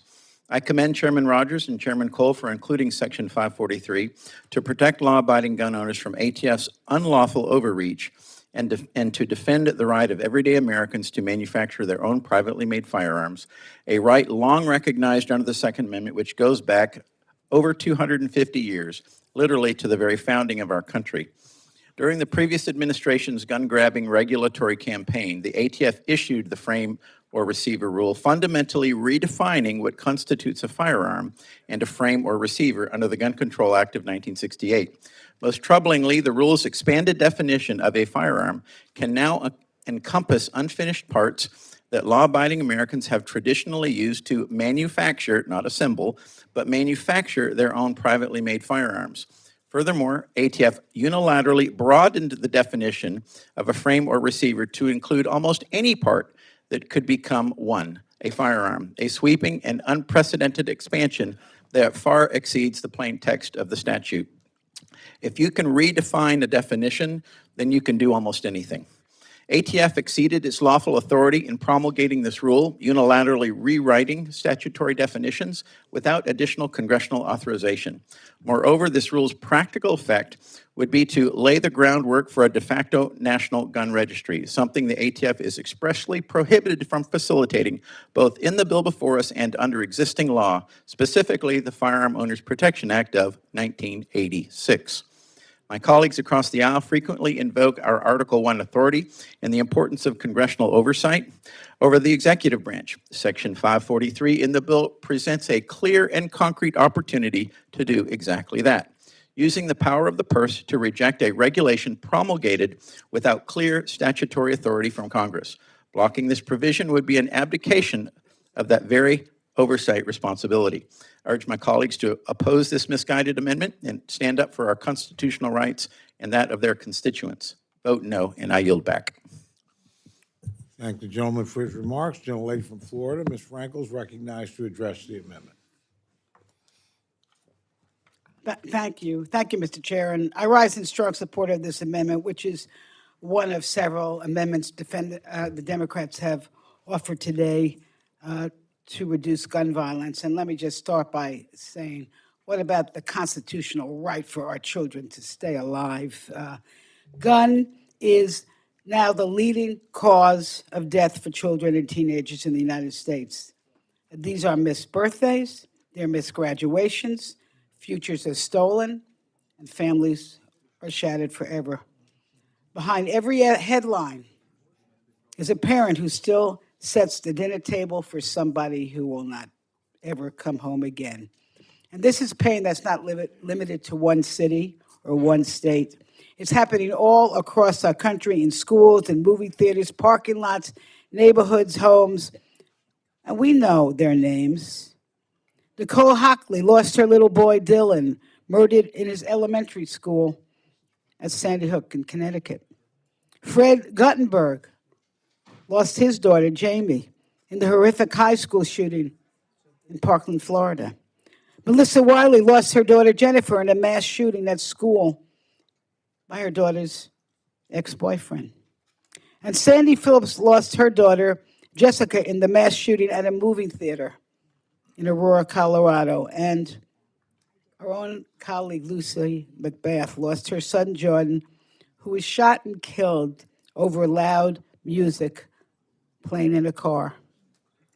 Parents in every corner of America live with this grief. Birthdays become heartbreak, holidays become reminders, bedrooms stay untouched, voicemails are saved forever to hear the voices of a child. And we owe all these families more than just prayers and thoughts. We owe them action. This amendment will not erase the grief of these families, but it says as Congress is finally willing to confront this crisis with the urgency that it deserves, because no parent in America should endure the agony of burying a child because of gun violence. I urge the adoption of this amendment, and I yield back. Thank the gentlelady for her remarks. Are there others wishing to address the amendment? Seeing none, the gentleman is recognized, or gentlelady, excuse me, is recognized for 1 minute to close. Gentleman. Mr. Chairman, again, ghost guns, unfortunately, are the guns of the future. they don't have a traceable number. You're not able to determine who assembled them or where they came from. They have no registry. We have no ability as a society to track who uses them in an illegal and violent way. And they're readily available for young people to assemble right in their homes. They get them by mail. They're assembled, and they have a deadly weapon, a 9mm or an automatic weapon that shows up in far too many neighborhoods, far too many street corners in shootings, and the result is the same, death. So I believe that these guns should be regulated like other guns are regulated, and that in fact this was put into motion administratively in previous years, and it was undone. The result has been chaos and death in many of our districts. I ask for my colleagues to consider this amendment and vote in support of it. I yield back. Thank you, gentleman, for his remarks. Questions now on the amendment offered by the gentleman from New York. All those in favor say aye. Aye. All those opposed say no. And the chair of the noes have it. Roll call has been requested. Sufficient support has been demonstrated. Clerk will call the roll. Mr. Adderholt. Mr. Adderholt, no. Mr. Aguilar. Mr. Aguilar, aye. Mr. Alford. Mr. Alford, no. Mr. Amade. Mrs. Bice. Mr. Bishop. Mr. Bishop, aye. Mr. Calvert. Mr. Calvert, no. Mr. Carter. Mr. Carter, no. Mr. Case. Mr. Siscomani. Mr. Klein. Mr. Cloud. Mr. Cloud, no. Mr. Clyburn. Mr. Clyburn, aye. Mr. Clyde. Mr. Clyde, no. Mr. Cole. Mr. Cole, no. Mr. Cuellar. Ms. Dean. Ms. Dean, aye. Ms. Delauro. Ms. Delauro, aye. Mr. Diaz-Balart. Mr. Diaz-Balart, no. Mr. Edwards. Mr. Edwards, no. Mr. Elzey. Mr. Elzey, no. Ms. Escobar. Ms. Escobar, aye. Mr. Espaillat. Mr. Espaillat, aye. Mr. Fleischman. Mr. Fleischman, no. Ms. Frankel. Ms. Frankel, aye. Mr. Franklin. Mr. Franklin, no. Mr. Guest. Mr. Harder. Dr. Harris. Dr. Harris, no. Mrs. Hinson. Mr. Hoyer. Aye. Mr. Hoyer, aye. Mr. Ivy. Mr. Ivy, aye. Mr. Joyce. Mr. Joyce, no. Ms. Capter. Ms. Capter, aye. Mr. Lalota. Mr. Lalota, no. Ms. Lee. Ms. Lee, aye. Ms. Letlow. Mr. Levin. Mr. Levin, aye. Ms. Malloy. Ms. Malloy, no. Ms. McCullum. Ms. McCullum, aye. Ms. Ming. Aye. Ms. Ming, aye. Mr. Molinar. Mr. Molinar, no. Mr. Moore. Mr. Moore, no. Mr. Morelli. Mr. Morelli, aye. Mr. Mervan. Mr. Newhouse. Mr. Newhouse, no. Ms. Perez. Ms. Perez, aye. Ms. Pingree. Ms. Pingree, aye. Mr. Pocan. Mr. Pocan, aye. Mr. Quigley. Mr. Quigley, aye. Mr. Reschenthaler. Mr. Rogers. Mr. Rogers, no. Mr. Rutherford. Mr. Rutherford, no. Mr. Shreve. Mr. Shreve, no. Mr. Simpson. Mr. Simpson, no. Mr. Strong. Mr. Strong, no. Mrs. Torres. Mrs. Torres, aye. Miss Underwood. Miss Underwood, aye. Mr. Valadeo. Mr. Valadeo, no. Miss Wasserman Schultz. Miss Wasserman Schultz, aye. Mrs. Watson Coleman. Mrs. Watson Coleman, aye. Mr. Womack. Mr. Womack, no. Mr. Zinke. Mr. Zinke, no. Are there any members wishing to vote or change their vote? Gentlelady from Oklahoma. Mrs. Bice, no. Gentleman from Mississippi. Mr. Guest, no. Gentleman from Arizona. Mr. Siscomani, no. Gentleman from Hawaii. Mr. Case, aye. Gentleman from California. Mr. Harder, aye. Are there others wishing to record their vote or change their vote? Mr. Mervan. Gentleman from Indiana. Mr. Mervan, aye. Seeing no others, clerk will tally.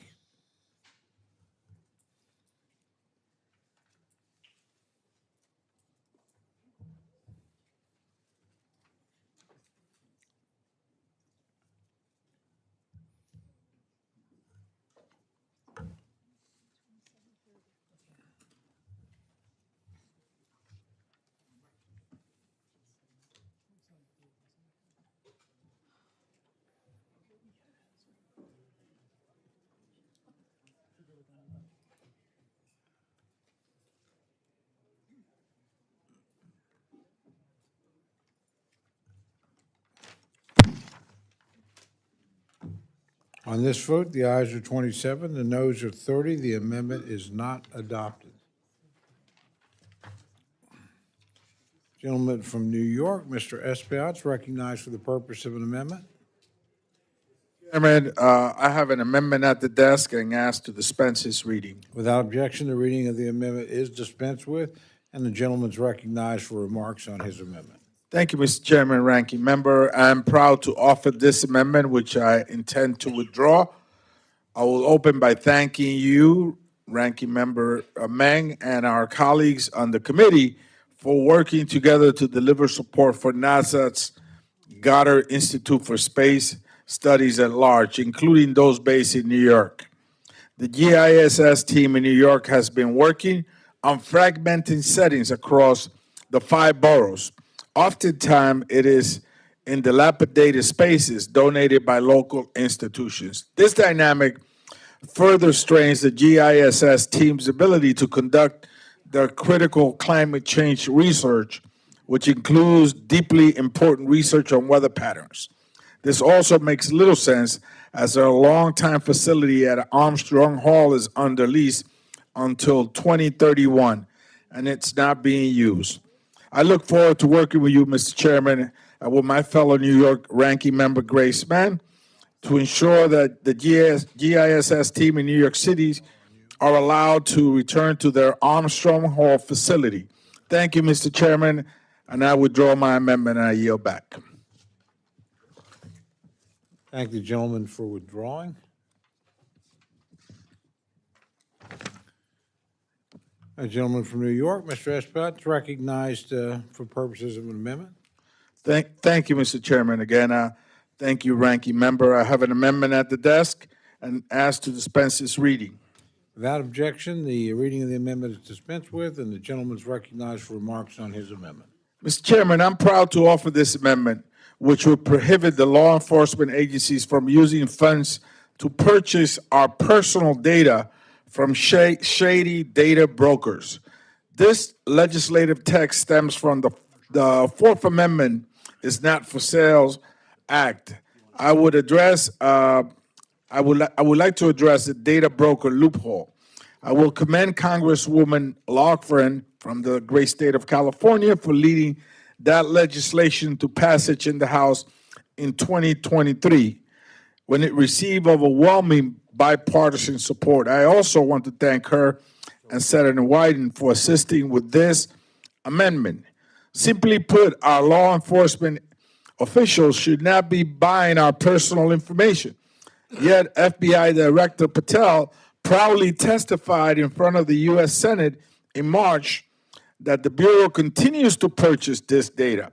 The FBI, DEA, ATF, and Marshals have important work to do ahead of them, which would not be impacted by this legislation.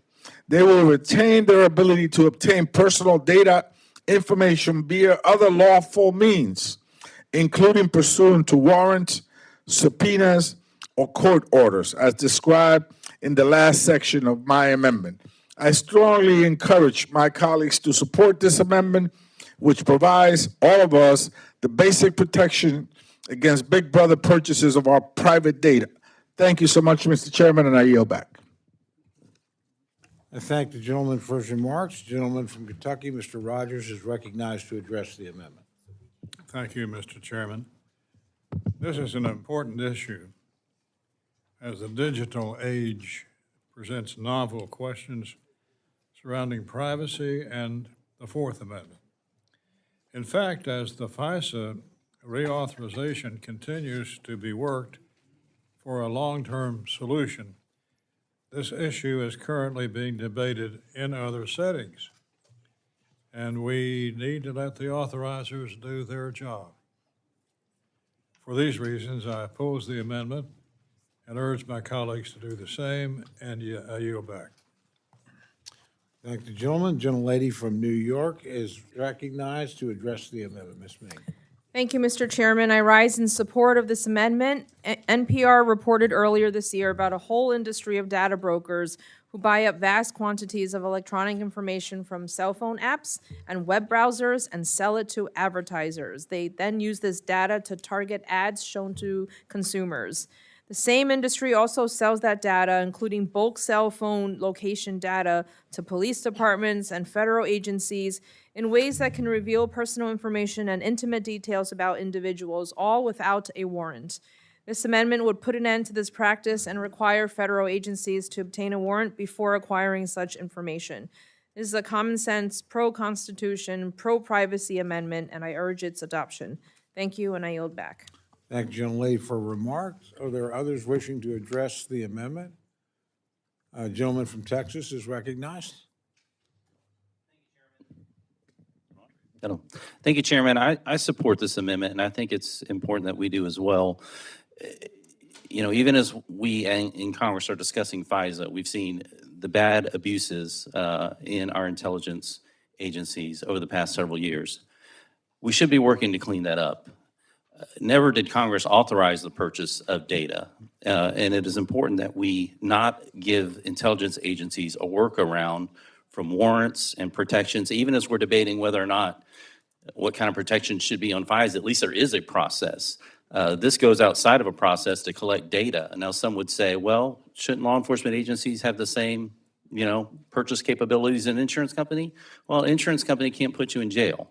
And it's so important that our first priority here is to protect the rights and securities and liberty of the American people and the freedoms that are enshrined in our Constitution that we understand to be inalienable and a gift from God. And the idea that intelligence agencies could perhaps, you know, buy up data on who purchased firearms or location data on what clubs you went to or what houses of worship you went to, or data on, you know, other things that you bought. You know, it's just something that the federal government should have to go through a process, a warrant process, to be able to get that kind of information. They shouldn't be able to buy up data and then scan facial recognition technology and throw this all in their database without some sort of process where there's a burden of proof attached to it. And so our jobs are our first priority. Our our job to keep the American people safe is an important priority. That is why we do so much to support the Department of War and everything that's happening and our law enforcement. But our first job is to keep the American people free. And we have to continue to do that. And so I support this amendment and encourage adoption of it. Thank you, Chairman. I yield back. Thank you, gentlemen, for his remarks. Are there others wishing to address the amendment? Seeing none, the gentleman is recognized for 1 minute to close. Thank you to my colleagues. I believe that this amendment has bipartisan support, as was just stated. It doesn't tie up the hands of law enforcement. What it does do is it allows for law enforcement to have to go through a process to get access to this data that will guarantee all of our rights, our Fourth Amendment rights. And I urge all my colleagues to do this. This is a common sense action, an amendment, and I hope that you can all support it. I yield back. Thank the gentleman. The question is now on the amendment offered by the gentleman from New York. All those in favor say aye. Aye. All those opposed say no. No. And the chair of the noes have it. Roll call has been requested. Sufficient support has been demonstrated. Clerk will call the roll. Mr. Adderholt. No. Mr. Adderholt, no. Mr. Aguilar. Aye. Mr. Aguilar, aye. Mr. Alford. Mr. Alford, no. Mr. Amadei. Mrs. Bice. Mrs. Bice, no. Mr. Bishop. Mr. Bishop, aye. Mr. Calvert. Mr. Calvert, no. Mr. Carter. Mr. Carter, no. Mr. Case. Mr. Case, aye. Mr. Siscomani. Mr. Siscomani, no. Mr. Klein. Mr. Cloud. Mr. Cloud, aye. Mr. Clyburn. Mr. Clyburn. Mr. Clyburn, aye. Mr. Clyde. Mr. Clyde, aye. Mr. Cole. No. Mr. Cole, no. Mr. Cuellar. Ms. Dean. Ms. Dean, aye. Ms. Delauro. Ms. Delauro, aye. Mr. Diaz-Balart. Mr. Diaz-Balart, no. Mr. Edwards. Mr. Edwards, no. Mr. Elzey. Mr. Elzey, no. Ms. Escobar. Ms. Escobar, aye. Mr. Espaillat. Mr. Espaillat, aye. Mr. Fleischman. Mr. Fleischman, no. Ms. Frankel. Mr. Franklin. Mr. Franklin, no. Mr. Guest. Mr. Guest, no. Mr. Harder. Mr. Harder, aye. Dr. Harris. Dr. Harris, aye. Mrs. Hinson. Mrs. Hinson, no. Mr. Hoyer. Mr. Hoyer, aye. Mr. Ivy. Mr. Ivy, aye. Mr. Joyce. Ms. Capter. Ms. Capter, aye. Mr. Lalota. Ms. Lee. Ms. Lee, aye. Ms. Letlow. Mr. Levin. Mr. Levin, aye. Ms. Malloy. Ms. McCullum. Ms. McCullum, aye. Ms. Ming. Ms. Ming, aye. Mr. Molinar. Mr. Molinar, no. Mr. Moore. Mr. Moore, aye. Mr. Morelli. Aye. Mr. Morelli, aye. Mr. Mervan. Mr. Newhouse. Mr. Newhouse, no. Ms. Perez. Ms. Perez, aye. Ms. Pingree. Ms. Pingree, aye. Mr. Pocan. Mr. Pocan, aye. Mr. Quigley. Mr. Quigley, aye. Mr. Reschenthaler. Mr. Rogers. Mr. Rogers, no. Mr. Rutherford. Mr. Rutherford, no. Mr. Shreve. Mr. Shreve, no. Mr. Simpson. Mr. Simpson, no. Mr. Strong. Mr. Strong, no. Mrs. Torres. Mrs. Torres, aye. Ms. Underwood. Ms. Underwood, aye. Mr. Valadeo. Mr. Valadeo, no. Ms. Wasserman Schultz. Ms. Wasserman Schultz, aye. Mrs. Watson Coleman. Mrs. Watson Coleman, aye. Mr. Womack. Mr. Womack, no. Mr. Zinke. Mr. Zinke, no. Are there any members wishing to vote or change their vote? Gentleman from Texas? Gentleman Mr. from Cuellar, aye. Sorry, gentleman from Indiana? Mr. Mervan, aye. Where? Oh, gentlelady from Florida. Ms. Frankel, aye. Are there others wishing to vote or change their vote?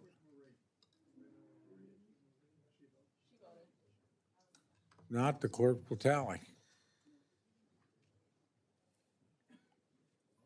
Gentleman from Ohio? Mr. Joyce, no.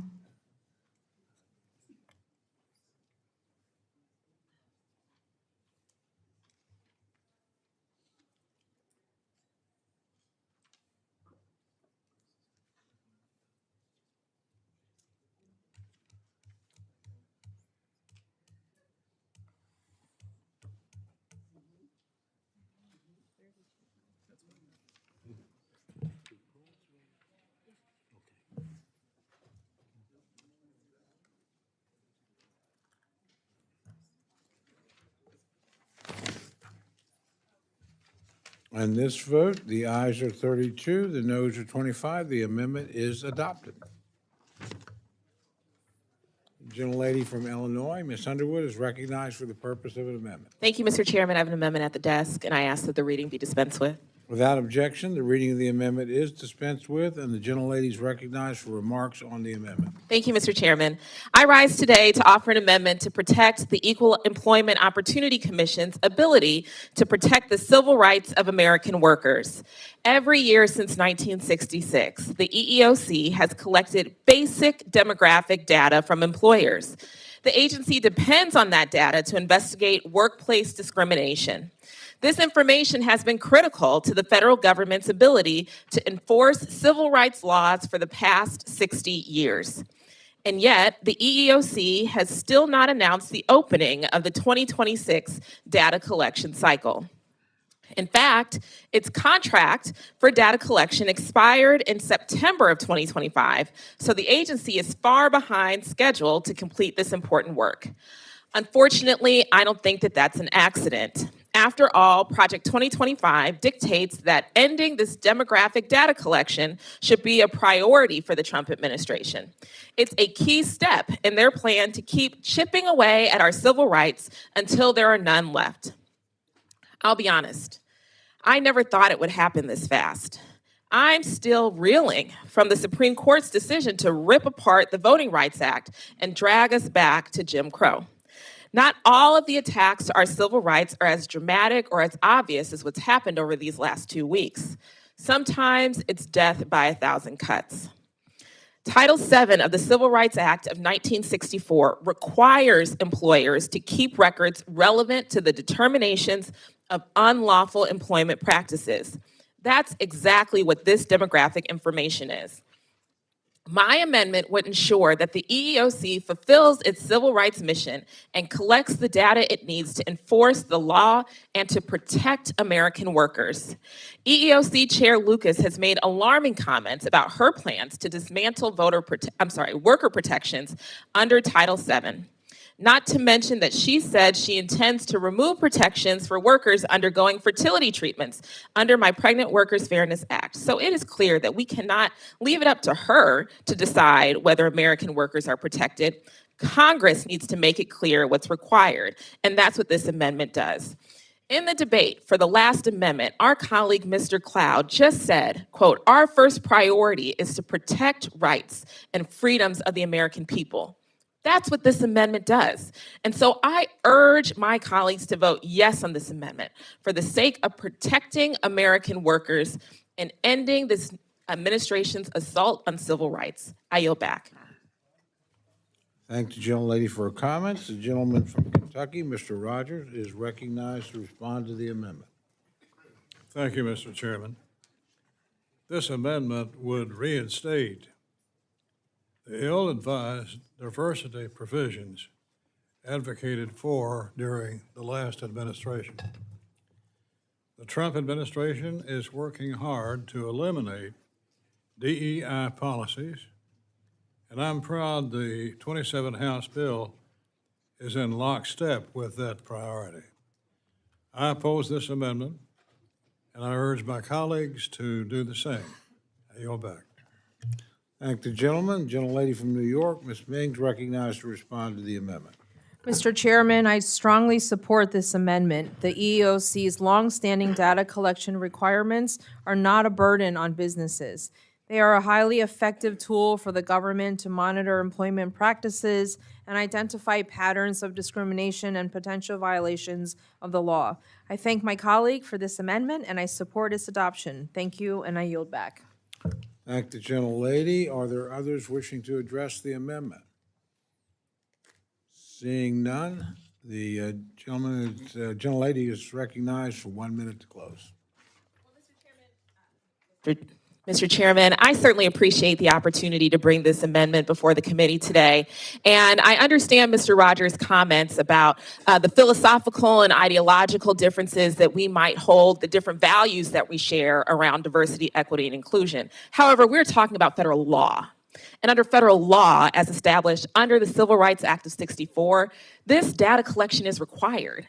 And so what we are simply trying to do is to prohibit funds for being used to rescind the ability for the EEOC to follow federal law. I urge my colleagues to really reflect on what we're doing here today and to stand with us and vote yes on this amendment. I yield back. Thank the gentlelady for her comments.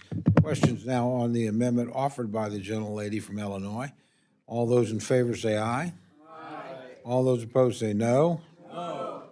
Any chair, the noes have it. Roll call has been requested. Sufficient support has been demonstrated. The clerk will call the roll. Mr. Adderholt. No. Mr. Adderholt, no. Mr. Aguilar. Mr. Alford. Mr. Alford, no. Mr. Amadei. Mr. Amadei, no. Mrs. Bice. Mrs. Bice, no. Mr. Bishop. Aye. Mr. Bishop, aye. Mr. Calvert. Mr. Carter. Mr. Carter, no. Mr. Case. Mr. Case, aye. Mr. Siscomani. Mr. Siscomani, no. Mr. Klein. Mr. Klein, no. Mr. Cloud. Mr. Clyburn. Mr. Clyburn, aye. Mr. Clyde. Mr. Clyde, no. Mr. Cole. No. Mr. Cole, no. Mr. Cuellar. Mr. Cuellar, aye. Ms. Dean. Ms. Dean, aye. Ms. Delauro. Ms. Delauro, aye. Mr. Diaz-Balart. Mr. Diaz-Balart, no. Mr. Edwards. Mr. Edwards, no. Mr. Elzey. Mr. Elzey, no. Ms. Escobar. Ms. Escobar, aye. Mr. Espaillat. Mr. Espaillat, aye. Mr. Fleischman. Mr. Fleischman, no. Ms. Frankel. Ms. Frankel, aye. Mr. Franklin. Mr. Franklin, no. Mr. Guest. Mr. Harder. Mr. Harder, aye. Dr. Harris. Dr. Harris, no. Mrs. Henson. Mr. Hoyer. Mr. Hoyer, aye. Mr. Ivy. Mr. Joyce. Mr. Joyce, no. Ms. Capter. Ms. Capter, aye. Mr. Lalota. Ms. Lee. Ms. Lee, aye. Ms. Letlow. Mr. Levin. Mr. Levin, aye. Ms. Malloy. Ms. Malloy, no. Ms. McCullum. Ms. McCullum, aye. Ms. Ming. Ms. Ming, aye. Mr. Molinar. Mr. Molinar, no. Mr. Moore. Mr. Moore, no. Mr. Morelli. Mr. Morelli, aye. Mr. Mervan. Mr. Mervan, aye. Mr. Newhouse. Mr. Newhouse, no. Ms. Perez. Ms. Pingree. Ms. Pingree, aye. Mr. Pocan. Mr. Pocan, aye. Mr. Quigley. Mr. Quigley, aye. Mr. Reschenthaler. Mr. Rogers. Mr. Rogers, no. Mr. Rutherford. Mr. Rutherford, no. Mr. Shreve. Mr. Shreve, no. Mr. Simpson. Mr. Simpson, no. Mr. Strong. Mr. Strong, no. Mrs. Torres. Mrs. Torres, aye. Ms. Underwood. Ms. Underwood, aye. Mr. Valadeo. Mr. Valadeo, no. Ms. Wasserman Schultz. Ms. Wasserman Schultz, aye. Mrs. Watson Coleman. Mrs. Watson Coleman, aye. Mr. Womack. Mr. Zinke. Mr. Zinke, no. Any members, excuse me? Any members wish to record their vote or change their vote? Gentleman from California? Ms. Aguilar, did you get it? Oh, sorry, there was multiple. Mr. Aguilar, aye. Okay. Gentleman from Maryland? Mr. Ivy, aye. Gentleman from New York? Mr. Lalota, no. Gentleman from California? Mr. Calvert, aye. Gentlelady- Mr. Calvert, no. Gentlelady from Iowa? Mrs. Hinson, no. Gentleman from Mississippi? Mr. Guest, no. Gentleman from Texas? Mr. Cloud, no. Gentlelady from the state of Washington? Ms. Perez, aye. Gentleman from Arkansas? Mr. Womack, no. Are there others wishing to vote, record their vote or change their vote? Seeing none, the clerk will tally.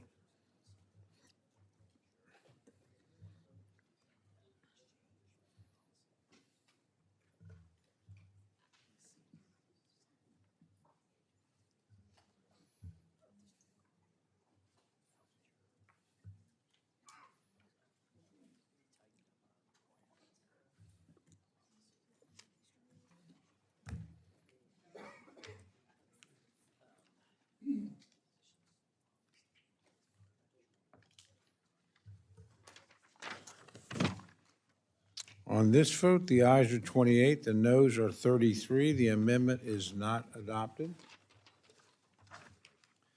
Gentleman from New York, Mr. Morelli, is recognized for the purpose of an amendment.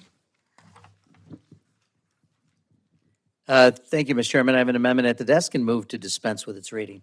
Without objection, the reading of the amendment is dispensed with. The gentleman from New York is recognized for remarks on his amendment. Thank you, sir. Mr. Chairman, colleagues, this amendment is about one simple thing, transparency. Right now, alcohol, tobacco, and firearms is moving in the wrong direction, and Congress deserves to know how these changes are affecting public safety. The Bureau of Alcohol, Tobacco, Firearms, and Explosives already struggles to meet the required inspection rate for gun dealers. In fact, most gun dealers are only inspected once every decade. Think about that. Businesses selling deadly weapons receive less oversight than products like food, water, or consumer goods. Congress deserves to know why accountability is getting weaker instead of stronger, and it's only getting worse. The Trump administration pushed staffing cuts and early retirements that reduced the number of ATF agents and investigators responsible for enforcing gun laws. At the same time, ATF revoked nearly 70% fewer gun dealer licenses for serious violations in the years 2024 to 2025. And there are reports that agents are being pulled away from gun trafficking investigations and reassigned to immigration enforcement. And ATF recently announced dozens of policy changes at once that could further weaken oversight of the firearms industry and make it harder for law enforcement's ability to combat gun crime. Illegal guns continue to flow into our communities while the agency responsible for stopping it is being weakened. And the consequences are real. More guns end up in the hands of criminals, communities become less safe, law enforcement has a harder job, and more families lose loved ones. Oversight matters, facts matter, public safety matters. This amendment does not stop ATF from doing its job. It simply requires transparency for what they're doing. It directs ATF to provide the United States Congress with detailed information about gun dealer inspections, violations, enforcement actions, and staffing changes that have occurred over the last 2 years. This is our responsibility as members of Congress. You wouldn't think you'd have to make an amendment to ask them to do this, but here we are. I would urge my colleagues to support the amendment and urge a yes vote. With that, Mr. Chair, I yield back, sir. Thank the gentleman. The gentleman from Kentucky, Chairman Rogers, is recognized to address the amendment. Thank you, Mr. Chairman. I rise in opposition to this amendment. The fiscal 27 bill already facilitates cooperation between the Department of Justice and federal firearms licensees to rectify violations. This language seems to have the same goal, except with a much heavier hand in regulating licensees. For these reasons, I oppose the amendment and urge my colleagues to do the same. Yield back. Thank the gentleman. The gentlelady from New York, Ms. Ming, is recognized to address the amendment. Mr. Chairman, I strongly support this amendment. The industry operations investigators at the Bureau of Alcohol, Tobacco, Firearms, and Explosives help the nation's gun dealers comply with regulation and avoid illegal gun sales. They serve as the first line of defense and help ensure that firearms are not diverted to the criminal market. My colleague's amendment would give more transparency to the work of ATF and its industry operations investigators. This information is important for this committee to conduct oversight and provide needed support to our federal, state, and local law enforcement officers as they fight the criminal trafficking of firearms. I urge my colleagues to support this amendment. Thank you, and I yield back. Thank the gentlelady. Are there others wishing to address the amendment? Seeing none, gentleman from Georgia, Mr. Clyde's recognized. Thank you, Mr. Chairman. First, I would indeed agree that federal firearms licensees are the first line of defense when it comes to ensuring that firearms stay in the hands of law-abiding people. And therefore, I commend the ATF's most recent announcement on rulemaking. But ATF already reports on their actions regarding federal firearms license inspections. I have seen them and I have read them. So I find this amendment to be unnecessary and additional paperwork burden on the industry operations investigators, and I yield back. Thank the gentleman. Are there others wishing to address the amendment? Seeing none, the gentleman's recognized for 1 minute to close. Thank you, Mr. Chair. I would simply remind people, it's sort of interesting that the Trump administration and others have gone to extraordinary lengths to ultimately cost the local and state governments billions and billions of dollars to track down voter fraud and people who are not U.S. citizens from voting, even though there's no evidence any of that happens, but you'd be willing to spend tens of billions of dollars to change the rules to stop something that's not happening from happening. But we won't even ask ATF to give us a report back on the reductions in staffing and the missed inspections at places where now you could wait a full decade for a gun dealer to have an inspection, and we simply want information. I would urge people, this is common sense. It makes sense. Those reports are not forthcoming, and that's why this amendment is necessary. With that, I'd urge a vote in the affirmative on the amendment, and I will yield back, Mr. Chair. I thank the gentleman for his remarks. The question is now on the amendment offered by the gentleman from New York. All those in favor say aye. Aye. All those opposed say no. No. Opinion of the chair, the noes have it. Roll call has been requested. Sufficient support has been demonstrated. The clerk will call the roll. Mr. Adderholt. No. Mr. Adderholt, no. Mr. Aguilar. Aye. Mr. Aguilar, aye. Mr. Alford. Mr. Alford, no. Mr. Amadei. Mr. Amadei, no. Mrs. Bice. Mrs. Bice, no. Mr. Bishop. Aye. Mr. Bishop, aye. Mr. Calvert. Mr. Carter. No. Mr. Carter, no. Mr. Case. Aye. Mr. Case, aye. Mr. Siscomani. Mr. Siscomani, no. Mr. Klein. Mr. Klein, no. Mr. Cloud. Mr. Clyburn. No. Mr. Clyburn, aye. Mr. Clyde. Mr. Clyde, no. Mr. Cloud? Mr. Cloud, no. Mr. Cole? No. Mr. Cole, no. Mr. Cuellar? Ms. Dean? Ms. Dean, aye. Ms. Delauro? Ms. Delauro, aye. Mr. Diaz-Balart? Mr. Diaz-Balart, no. Mr. Edwards? Mr. Edwards, no. Mr. Elzey? Mr. Elzey, no. Ms. Escobar? Ms. Escobar, aye. Mr. Espaillat? Mr. Espaillat, aye. Mr. Fleischman? Mr. Fleischman, no. Ms. Frankel? Ms. Frankel, aye. Mr. Franklin? Mr. Franklin, no. Mr. Guest? Mr. Harder? Dr. Harris? Dr. Harris, no. Mrs. Hinson? Mr. Hoyer? Mr. Hoyer, aye. Mr. Ivy? Mr. Joyce? Mr. Joyce, no. Ms. Capter? Ms. Capter, aye. Mr. Lalota? Ms. Lee? Ms. Lee, aye. Ms. Letlow? Mr. Levin? Mr. Levin, aye. Ms. Malloy?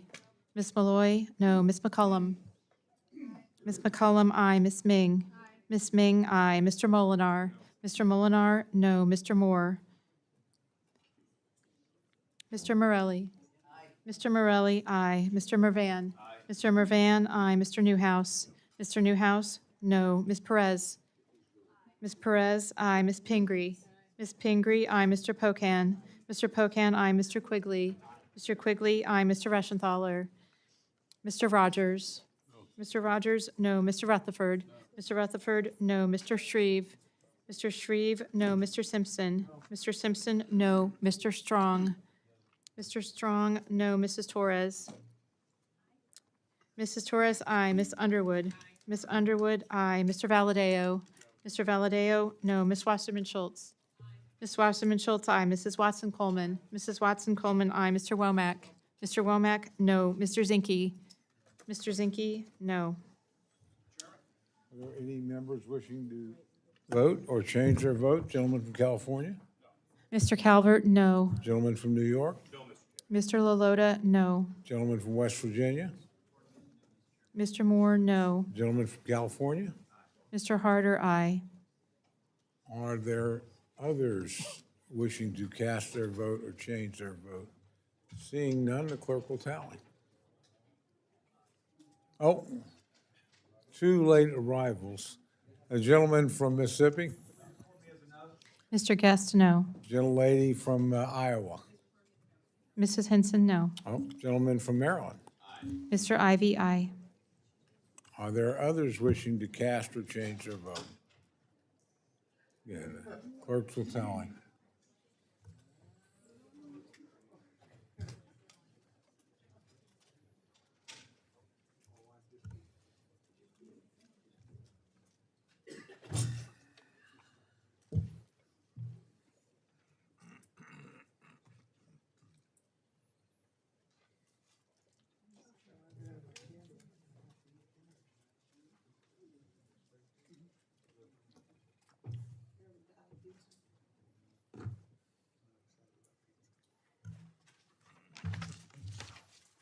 This vote, the ayes are 27, the noes are 33. The amendment is not adopted. Gentleman from California, Mr. Levin, is recognized for the purpose of an amendment.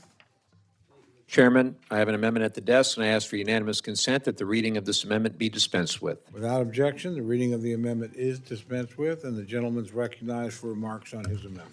Thank you, Mr. Chairman. I'd like to draw the committee's attention to the alarming use of nearly $2 billion of American taxpayer funds to pay foreign-owned companies that actually keep our constituents' utility bills artificially high.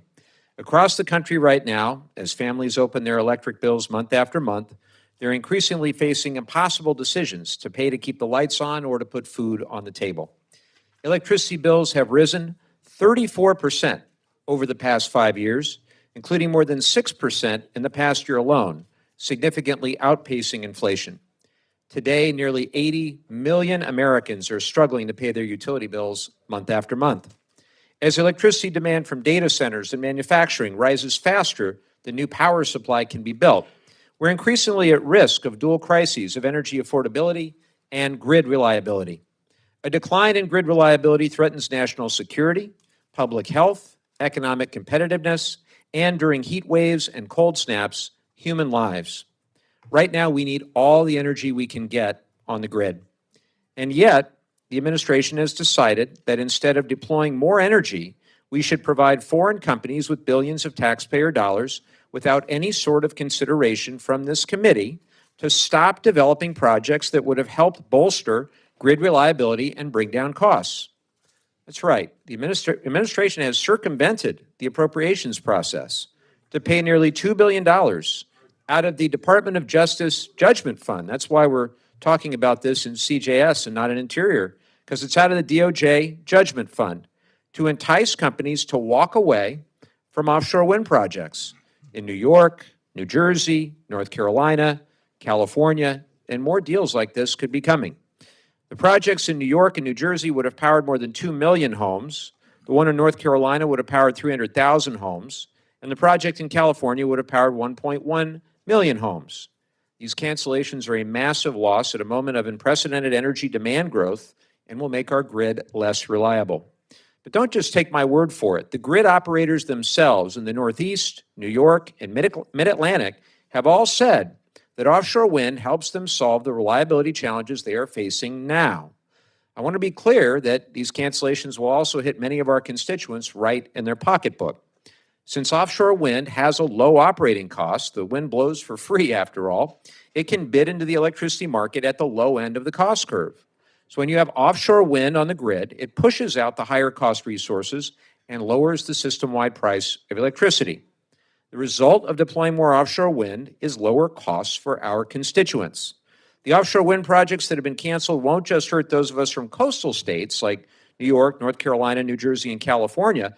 When you add offshore wind, for example, to the system in PJM, it lowers the system-wide price, including in Ohio, West Virginia, Kentucky, Pennsylvania, Indiana, and Tennessee. Any future cancellations in PJM will leave these states facing higher costs and a less reliable grid. These project cancellations are a bad deal for our constituents as both taxpayers and as ratepayers. And they're a bad deal for all of us as Americans, since these buyouts were likely unlawful. I am deeply concerned by this new playbook to kill off energy projects using the Judgment Fund. Regardless of what your preferred energy sources are, we all should be able to agree that no administration should have the ability to negotiate backdoor deals to circumvent this committee with companies to abandon projects that are in the pipeline that our country needs at this moment. And if you stand for, quote, all of the above energy, end quote, you should be as upset about this as I am. So my amendment would block these payouts for the next fiscal year so that we in this committee and the American people can understand the legal authority under which these deals are being struck and the full impact that these cancellations will have on grid reliability and costs for our constituents. Thank you, Mr. Chairman. I yield back. Thank the gentleman for his remarks. The gentleman from Kentucky, Chairman Rogers, is recognized to respond to the amendment. Thank the chairman. This amendment would tie the hands of the administration and limit their discretion, even when it's in the best interest of both parties. I can't support an amendment that hamstrings the administration in ending taxpayer support for projects that were only viable with wasteful and endless government subsidies. For that reason, I oppose the amendment, and I urge my colleagues to do the same. Yield back. Thank the gentleman. The gentlelady from New York, Ms. Ming, is recognized to address the amendment. Mr. Chairman, I rise in support of this amendment. The idea that while gas prices are approaching $5 and more per gallon, the United States government would pay foreign companies not to invest in energy-producing projects here at home and instead shift to a scheme to export LNG would be absurd to most Americans. But that is exactly what's happening. The Trump administration is forcing U.S. taxpayers to pay $1 billion to Total Energies so that Total stops work on 2 large wind energy production facilities that would have put low-cost electricity into the power grids in the Northeast and Mid-Atlantic, and instead builds an LNG export terminal to move American natural gas and send it overseas. The result is that we will lose 4 gigawatts of planned electricity generation from the East Coast, which is enough to power more than 1 million homes. Construction jobs will be lost. Turbine maintenance jobs will be lost. In exchange for this job loss and diminished energy production, we will also spend $1 billion so that this company can sell American natural gas abroad. If the president thinks this is the art of the deal, I have a bridge in a neighboring county that I would like to sell to him. This amendment will correct this fatally flawed policy and protect taxpayer dollars in the process. I urge its adoption. Thank the gentlelady for her remarks. Gentlelady from Connecticut, Ms. Delauro is recognized to address the amendment. Mr. Chairman, I rise in support of this amendment, which prohibits funds from being used for settlements designed to cancel offshore wind projects. I never thought that with the cost of living skyrocketing across the country, that the president would be pursuing a policy of driving up electric bills. Yet, that is exactly what's happening with the series of politically motivated lawsuits from the Trump administration against renewable energy projects and wind projects in particular. The Trump administration is paying $1 billion to Total Energies, a French company, which was leasing land for wind projects off the coast of North Carolina and New York, which together would have generated 4 gigawatts of clean energy to power 1.3 million homes. In what is effectively a quid pro quo, total agreement to invest money into fossil fuel projects instead. This is nothing more than a pay-to-play scheme designed to shift tax dollars to the pockets of fossil fuel executives, and which will only drive up the cost of energy by chilling investment and disrupting electric grid supplies. President Trump has repeatedly tried to halt offshore wind construction and repeatedly lost in court. Shortly before Christmas, the Interior Department halted construction on 5 major offshore wind projects on the East Coast, citing vague national security concerns. Developers in states sued, and the federal judges allowed all 5 projects to move forward. One of those projects was critical in my state, Revolution Wind, a major renewable energy project in New England. Connecticut is counting on Revolution Wind to meet nearly 5% of our electric distribution company load starting next year. It will save New England customers as much as $500 million by 2028, and ISO New England, a New England grid operator, is counting on the project to ensure regional reliability. Yet, President Trump has twice issued stop work orders on this project, claiming that it presents some unclear national security threat. I have joined the Connecticut congressional delegation in fighting back against these orders, and the president once again lost in court. Revolution Wind is delivering power with more capacity still to come online. But the president's meddling still caused expensive delays, jeopardizing future projects and wages for construction workers. Attacking these projects drives up the cost of living, as new reports have shown that renewable energy is now cheaper and more cost-effective for electricity generation than fossil fuels. The investment bank Lazard found that without any government subsidies, a new wind energy project has an average cost starting at $37 per megawatt hour compared to $48 for a new natural gas plant.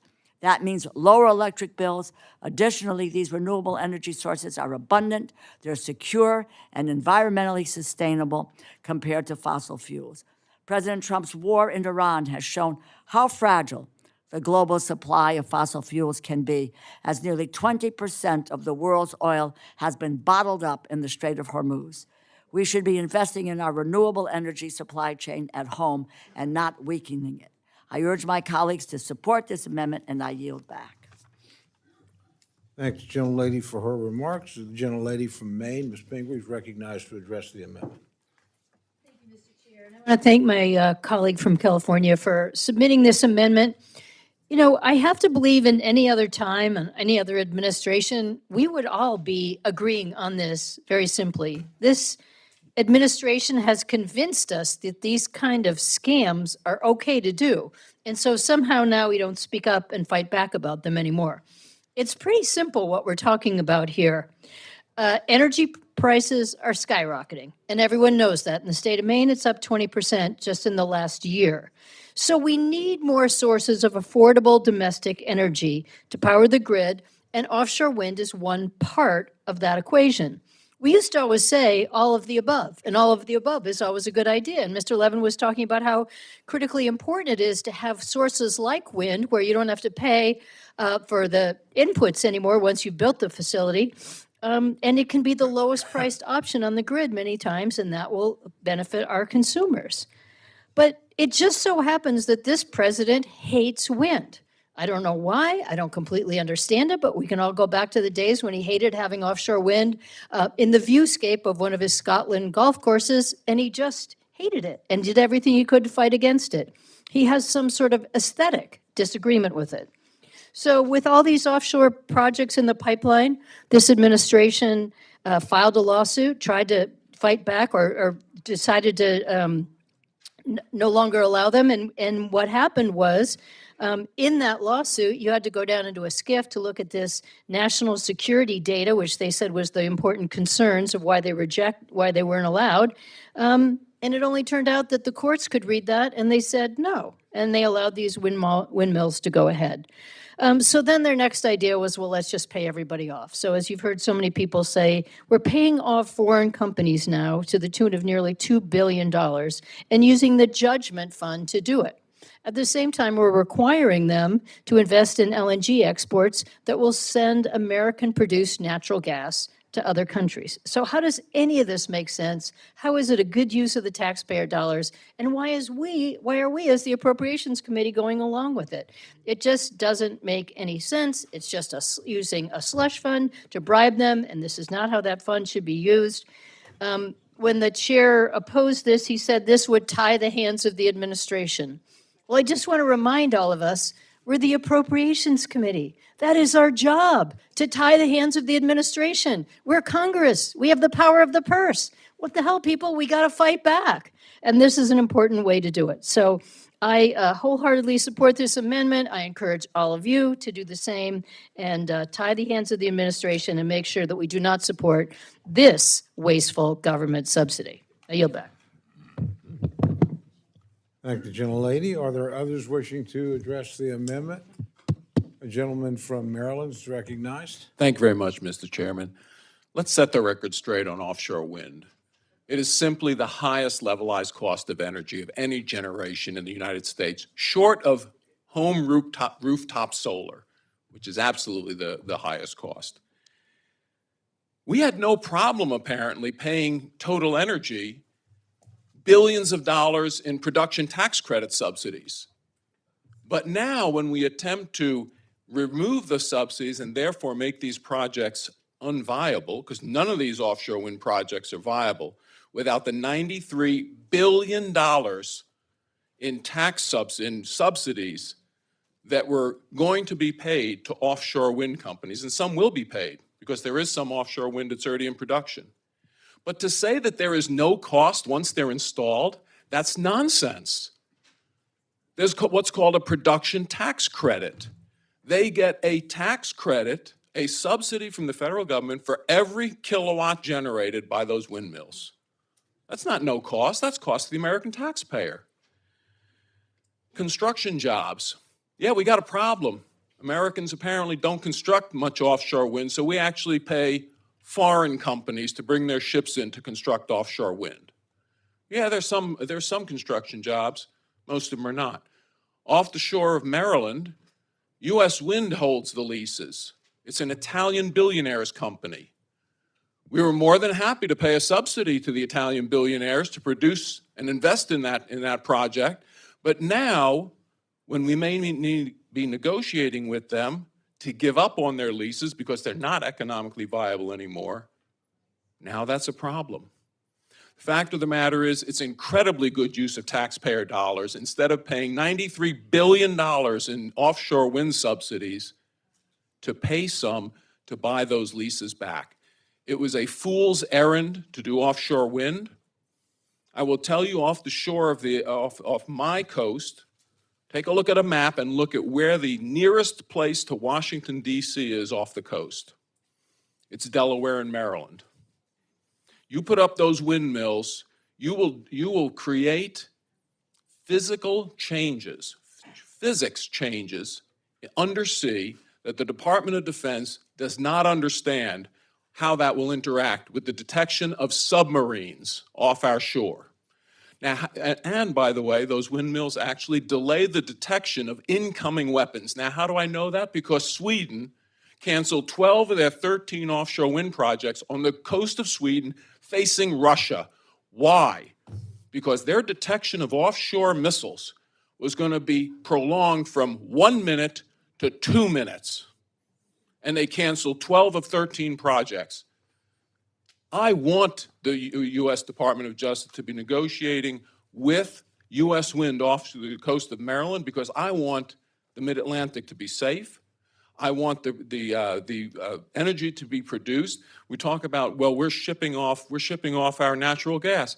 Yeah, that's because states like Maryland foolishly limited the amount of natural gas generation, electricity generation that they could have. They did it through renewable energy limits, or I should say standards. It's time that we ended offshore wind. It's a bad idea, and if this is what it takes, the administration to go and spend a small percent of what we were willing to spend on offshore wind subsidies to buy these leases back, have at it. I yield back. Thank you, gentlemen. Are there others wishing to address the amendment? Gentlelady from Illinois is recognized. Thank you, Mr. Chairman. I support the amendment, and I would be delighted to yield to my colleague, Mr. Levin of California. I thank my dear friend from Illinois. Look, I hear the talking point that wind and solar are too expensive and that Total Energy's deal is somehow a wise use of taxpayer funds. I want to walk through the actual numbers because the facts tell a pretty different story. So every year, the financial firm Lazard publishes what is considered the gold standard analysis of what it costs to generate a megawatt hour of electricity from every source. You can Google it yourself. This is not an advocacy group. Lazard is a Wall Street firm that advises power companies and investors. Their 2025 report finds that onshore wind costs between $37 and $86 per megawatt hour, and utility-scale solar costs between $38 and $78. Combined cycle natural gas comes in between $48 and $109. New nuclear comes in between $141 and $220. Gas peaking plants between $149 and $251. Lazard's conclusion, this is Lazard, just Google it, honestly, please Google it, unsubsidized. Google it yourself. Disagree with them, not with me. Their conclusion, in their own words, is that unsubsidized wind and solar have been the lowest cost sources of new electricity in America for the last 10 years running. The EIA, Energy Information Administration, which is part of the federal government, as you know, confirms the same ordering independently. So does the International Energy Agency globally. It's not my opinion. That's what the financiers who actually write the checks have concluded. Now on to Total Energies. The administration is telling you this deal proves offshore wind doesn't work. And I want you to listen carefully to what actually happened. The Trump administration paid Total Energies roughly $1 billion of your money, our taxpayer dollars, to walk away from 2 offshore wind leases off the coast of New York and North Carolina. That money is going to be reinvested in a liquefied natural gas export terminal in Texas, which exports gas to Europe and Asia. So think about it. Your tax dollars just paid a French oil company to stop building American electricity, and the gas it's being redirected to is being shipped overseas. That's not energy dominance at all. That's paying a foreign company to take American power off the grid so they can sell fuel to our competitors. And here's the part that should make you mad, at least it made me mad. The administration tried to halt offshore wind by executive order. Federal judges struck those orders down 5 times. So instead of accepting the court rulings, they decided to write $1 billion check. The Carolina project, as I said, would have provided enough power for 300,000 homes. The New York project, nearly 1 million homes. We just paid to make sure that power never gets built at a time when electricity demand is surging because of data centers and AI. The honest trade-off here, offshore wind, because I heard a little murmuring here, offshore wind is more expensive than onshore wind and solar today. Lazard put it at $72 to $140 per megawatt hour, with Dominion's Virginia project coming in at $91. It's higher than gas, but it's lower than new nuclear. It's the kind of project where costs come down once you build a domestic supply chain, which is exactly what the previous administration was trying to invest in, and what prior Republican administrations supported until this one. Killing this now strands billions of dollars in port upgrades, turbine manufacturing that American workers were counting on. So the next time someone tells you wind and solar are expensive, ask them why Wall Street, the federal EIA, the International Energy Agency all reached the opposite conclusion. Ask them why, if offshore wind is such a bad deal, the administration had to pay a French oil company $1 billion of your money to make it go away. And with that, I'll yield back to my friend from Illinois. Well, I think our colleague just really broke it down so spectacularly. I associate myself with his comments, and I yield back. I thank the gentlelady and gentlemen. Are there others wishing to address the amendment? Seeing none, the gentleman is recognized for 1 minute to close. Incredible respect for my friend, the chairman, and his many decades of service. I do want to point out a couple things that he said. One was mentioned by my dear friend, Ms. Pingree. Tie the hands and limit the discretion of the administration. I agree, that's what we're supposed to do here. I've only been in Congress 8 years. I've only been on this committee 1 year. But I think we're not a rubber stamp around here. If we see something that we disagree with, we ought to have the right, and it's our responsibility to stand up and say so, and it shouldn't matter whether you got a Republican or a Democrat in the White House. Number two, I heard the term wasteful and endless government subsidies. As I see it, that's what the administration's doing right now by paying these companies off to kill the wind projects. And I want to address one more thing about this deal. It's even worse in some ways than I mentioned.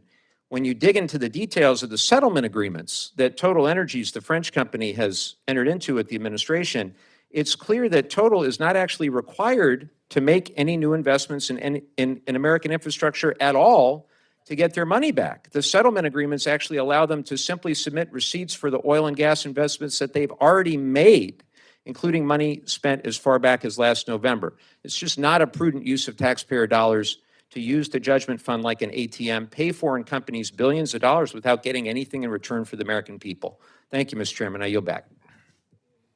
Thank the gentleman for his remarks. The question is now on the amendment offered by the gentleman from California. All those in favor say aye. Aye. All those opposed say no. No. And the chair of the noes have it. Roll call has been requested. Sufficient support has been demonstrated. The clerk will call the roll. Mr. Adderholt. No. Mr. Adderholt, no. Mr. Aguilar. Aye. Mr. Aguilar, aye. Mr. Alford. Mr. Alford, no. Mr. Amadei. Mr. Amadei. No. Mr. Amadei, no. Mrs. Bice. Mrs. Bice, no. Mr. Bishop. Aye. Mr. Bishop, aye. Mr. Calvert. No. Mr. Calvert, no. Mr. Carter. No. Mr. Carter, no. Mr. Case. Mr. Case, aye. Mr. Siscomani. Mr. Siscomani, no. Mr. Klein. Mr. Klein, no. Mr. Cloud. Mr. Clyburn. Mr. Clyburn, aye. Mr. Clyde. Mr. Clyde, no. Mr. Cole. No. Mr. Cole, no. Mr. Cuellar.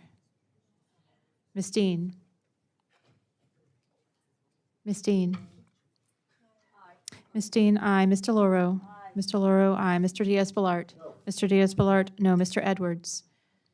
Mr. Edwards, no. Mr. Elzey. Mr. Elzey, no. Ms. Escobar. Ms. Escobar, aye. Mr. Espaillat. Mr. Espaillat, aye. Mr. Fleischman.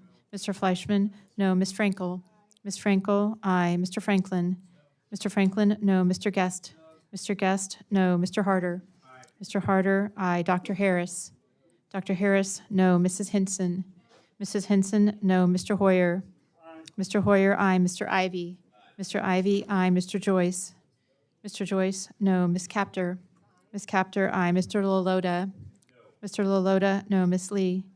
Ms. Lee, aye. Ms. Letlow. Mr. Levin. Mr. Levin, aye. Ms. Malloy. Ms. Malloy, no. Ms. McCullum. Ms. McCullum, aye. Ms. Ming. Ms. Ming, aye. Mr. Molinar? Mr. Molinar, no. Mr. Moore? Mr. Moore, no. Mr. Morelli? Mr. Morelli, aye. Mr. Mervan? Mr. Mervan, aye. Mr. Newhouse? Mr. Newhouse, no. Ms. Perez?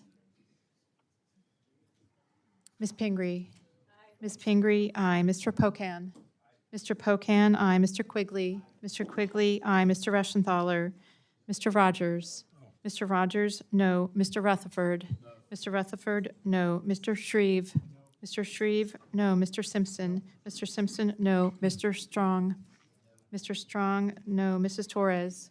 Mrs. Torres, aye. Ms. Underwood? Ms. Underwood, aye. Mr. Valadeo? Mr. Valadeo, no. Ms. Wasserman Schultz? Ms. Wasserman Schultz? Ms. Wasserman Schultz, aye. Mrs. Watson Coleman? Mrs. Watson Coleman, aye. Mr. Womack? Mr. Womack, no. Mr. Zinke? Mr. Zinke, no. Are there any members wishing to vote, cast a vote or change their vote? Gentleman from California? He's voted. Gentleman from California? He's voted.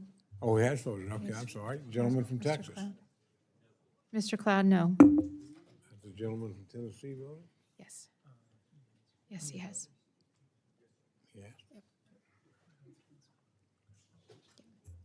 Okay, seeing no others, clerk will tally.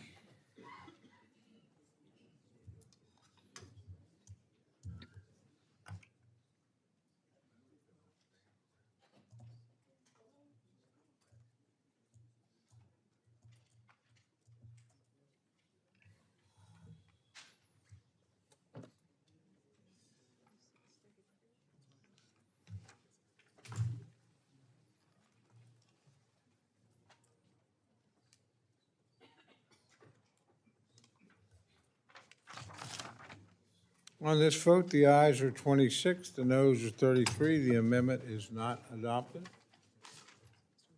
Can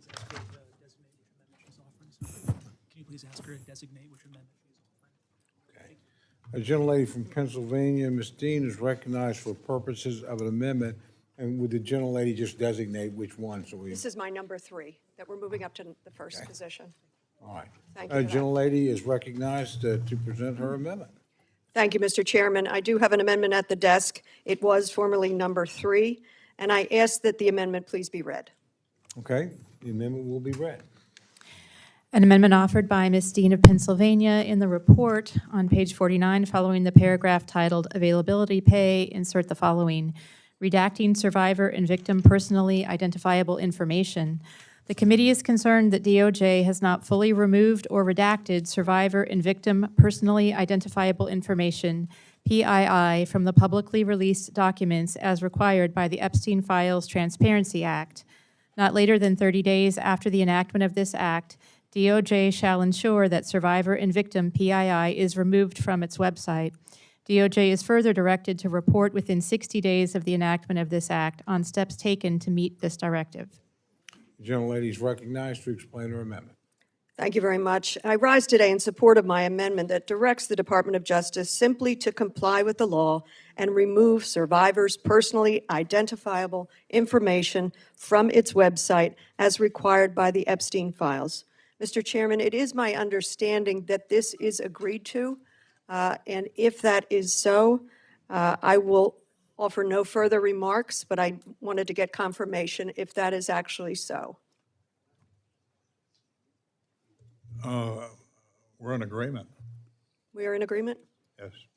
I thank you, Chairman.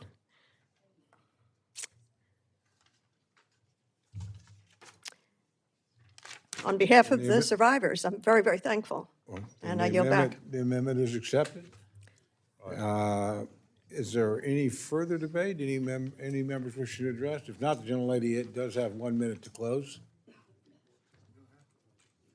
I'll close only by saying thank you. All right. Thank you On very behalf of the much. survivors, I thank you. Okay, the question's now on the amendment offered by the gentlelady from Pennsylvania. All those in favor say aye. Aye. All those opposed say no. In opinion of the chair, the ayes have it, and the amendment is adopted.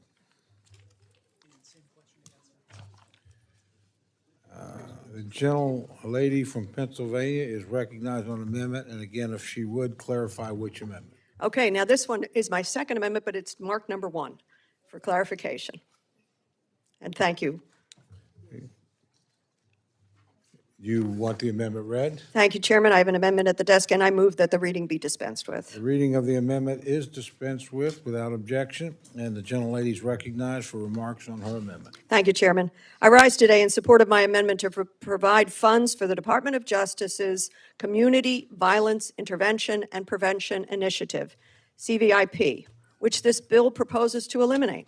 Community violence intervention strategies are proven and effective. They are a method of reducing violent crime by giving states, localities, and local law enforcement the resources, tools, and freedom they need to address their specific needs on the local level.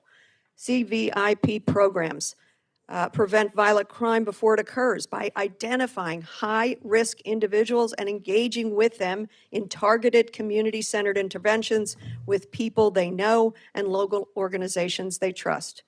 The Department of Justice launched the Community-Based Violence Intervention and Prevention Initiative in 2022. For those of you who were here, you know that it was part of the bipartisan Safer Communities Act, and this legislation was passed in direct response to a series of mass shootings, including those horrific mass losses in Uvalde and Buffalo. In my home state of Pennsylvania, CVIP has proven to be an effective method at reducing violent crime. Since 2022, when the Bipartisan Safer Communities Act was signed into law, homicide rates across Pennsylvania are down 35%. It is remarkable. It is working. We did something good, folks, by passing that bill. Let me repeat, 35%. In the city of Philadelphia, it's down even more than that. This program clearly works. And yet, despite this clear evidence, the bill proposes to eliminate the program. Why would we do that? These statistics are readily available. They're available for your cities and states, but I hope we can change minds and make sure this is refunded. So instead of arguing with anybody, I'm going to end by making an appeal to everyone in this room who identifies as a Federalist or an advocate for states' rights. When I think about a Federalist approach to reducing violent crime and what it looks like, I do not envision sending masked federal agents into our cities to carry out military-style operations on civilians. Rather, I envision programs like the Community Violence Intervention and Prevention Programs that give states, localities, and local law enforcement resources and tools and the freedom they need to address their specific needs, their specific communities at the local level. The Community Violence Intervention Prevention is proven, it is cost-effective, and it is reducing and preventing crime in our communities. I want to extend end by extending an open invitation for any of my colleagues across the aisle to discuss this program with me, either now or in private, about the effectiveness of the program. I look forward to working with all of you to fund this program in the final bill. Thank you, Chairman, and I yield back. Thank the gentlelady for remarks. The gentleman from Kentucky, Chairman Rogers, is recognized to respond to the amendment. Thank you, Mr. Chairman. I'm proud that the House bill maintains strong support for state and local law enforcement, including increasing funding for the Burn JAG and COPS hiring grant programs. This amendment directs funds toward the Community Violence Prevention Intervention Program, a progressive grant program championed by the Biden administration. Further, as drafted, this amendment does not properly offset spending in the bill. It is for these reasons I oppose the amendment, urge my colleagues to do the same, and I yield back. Thank the gentleman for his comments. Gentlelady from New York, Ms. Ming, is recognized to address the amendment. I rise in support of this amendment. The Community Violence Intervention and Prevention Initiative's approach to interrupting cycles of violence has proven to be one of the most reliable and cost-effective ways to reduce community violence, and I believe my colleagues like to save money. By disrupting cycles of violence, this program reduces gun violence, homicides, arrests, and incarceration. Importantly, these programs improve community police relations. This is a common sense solution to violence and crime that we should all support in our communities. I urge my colleagues to support this amendment, and I yield back. Thank the gentlelady for remarks. Are there others wishing to address the issue? Seeing none, the gentlelady is recognized for 1 minute to close. I thank you. Darn, I thought we might get agreement on this one too, Mr. Chairman. We were just asking for a continued funding, not through another program, but continued funding of this program. It is something that actually helps local law enforcement, reduces the burden on local law enforcement.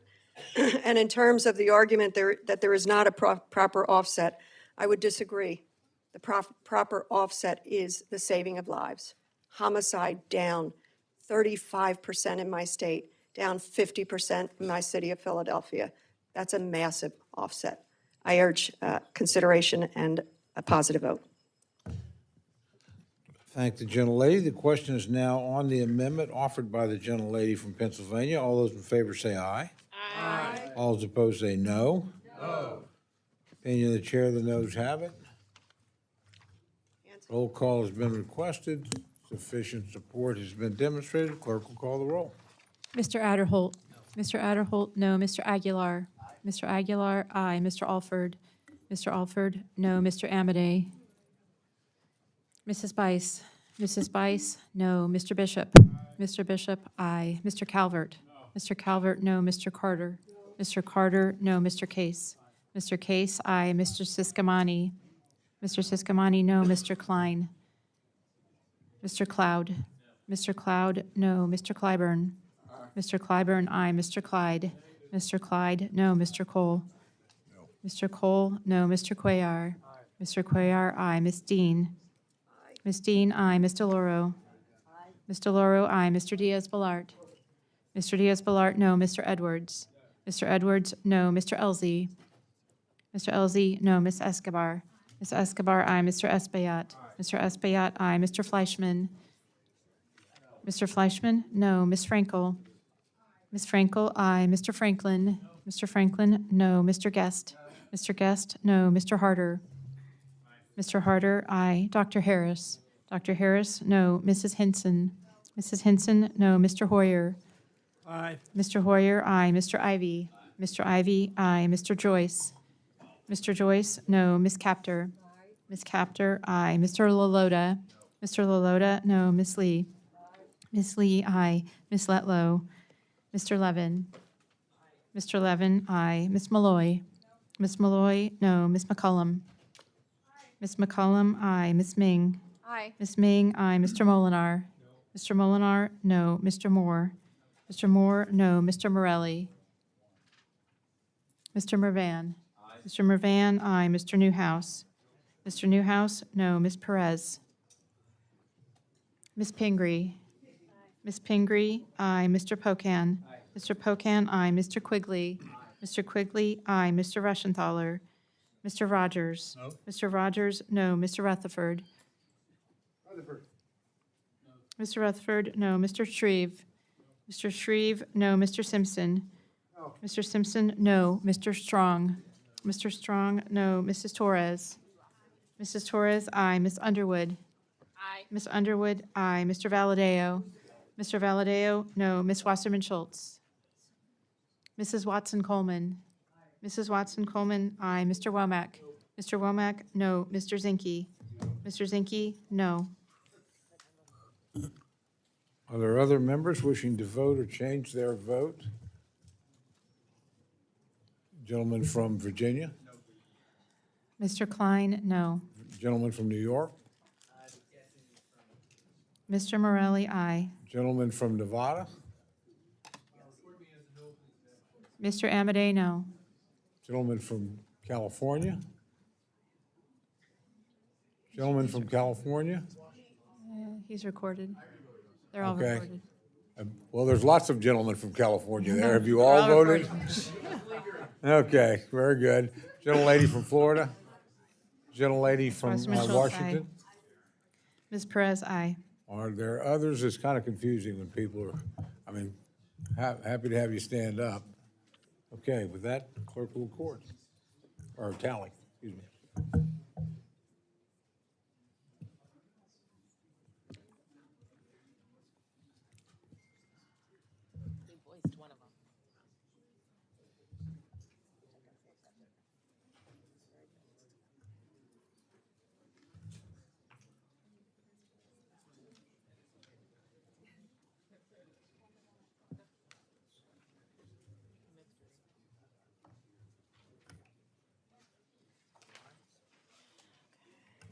On this vote, the ayes are 28 and the noes are 33. The amendment is not agreed to.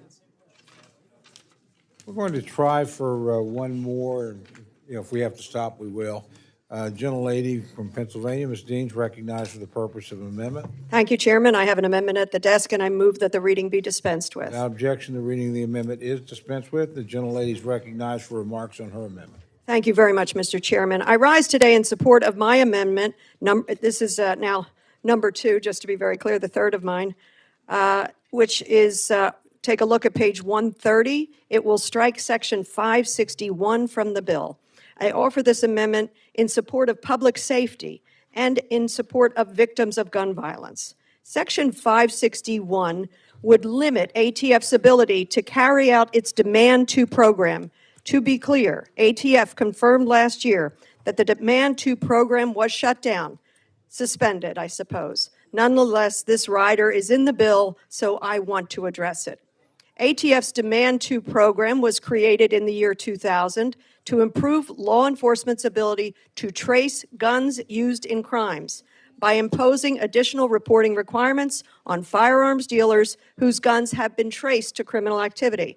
The Demand 2 program works by reestablishing a chain of custody for used firearms sold to licensed... Gentlelady, Yes. there's a lot of conversation going on. The gentlelady deserves to be heard. Gentlelady is recognized. I thank you, Chairman. That's very thoughtful of you. As I said, the program was created in 2000 to improve law enforcement's ability to trace guns used in crimes by imposing additional reporting requirements on dealers whose guns have been traced to criminal activity. The Demand 2 program works by reestablishing a chain of custody for used firearms sold back to licensed dealers to ensure those guns can be traced so that the state and local law enforcement can track down leads and put criminals behind bars. Without this program, more than 100,000 guns annually would not have been traceable. Crime is inherently more violent, as you all know, when a gun is involved. And the Demand 2 program makes America safer by keeping firearms out of the hands of criminals. Since the year 2000, ATF has regarded a Demand 2 designation as an important indication that a seller might be a popular destination for criminals to purchase firearms. Let's be clear how this works. Under the current guidelines for Demand 2, a firearm dealer is subject to this program only if within a single calendar year, at least 25 of that dealer's firearms are recovered in crimes and those guns were sold within the past 3 years. 25 in a year, guns sold in the past 3 years. I want to emphasize just how difficult it is for any gun dealer to be subject to this program. After all, only 2% of gun dealers in the United States are subject to the program. 2%. In fact, more than 80% of gun dealers in the United States do not have a single firearm traced to their store in any given year. 80% don't even have one, so 25 is quite a lot. I emphasize this point for a reason. If you have a firearms dealer in your district subject to Demand 2, or you know someone who has been subject to this program, it's important to understand the public safety risk they pose when they discuss this program and just how difficult it is to be in this Demand 2. The rider would drastically change the perimeters of the Demand 2 program by allowing certain high-volume dealers to get around these numbers, especially those with current government contracts. That's a way of diluting the reporting requirements. So how does this niche program like Demand 2, that only 2% of firearm dealers are subject to, make its way into this bill? I don't know. Why is there bill language to change the parameters of a program ATF ended last year? I don't know. To me, this reads as if this were written by a firearms dealer, not someone serious about making communities safer. I urge my colleagues, please support this amendment. But more importantly, I want to leave you all with a message. The next time a Demand 2 firearms dealer discusses federal gun policy with you, I hope you now understand the public safety risk that poses, just how hard it is to be among the 2% of gun dealers that are subject to this program because their guns keep showing up in crimes. And this is only a reporting requirement of those dealers. Those dealers, they are not the dealers we should use as models. Speak to the other 98% of gun dealers. Thank you. I yield back. Thank the gentlelady. The gentleman from Kentucky, Chairman Rogers, is recognized to respond to the amendment. Thank you, Mr. Chairman. For far too long, the federal government has pushed the boundaries of law-abiding citizens, especially when it comes to the Second Amendment. I'm proud that the House bill maintains strong Second Amendment protections. Under the Biden administration, America witnessed an ATF that regulated through political impulse. This amendment would once again jeopardize this hallowed protection by striking a Second Amendment protection in the bill. I oppose the amendment, urge my colleagues to do the same, and I yield back. Thank the gentleman. The gentlelady from New York, Ms. Ming, is recognized to address the amendment. Mr. Chairman, I strongly support this amendment. The Demand Letter 2 program is an important tool to help law enforcement fight gun violence. This program has aided ATF's law enforcement efforts by helping identify lax business practices amongst firearms dealers. It has provided us with invaluable data on who is supplying crime guns. Section 561 of this bill weakens what is a key law enforcement tool.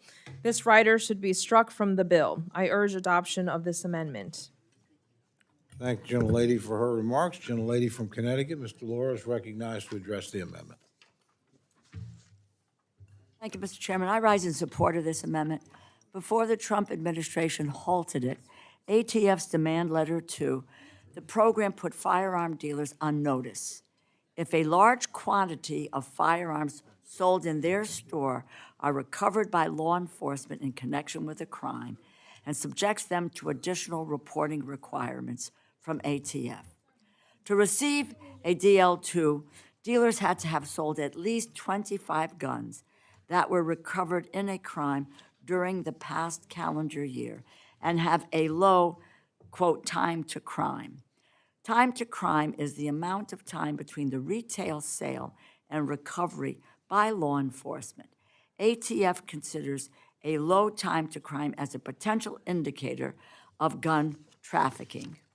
In other words, if a lot of guns from the same dealer end up at the crime scenes in a short amount of time, that is reasonable grounds to ask a few questions.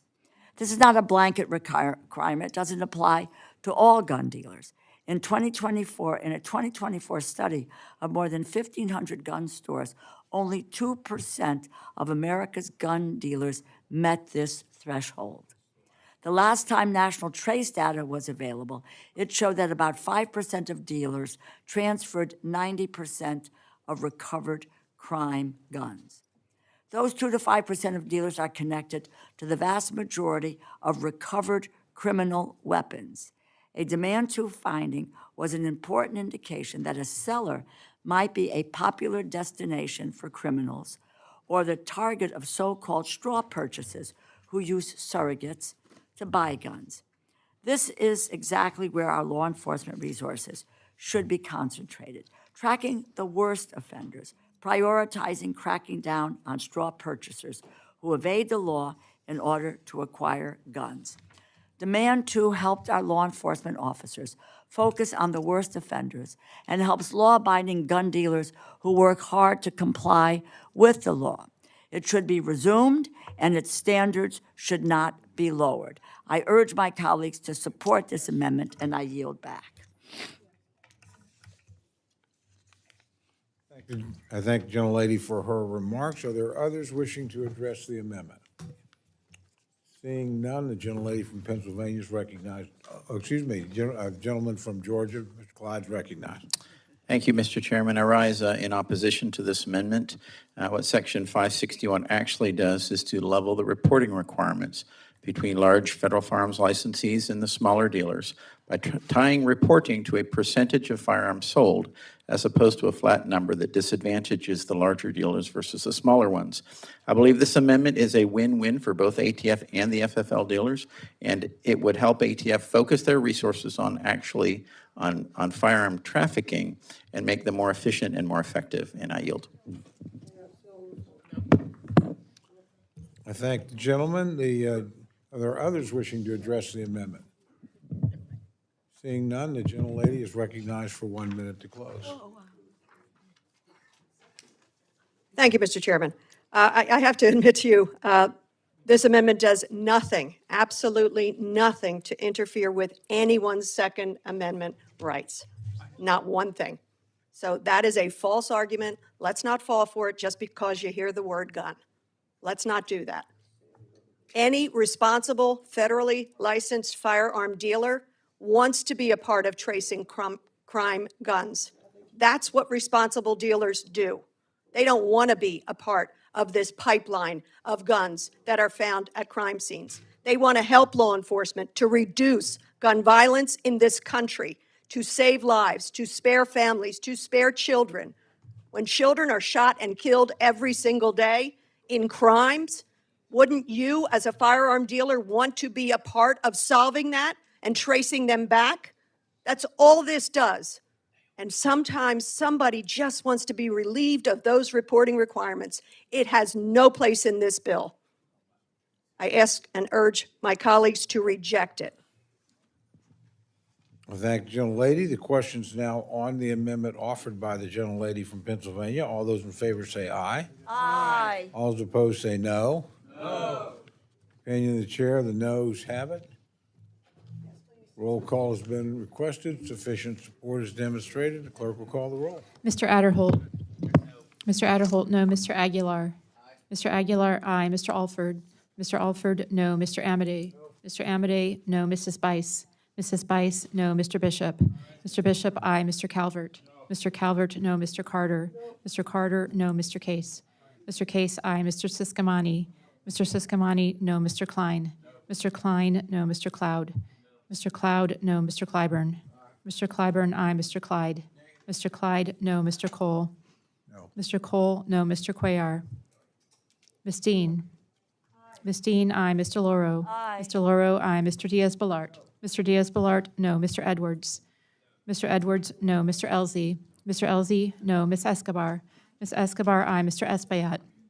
Mr. Espaillat, aye. Mr. Fleischman. Mr. Fleischman, no. Ms. Frankel.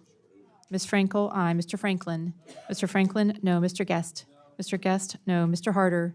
Mr. Harder, aye. Dr. Harris. Dr. Harris, no. Mrs. Hinson. Mrs. Hinson, no. Mr. Hoyer. Mr. Hoyer, aye. Mr. Ivy. Mr. Ivy, aye. Mr. Joyce. Mr. Joyce, no. Ms. Capter. Ms. Capter, aye. Mr. Lalota. Mr. Lalota, no. Ms. Lee. Ms. Lee, aye. Ms. Letlow. Mr. Levin. Mr. Levin, aye. Ms. Malloy. Ms. Malloy, no. Ms. McCollum. Ms. McCollum, aye. Ms. Ming. Ms. Ming, aye. Mr. Molinar. Mr. Molinar, no. Mr. Moore. Mr. Moore, no. Mr. Morelli. Mr. Mervan. Mr. Mervan, aye. Mr. Newhouse. Mr. Newhouse, no. Ms. Perez. Ms. Perez, aye. Mr. Pingree. Ms. Pingree, aye. Mr. Pocan. Mr. Pocan, aye. Mr. Quigley. Mr. Quigley, aye. Mr. Reschenthaler. Mr. Rogers. Mr. Rogers, no. Mr. Rutherford. Mr. Rutherford. Mr. Rutherford, no. Mr. Shreve. Mr. Shreve, no. Mr. Simpson. Mr. Simpson, no. Mr. Strong. Mr. Strong, no. Mrs. Torres. Mrs. Torres, aye. Ms. Underwood. Ms. Underwood, aye. Mr. Valadeo. Mr. Valadeo, no. Ms. Wasserman Schultz. Ms. Wasserman Schultz, aye. Mrs. Watson Coleman. Mrs. Watson Coleman, aye. Mr. Womack. Mr. Womack, no. Mr. Zinke. Mr. Zinke, no. Are there others wishing to vote or change their vote? Those of you who can leave, but it's just very difficult right now, so give me a signal if you've not been recorded. Gentleman from New York. Gentleman is not recording. Mr. Morelli, aye. Okay, are there others wishing to vote or change their vote? Seeing none, the clerk will tally. No, they're not.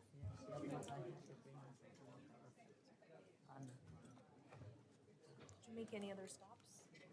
I checked in the bathroom.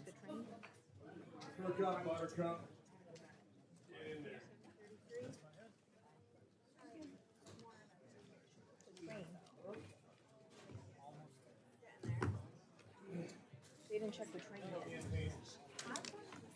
On this vote, the ayes are 27, the noes are 33. The amendment is not adopted. Votes have now been called. The committee will now stand in recess. Please return promptly at the conclusion of the last vote so we can continue consideration of our bill. Pretty close to getting done.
Committee will reconvene.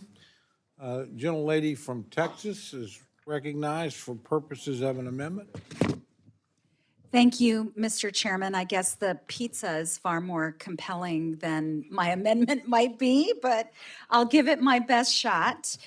I have an amendment at the desk, and I ask for unanimous consent to dispense with the reading. Without objection, the reading of the amendment is dispensed with, and the gentlelady is recognized for remarks on her amendment.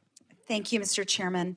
My amendment strikes Section 580 of the bill, which currently prohibits the ATF from recording, digitizing, or maintaining any records of a federally licensed firearm dealer that has gone out of business.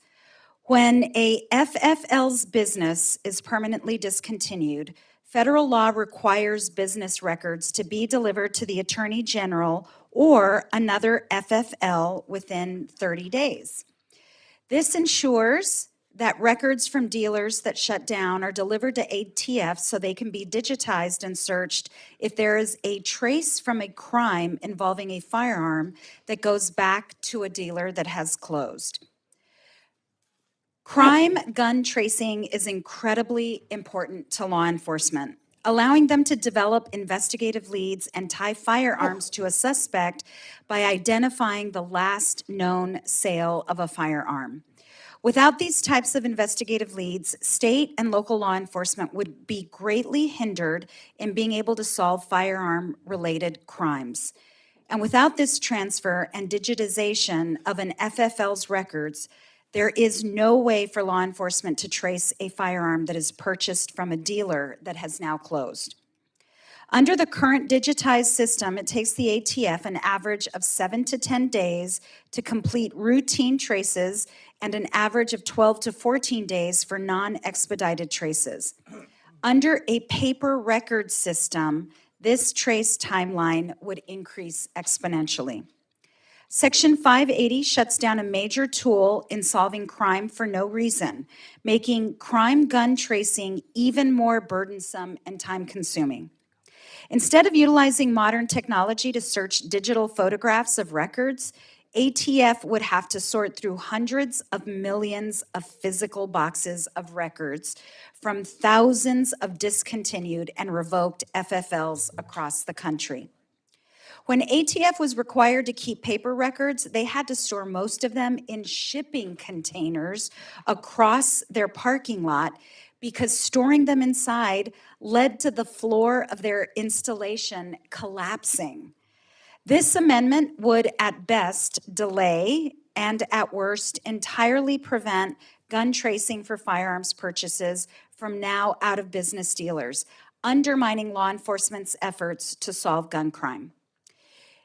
I want to emphasize, Mr. Chairman, this is not an amendment that would impede anyone's Second Amendment rights. This truly is an amendment that is intended to support law enforcement. If anyone has ever been the victim of a crime in this room, I have been, we depend on law enforcement. We depend on their ability to solve these crimes. And by passing my amendment, this would actually help law enforcement and make their ability to solve these crimes even stronger. I also want to address any concerns that the ATF could potentially use the digitized records from out-of-business FFLs to create a firearms registry. That there's zero risk of that happening because Section 560 of this very same bill already prohibits that. I ask for support for my amendment and I yield back. Thank the gentlelady for her remarks, and the chair recognizes the gentleman from Kentucky, Chairman Rogers, to respond to the amendment. Thank you, Mr. Chairman. As I said earlier, I'm proud that the House bill maintains strong constitutional protections for the Second Amendment. The previous administration over-regulated law-abiding citizens. This amendment would once again jeopardize this hallowed protection by striking a provision in the bill. I oppose the amendment, urge my colleagues to do the same, and I yield back. Thank the gentleman for his remarks. The gentlelady from New York, Ms. Ming, is recognized to address the amendment. I rise in strong support of this amendment. Section 580 is yet another extreme policy rider that has nothing to do with appropriations and no place in this bill. I'll remind my colleagues that ATF is prohibited by law from maintaining a national gun registry. Congress has also mandated that federal firearms licensees must give transaction records to ATF upon going out of business. When ATF receives out-of-business records, they are scanned into images. These images have to be manually searched. This is not a gun registry. This rider would not only prevent ATF from using this system for future records, it would also require ATF to purge existing records that are used today to trace criminal guns and support state and local law enforcement crime investigations. In 2024, ATF received an average of more than 1,700 trace requests per day. Our local police rely on this tracing work. All this rider would do is make it easier for criminals to commit gun crimes and harder for law enforcement to catch them. I support this amendment to strike the rider and urge my colleagues to vote yes. Are there others wishing to address the amendment? The gentleman from Georgia, Mr. Clyde, is recognized to address the amendment. Thank you, Mr. Chairman. I rise today in strong opposition to this amendment to strike Section 580 of the bill, which prohibits funds to record, digitize, or maintain any recording of out-of-business records or any out-of-business records delivered to the Attorney General. This important funding prohibition would effectively shut down the ATF's illegal searchable gun registry, which maintains firearm transaction records, commonly referred to as Form 4473s. Gun owners should be able to exercise their Second Amendment rights privately and without infringement from the federal government. And yet, ATF's collection of out-of-business records jeopardizes America's Second Amendment freedoms by allowing the government to access a plethora of records related to who, where, and what types of firearms are owned by Americans. This is not only wrong and deeply concerning, it is blatantly illegal. The Firearm Owners Protection Act explicitly prohibits the establishment of any federal database, registry, or system that tracks firearms or their owners. The out-of-business records collected under current law are in direct violation of this prohibition. If you go read the Firearm Owners Protection Act, it specifically says that they may not record, and that's exactly what is happening here. They are being digitally recorded. The out-of-business records collected under current law are in direct violation of this prohibition. Recent reports have even shown that the ATF may possess over 1 billion gun registration records. That would be copies of 4473s. And the ATF has admitted to digitizing over 50 million records a year. We must shut this illegal registry down once and for all, and we have a provision in the bill to do just that by prohibiting the recording, digitization, and maintenance of any of the records collected. I applaud Chairman Rogers and Chairman Cole for the inclusion of this vital Second Amendment protection. I urge my colleagues to oppose the amendment before us to strip this protection, and I thank you and yield back. Thank the gentleman for his remarks. Are there others wishing to address the amendment? Seeing none, the gentlelady is recognized for 1 minute to close. Mr. Chairman, it is shocking to me that there would be opposition to this amendment. Truly shocking. This amendment does nothing to impede anyone's Second Amendment rights. The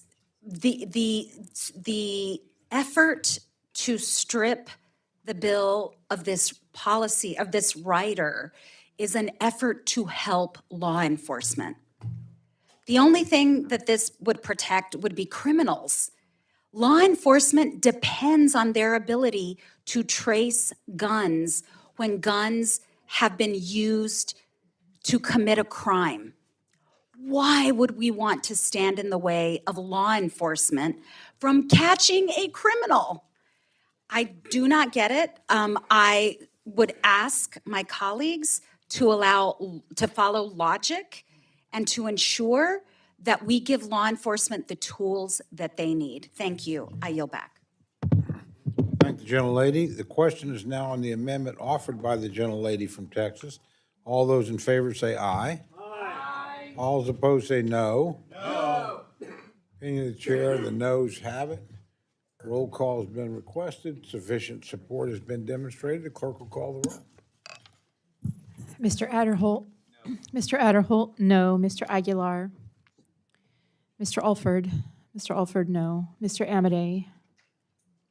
Mrs. Bice? Mr. Bishop? Mr. Bishop, aye. Mr. Calvert? Mr. Calvert, no. Mr. Carter? Mr. Carter, no. Mr. Case? Mr. Siscomani? Mr. Klein? Mr. Klein, no. Mr. Cloud? Mr. Clyburn? Mr. Clyburn, aye. Mr. Clyde? Mr. Clyde, no. Mr. Cole? No. Mr. Cole, no. Mr. Cuellar? Ms. Dean? Ms. Dean, aye. Ms. Delauro? Ms. Delauro, aye. Mr. Diaz-Balart? Mr. Diaz-Balart, no. Mr. Edwards?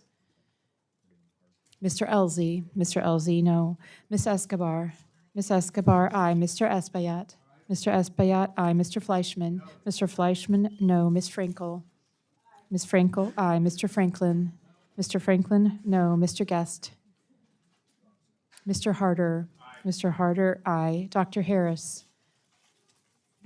Mrs. Hinson? Mr. Hoyer? Mr. Hoyer, aye. Mr. Ivy? Mr. Ivy, aye. Mr. Joyce? Mr. Joyce, no. Ms. Capter? Ms. Capter, aye. Mr. LaLota? Ms. Lee? Ms. Lee, aye. Ms. Letlow? Mr. Levin? Mr. Levin, aye. Ms. Malloy? Ms. Malloy, no. Ms. McCullum? Ms. Ming? Ms. Ming, aye. Mr. Molinar? Mr. Molinar, no. Mr. Moore? Mr. Moore, no. Mr. Morelli? Mr. Mervan? Mr. Mervan, aye. Mr. Newhouse? Mr. Newhouse, no. Ms. Perez? Ms. Pingree? Ms. Pingree, aye. Mr. Pocan? Mr. Pocan, aye. Mr. Quigley? Mr. Quigley, aye. Mr. Reschenthaler? Mr. Rogers? Mr. Rogers, no. Mr. Rutherford? Mr. Rutherford, no. Mr. Shreve? Mr. Shreve, no. Mr. Simpson? Mr. Strong? Mr. Strong, no. Mrs. Torres? Mrs. Torres, aye. Ms. Underwood? Ms. Underwood, aye. Mr. Valadeo? Mr. Valadeo, no. Ms. Wasserman Schultz? Mrs. Watson Coleman? Mrs. Watson Coleman, aye. Mr. Womack? Mr. Womack, no. Mr. Zinke? Mr. Zinke, no. Are there any members wishing to record their vote or change their vote? Gentlelady from Minnesota. Ms. McCullum, aye. Gentlelady from Florida. Ms. Wasserman Schultz, aye. Gentleman from North Carolina. Mr. Edwards, no. Gentleman from Texas. Mr. Cloud, no. Gentleman from Maryland. Dr. Harris, no. Gentleman from Arizona. Mr. Siscomani, no. Gentleman from New York. Mr. LaLota, no. Gentlelady from Oklahoma.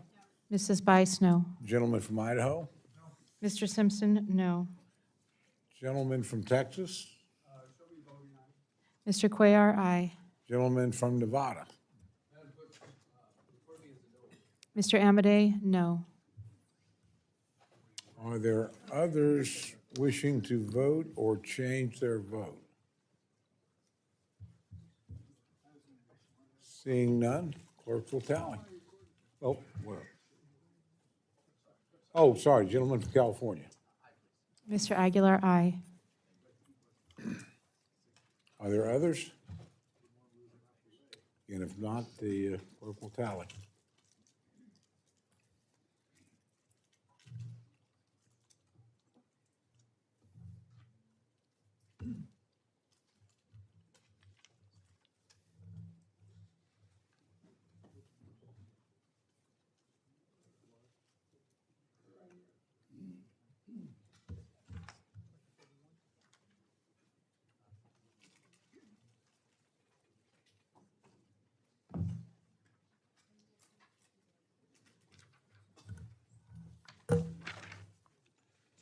On this vote, the ayes are 25, the noes are 31. The amendment is not adopted. A gentleman from Indiana, Mr. Mervan, is recognized for an amendment. Thank you, Mr. Chair. I have an amendment at the desk. I move that the reading be dispensed with. Without objection, the reading for the amendment is dispensed with, and the gentleman is recognized for remarks on his amendment. I rise to offer an amendment that would restore full funding for two critically important agencies which impact economic and national security, create and sustain good jobs, and support domestic manufacturing. The International Trade Administration focuses on American competitiveness, enforces our nation's trade laws, and supports businesses and exports. The ITA's critical work in strengthening our resiliency of the U.S. industries ensure that the American workers can compete on a level playing field. Underfunding this agency with a $142 million reduction from the previously enacted level will cause delays in combating unfair trade practices. For example, this bill will significantly reduce the investment in supporting global market strategies that deter and fight unfair trade market practices.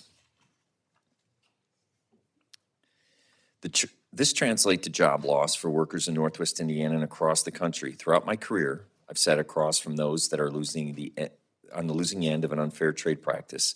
I can tell you that the ITA's role in enforcing trade laws and prioritizing American businesses are vital to American competitiveness and protecting American workers.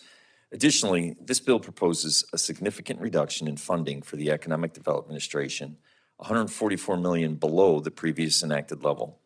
The EDA helps economically distressed communities stimulate job growth, provides technical assistance, and facilitates critical investments in each of our communities. In my district, the EDA grants have directly supported improvements in water infrastructure, transportation planning, and environmental management. For example, the Northwest Indiana Regional Planning Commission was recently awarded the EDA grant to support the implementation of their comprehensive economic development strategy for Lake and Porter and LaPorte counties. This funding aims to promote this effort to bring together the public and private sector to strengthen the regional economy and create more job opportunities. On a national scale, over 50,000 jobs are created or saved in 2024 because of the work of the EDA. These dollars support projects that drive business growth and expand job opportunities in communities that need it most. Additionally, the agency's response to the industry and local workforce needs to create jobs that strengthen our economy and provides opportunity. I urge the committee to restore this funding, and with that, I yield back. Thank the gentleman for his remark. The chair now recognizes Chairman Rogers to address the amendment. Thank you, Mr. Chairman. This bill includes responsible levels of funding for the Economic Development Administration and International Trade Administration. This amendment would increase the funds provided to EDA and ITA without the necessary offsets, exceeding the bill's allocation. Therefore, I must oppose the amendment and urge my colleagues to do the same. And I yield back. Thank the gentleman for his remarks. The gentlelady from New York, Ms. Ming, is recognized to address the amendment. Mr. Chairman, I strongly support this amendment. It restores funding for programs that create and preserve good jobs when working Americans need them most. At a time when families are struggling with the high cost of living, we should be doubling down on job creation, not slashing the programs that help American businesses compete and win. Yet this bill, as written, guts EDA grants by over 35%, walking away from investments that have created hundreds of thousands of jobs and revitalized struggling local economies, primarily in rural areas. EDA grants are not handouts. They are investments that create opportunity in communities that have been left behind. In 2025, Congress reauthorized EDA for the first time in 20 years with strong bipartisan support. I know many of my colleagues here know how important these investments are for their constituents. Why are we cutting programs we worked together to make better? The ITA cuts are even harder to defend, given the unprecedented chaos in our global economy. Small and medium-sized businesses are drowning in rising costs and struggling to navigate trade policies. Tariff rates have changed countless times in a single year. Policies have been announced on social media and then reversed days later. Businesses have faced higher costs and retaliatory tariffs on their own exports. Yet this bill fails to invest in the support that ITA provides. The businesses that ITA helps don't have armies of trade lawyers. They rely on ITA to help them export, understand regulations, address trade barriers, and navigate the global marketplace. ITA's anti-dumping and trade enforcement work also protects American jobs from countries that don't play fair. I appreciate my colleagues' amendment to restore critical investments in EDA and ITA and urge your support. I yield back. Thank the gentlelady for remarks. The gentlelady from Connecticut, Ms. Delauro, is recognized to address the amendment. Thank you, Mr. Chairman. I rise in support of this amendment. Economic development assistance programs help communities across this country, especially in rural areas in need of investment and support. These programs are essential to revitalizing distressed communities, kickstarting local economies, and giving residents the opportunity to thrive. From 2018 to 2024, the EDA created or retained more than 727,000 jobs, led to over $80 billion in private investment. This support creates economic opportunities, allowing people to earn more money, to spend more money, creating a virtuous cycle that ultimately benefits the country as a whole. My state of Connecticut, EDA invested over $52 million in construction, manufacturing, and technology hubs during that same time period, creating hundreds of jobs and generating another $52 million in private investment. Just one example is $320,000 in funds to support the City of Waterbury's plan for the Brass City Regional Food Hub, which focused on supporting local farmers by bringing fresh food and vegetables to seniors. The International Trade Administration is responsible for standing up for American businesses and fighting back against unfair trade practices. We have heard from this administration over and over and over again about how we are being, quote, ripped off by other countries. But instead of taking steps to actually address the problem in a way that works, they have imposed tariffs that drive costs up for everyone. The ITA works to beat back these unfair practices, give American businesses a fair shot at success without punishing consumers in the process. It also directly helps small and medium-sized businesses expand their exports and navigate the complexity of international markets. Makes no sense that this bill cuts funding for the ITA by $142 million and the EDA by $144 million. These are agencies whose programs provide crucial support for the American people. That support is especially necessary now when the cost of living continues to climb and more Americans are seeing fewer and fewer job prospects. Instead of waging trade wars that hurt American families and businesses and cutting back support for our communities, we should be increasing our investments and providing relief for our constituents. I encourage my colleagues to support this amendment. I thank you, and I yield back. Thank the gentlelady for her remarks. Are there other members wishing to address the amendment? Seeing none, the gentleman's recognized for 1 minute to close. Thank you, Mr. Chairman. As we approach September of 2026, we are going to redo the USMCA, which is going to be our trade agreement between Canada and Mexico. Our adversary, China, is going to be and has consistently tried to figure out how to fill or have overcapacity of steel in our country, which cuts jobs. The ITA are the ones that enforce that, and any trade policy is only as good as the teeth that we have to enforce it. All that I ask is that we consider these types of arrangements and the funding for the ITA when we look at those types of trade agreements. And China will not stop trying to figure out how to circumvent our trade policies. Therefore, we have to be able to have enforcement on the ITA side to stop them. With that, I ask for your support. Thank the gentleman. The question is now on the amendment offered by the gentleman from Indiana. All those in favor say aye. Aye.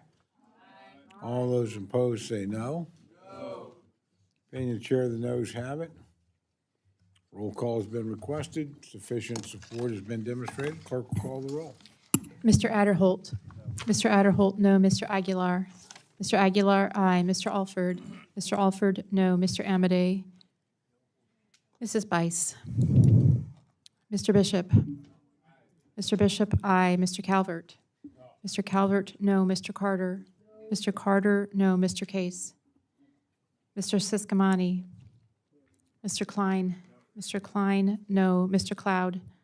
Mr. Cloud, no. Mr. Clyburn? Mr. Clyburn, aye. Mr. Clyde? Mr. Clyde, no. Mr. Cole? Mr. Cole, no. Mr. Cuellar? Ms. Dean? Ms. Dean, aye. Ms. Delauro? Ms. Delauro, aye. Mr. Diaz-Balart? Mr. Diaz-Balart, no. Mr. Edwards?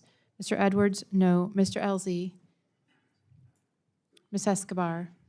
Ms. Escobar, aye. Mr. Espaillat? Mr. Fleischman? Mr. Fleischman, no. Ms. Frankel? Ms. Frankel, aye. Mr. Franklin? Mr. Franklin, no. Mr. Guest? Mr. Harder? Mr. Harder, aye. Dr. Harris? Dr. Harris, no. Mrs. Hinson? Mrs. Hinson, no. Mr. Hoyer? Mr. Hoyer, aye. Mr. Ivy? Mr. Ivy, aye. Mr. Joyce? Mr. Joyce, no. Ms. Capter? Ms. Capter, aye. Mr. Lalota? Mr. Lalota, no. Ms. Lee? Ms. Lee, aye. Ms. Letlow? Mr. Levin? Mr. Levin, aye. Ms. Malloy? Ms. Malloy, no. Ms. McCollum? Ms. McCollum, aye. Ms. Ming? Ms. Ming, aye. Mr. Molinar? Mr. Molinar, no. Mr. Moore? Mr. Moore, no. Mr. Morelli? Mr. Mervan? Mr. Mervan, aye. Mr. Newhouse? Mr. Newhouse, no. Ms. Perez? Ms. Perez, aye. Ms. Pingree? Ms. Pingree, aye. Mr. Pocan? Mr. Pocan, aye. Mr. Quigley? Mr. Quigley, aye. Mr. Rushenthaler? Mr. Rogers? Mr. Rogers, no. Mr. Rutherford? Mr. Rutherford, no. Mr. Shreve? Mr. Shreve, no. Mr. Simpson? Mr. Simpson, no. Mr. Strong? Mr. Strong, no. Mrs. Torres? Mrs. Torres, aye. Ms. Underwood? Ms. Underwood, aye. Mr. Valadeo? Mr. Valadeo, no. Ms. Wasserman Schultz? Ms. Wasserman Schultz? Ms. Wasserman Schultz, aye. Mrs. Watson Coleman? Mrs. Watson Coleman, aye. Mr. Womack? Mr. Womack, no. Mr. Zinke? Mr. Zinke, no. Are there members wishing to record their vote or change their vote? Gentleman from New York? Mr. Espaillat, aye. Gentleman from Texas? Mr. Cuellar, aye. Gentlelady from Oklahoma? Mrs. Bice, no. Gentleman from Arizona? Mr. Siskamani, no. Are there others gentleman from Nevada? Mr. Amade, no. Are there other members wishing to record or change their vote? Seeing none, the clerk will tally.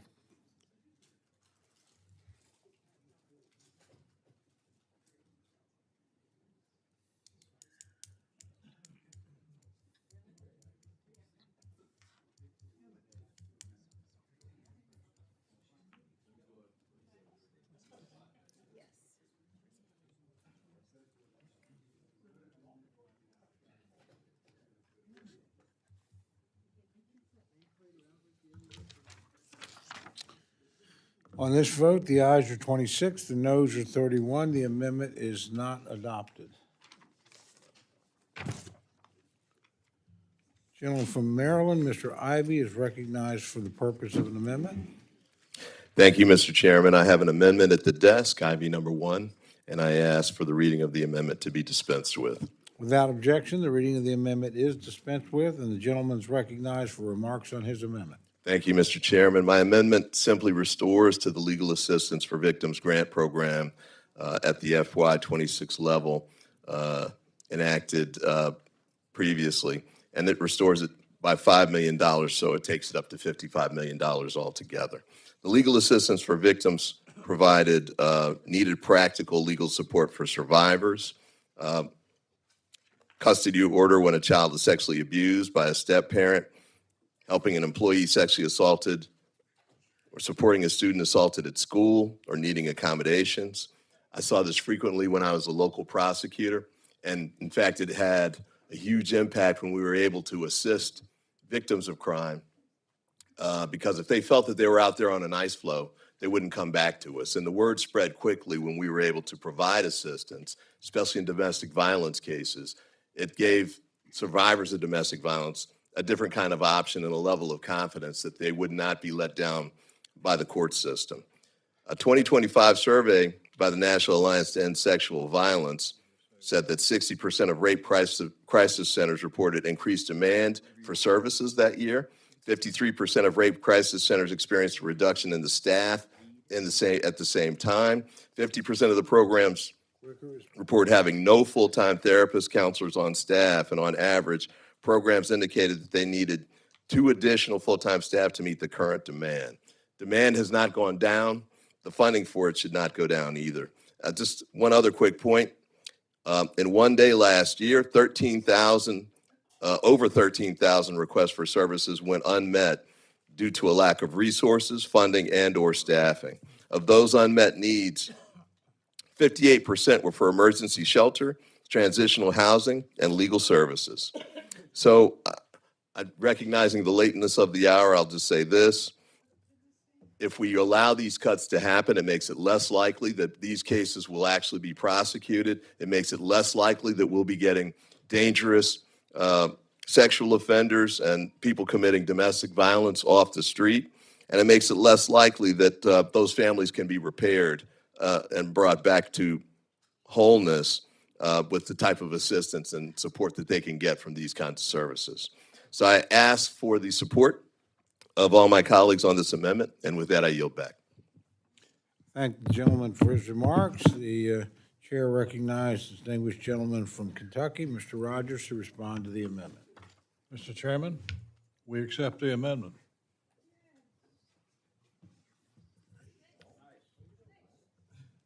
The amendment, well, we still have to vote on it, don't we? I thank the chairman. The lady need to respond? Very smart. If there's no further debate, the gentleman is recognized for 1 minute to close.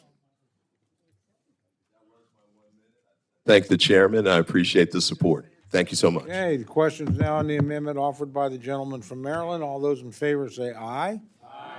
All those opposed say no. In the opinion of the chair, the ayes have it. The amendment is adopted.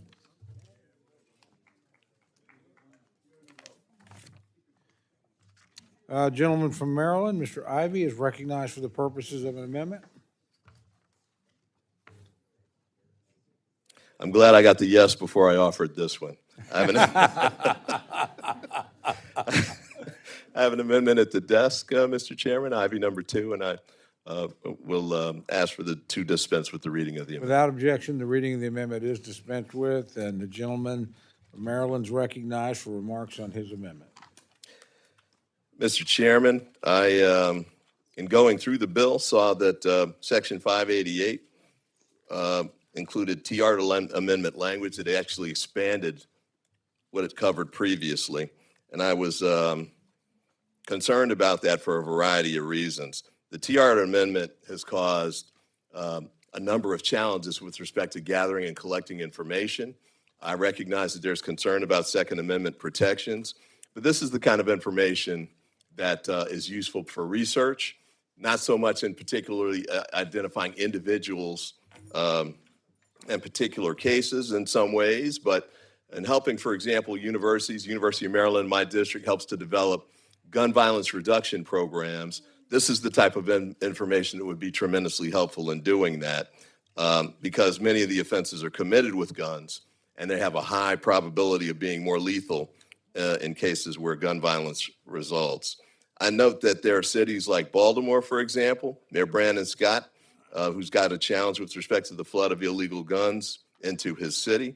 Now, I'd note at the front end of this that Baltimore's had great success in reducing certainly murders in the last few years, but we still have a long ways to go there in my district and everywhere across the country. He said that we've already seen close to 2,700 illegal guns in the city this year. That's a 9% increase over last year. And we know that over 60% of them come from other places. I can testify to that. When I was a local prosecutor, actually I apologize, when I was a federal prosecutor here in Washington, D.C., obviously sale of guns was illegal at that time in Washington, D.C. So what people would do is they would just drive out to Virginia, down about 30 miles from here. I think it was Fort Belvoir, Lorton area. they would buy the guns there and then drive them back into the city. And it was so pervasive that they actually started stationing ATF agents at that store undercover, and they would drive back to follow them into the city. Obviously, that's not the most efficient way to go about dealing with these kinds of matters. And so having the information available so we can pursue these kinds of cases and also develop strategies to address the gun violence that results from the plethora of guns that are hitting the streets and getting into the wrong hands is critical and important and makes a huge difference in our cities. I'll note here, 3 years ago, and it's interesting, this is National Law Enforcement Memorial Week.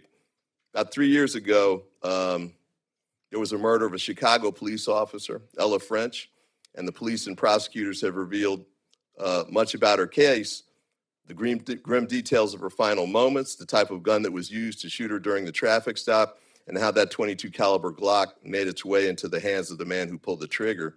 But absent from the public discussion was the name of the retail shop where the gun was used to kill French was purchased. Its disclosure has been hindered by a long-standing push by the gun industry to protect the identities of retailers that had sold and used those guns.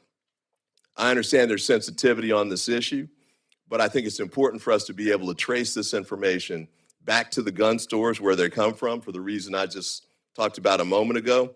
And not having this information makes it harder to do. And one thing that really surprised me when I was going through this bill, if I'm reading this correctly, Congress can't even get this information. Law enforcement can get it. It can be obtained by a federal agency for national security or intelligence purposes, but we can't get it. And that doesn't make any sense to me. We ought to be able to get any and all the information we need to make legislation. Might want to go in different directions on what the legislation should be, but at a minimum, we're setting these kind of policy goals for an issue about the level of violence on our streets. We really ought to have full information when we're doing it. So I ask people to, I ask my colleagues to support this amendment, and with that, I yield back. Thank the gentleman for his remarks. The gentleman from Kentucky, Chairman Rogers, is recognized to respond to the amendment. As I said earlier, I'm proud to say again, the House bill maintains robust Second Amendment protections. This amendment would once again endanger that hallowed protection by striking a provision in the bill. I oppose the amendment, urge my colleagues to do the same. Yield back. Thank the gentleman for his remarks. The gentlelady from New York, Ms. Ming, is recognized to respond to the amendment. I rise in strong support of this amendment. Section 588 is yet another extreme policy rider that has absolutely no place in this bill. It effectively shuts down all firearms data transparency at ATF. It goes far beyond existing law. Not only does this amendment block public disclosure of ATF's firearms data, including National Integrated Ballistic Information Network data, it blocks any analysis, investigative leads, or testimony based on this data. It also makes ATF's firearms data immune from subpoena and inadmissible in civil court. This will only shield negligent gun dealers from accountability and will make it even more difficult for researchers, policymakers, and members of the public who are trying to better understand and combat illicit gun markets, gun crime, and gun deaths. This amendment strikes this damaging provision and preserves the ability of victims, cities, and localities, and the public to seek justice through the courts and to investigate gun violence in their communities. I support this amendment and urge my colleagues to vote yes. Thank the gentlelady. Gentlelady from Pennsylvania, Ms. Dean, is recognized to address the amendment. Thank you, Chairman, and I thank Mr. Ivey for bringing this forward.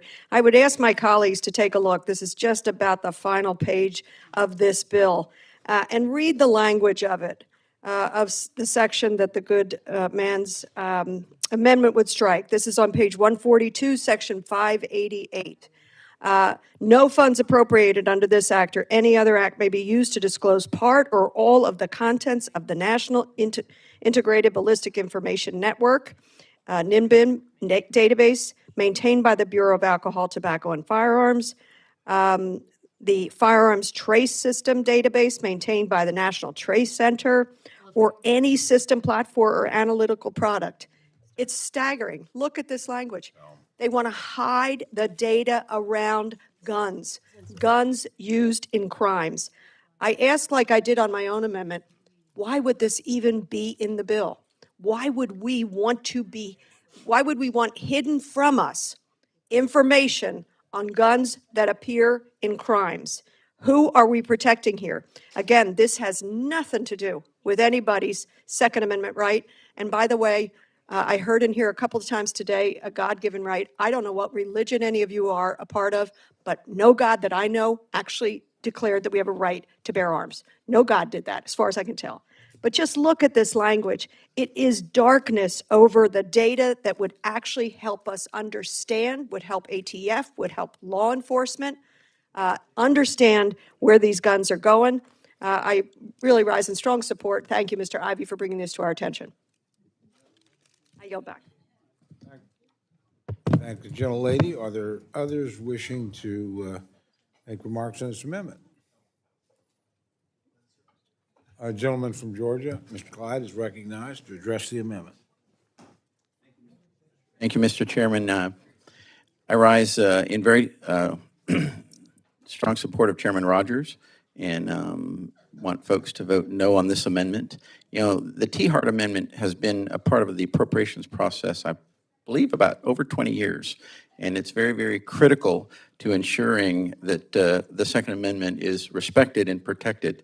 And within our bill itself, it says nothing in this bill shall be construed to prevent the disclosure of aggregate statistical information concerning total production, importation, exportation by federal firearms licensees. It also does not prevent the sharing or exchange of trace data among or between federal, state, local law enforcement, even foreign law enforcement. And it also does not prevent the publication of annual statistical reports by the Bureau of Alcohol, Tobacco, Firearms, and Explosives. To say that it shuts off ATF's ability to discuss statistics and what they find is just not true. So I rise in opposition to this amendment, and I ask everyone to vote against it. Thank you, and I yield back. Thank the gentleman for his remarks. Are there others wishing to address the amendment? Gentlelady from Minnesota is recognized. Mr. Ivey can answer it for me.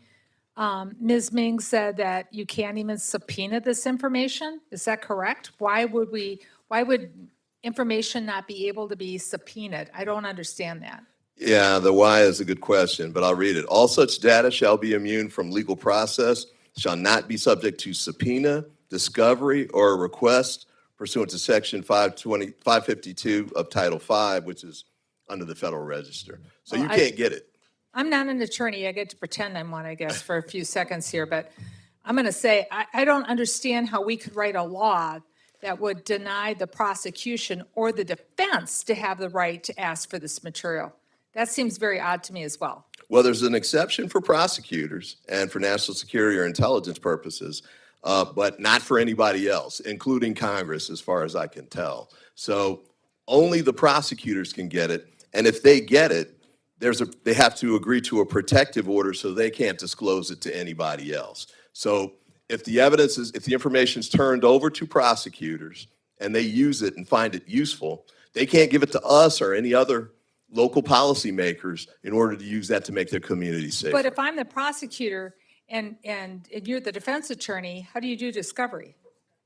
Well, that would be part of the court system, but they don't actually provide for that here. It says federal, state, local, tribal law enforcement agency, or a federal, state, or local prosecutor. Okay. They don't actually provide for the defense. Thank you very much. I'm fully informed and prepared to vote. Are there other members wishing to address the amendment? The gentleman from Texas, Mr. Cloud, is recognized. Sure. Someone mentioned the inalienable rights to bear arms. I will point you to Isaiah 54.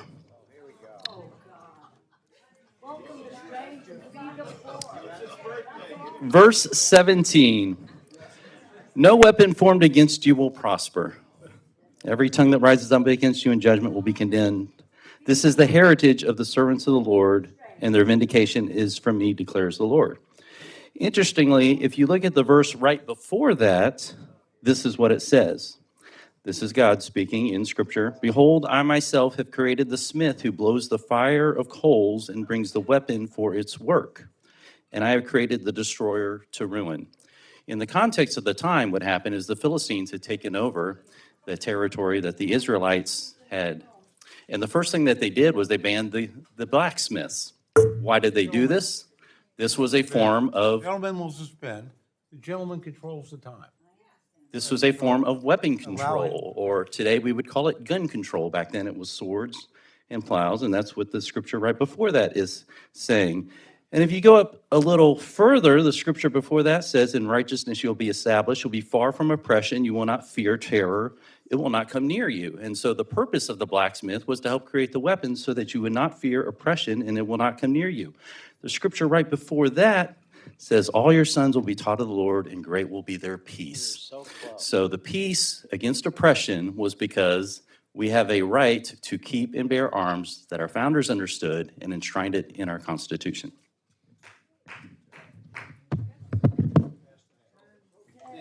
Are there others wishing to debate the amendment?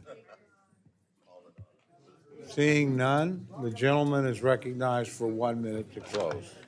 Thank you, Mr. Chairman. I will say this, with respect to the quotes from Isaiah, and I have a great deal of respect for that prophecy. There's nothing in there about you can't share information that's about the weapon that may or may not be held against you.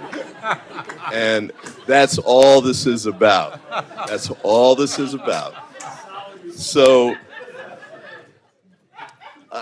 and by the way, I know Scalia isn't quite a god, but among my conservative friends, but even Justice Scalia, in the Heller opinion, recognized the need for basic regulation with respect to guns.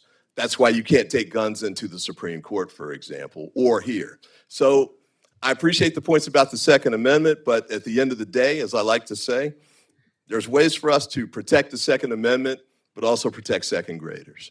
We're talking about trying to make sure that we can make our streets safe, make our schools safe, make our homes safe. And with that, I ask for your support, and I yield back. Thank the gentleman for his remarks. The question now is on the amendment offered by the gentleman from Maryland. All those in favor say aye. Aye. All those opposed say no. No. Opinion of the chair, the noes have it. Amendment has been requested. Sufficient support has been demonstrated. The clerk will call the roll. Mr. Adderholt. Mr. Adderholt, no. Mr. Aguilar. Mr. Aguilar, aye. Mr. Alford. Mr. Alford, no. Mr. Amadei. Mr. Amadei, no. Mrs. Bice. Mr. Bishop. Mr. Bishop, aye. Mr. Calvert. Mr. Calvert, no. Mr. Carter. Mr. Carter, no. Mr. Case. Mr. Case, aye. Mr. Siscomani. Mr. Siscomani, no. Mr. Klein. Mr. Klein, no. Mr. Cloud. Mr. Cloud. Mr. Cloud, no. Mr. Clyburn. Mr. Clyburn, aye. Mr. Clyde. Mr. Clyde, no. Mr. Cole. No. Mr. Cole, no. Mr. Cuellar. Ms. Dean. Ms. Dean, aye. Ms. Delauro. Ms. Delauro, aye. Mr. Diaz-Balart. Mr. Diaz-Balart, no. Mr. Edwards. Mr. Edwards, no. Mr. Elzey. Mr. Elzey, no. Ms. Escobar. Ms. Escobar, aye. Mr. Espaillat.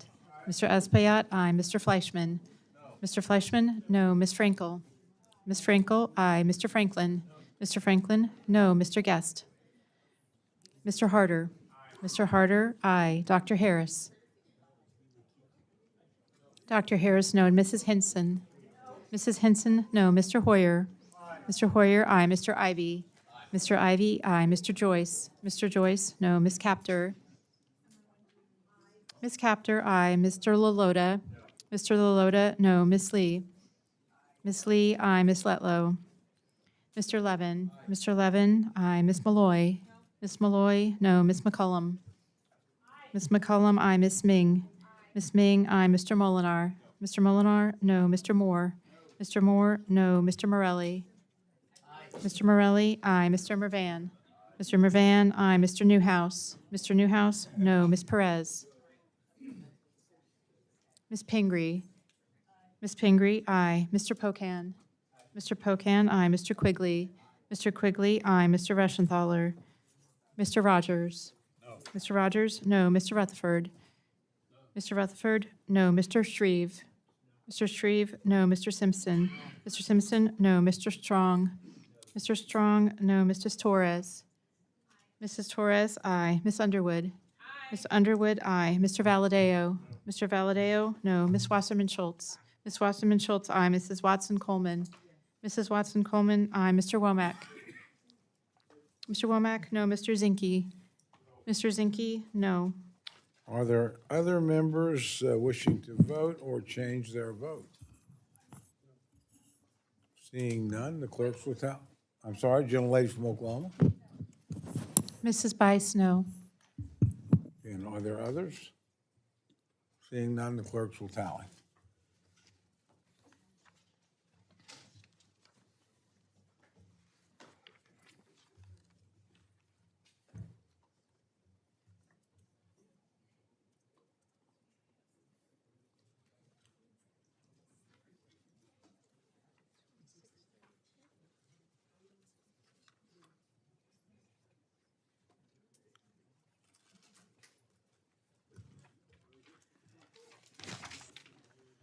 On this vote, the ayes are 26, the noes are 32. The amendment is not adopted. Before we move on to the next one, a couple of housekeeping things. And first, just thank all of you. Frankly, we got done a lot earlier than I expected, and I think you are all on both sides of the aisle to be commended for that. I appreciate it very, very much, and I appreciate the demeanor.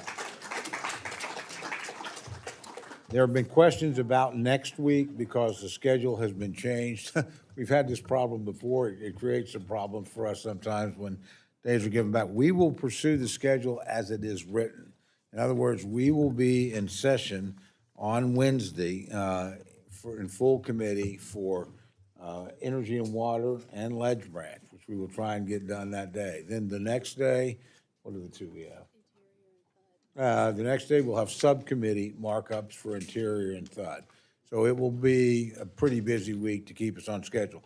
We are not sure yet exactly the time, but it will be either 10 or 11 o'clock that we convene here. We will let you know as soon as we know. What we don't know is if either party is planning a conference that morning, but plan to be here and ready on Wednesday morning. It'll either be mid-morning at 10 or a little bit later at 11, and we will move those bills, hopefully get them out of the full committee. We don't want to be on the floor the next day. We want to get those things out of here. So anyway, I'm sorry? Yeah. Mr. Chairman? Yeah, gentleman from Maryland. Question, do we have any knowledge as to when the leadership will be giving us time on the floor to pass these bills that we're passing? I don't have anything beyond, obviously, we have one scheduled, but I do not know. And as soon as I do know, I'll be more than happy to convey it so people Thank you. have that. You bet. As I always remind our people on our side, it's our majority in this committee is bigger than it is on the floor. So my problems are minuscule compared to my whip and my majority leader. With that, the chair recognizes the gentleman from Alabama, Mr. Adderholt, for the purpose of an amendment. Thank you. Mr. Chair, I move to favorably report to the House fiscal year 2027 Commerce, Justice, Science, and Related Agencies Appropriation Bill. The question is now on the motion to favorably report fiscal year 2027 Commerce, Justice, Science, and Related Agencies Appropriations Bills to the House. All those in favor say aye. Aye. All those opposed say no. Opinion of the chair, the ayes have it. Roll call has been requested. Sufficient support has been demonstrated. Clerk will call the roll. Mr. Adderholt. Aye. Mr. Adderholt, aye. Mr. Aguilar. Mr. Aguilar, no. Mr. Alford. Aye. Mr. Alford, aye. Mr. Amadei. Mr. Amadei, aye. Mrs. Bice. Mrs. Bice, aye. Mr. Bishop. Mr. Bishop, no. Mr. Calvert. Aye. Mr. Calvert, aye. Mr. Carter. Mr. Carter, aye. Mr. Case. Mr. Case, no. Mr. Siscomani. Mr. Siscomani, aye. Mr. Klein. Mr. Klein, aye. Mr. Cloud. Mr. Cloud, aye. Mr. Clyburn. Mr. Clyburn, no. Mr. Clyde? Mr. Clyde, aye. Mr. Cole? Aye. Mr. Cole, aye. Mr. Cuellar? Mr. Cuellar? Mr. Cuellar, no. Ms. Dean? Ms. Dean, no. Ms. Delauro? Ms. Delauro, no. Mr. Diaz-Balart? Mr. Diaz-Balart, aye. Mr. Edwards? Mr. Edwards, aye. Mr. Elzey? Mr. Elzey, aye. Ms. Escobar? Ms. Escobar, no. Mr. Espaillat? Mr. Espaillat, no. Mr. Fleischman? Mr. Fleischman, aye. Ms. Frankel? Ms. Frankel? Ms. Frankel, no. Mr. Franklin? Mr. Franklin, aye. Mr. Guest? Mr. Harder? Mr. Harder, no. Dr. Harris? Dr. Harris, aye. Mrs. Henson? Mrs. Henson, aye. Mr. Hoyer? Mr. Hoyer, no. Mr. Ivy? Mr. Ivy, no. Mr. Joyce? Mr. Joyce, aye. Ms. Captor? Ms. Captor, no. Mr. Lalota? Mr. Lalota, aye. Ms. Lee? Ms. Lee, no. Ms. Letlow? Mr. Levin? Mr. Levin, no. Ms. Malloy? Ms. Malloy, aye. Ms. McCullum? Ms. McCullum? Ms. McCullum, no. Ms. Ming? Ms. Ming, no. Mr. Molinar? Mr. Molinar, aye. Mr. Moore? Mr. Moore, aye. Mr. Morelli? Mr. Morelli, no. Mr. Mervan? Mr. Mervan, no. Mr. Newhouse? Mr. Newhouse, aye. Ms. Perez?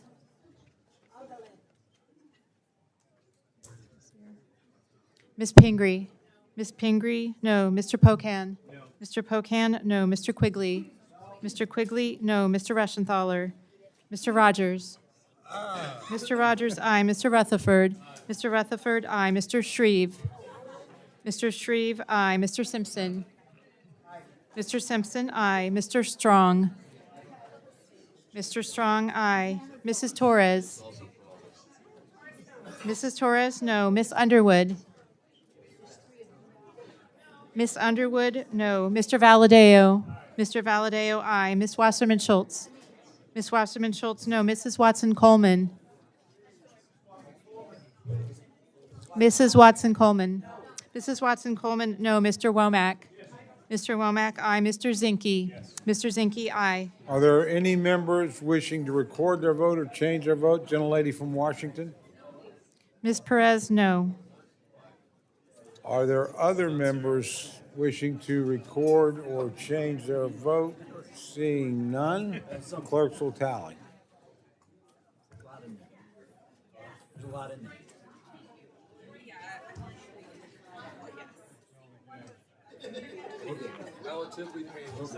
Relative.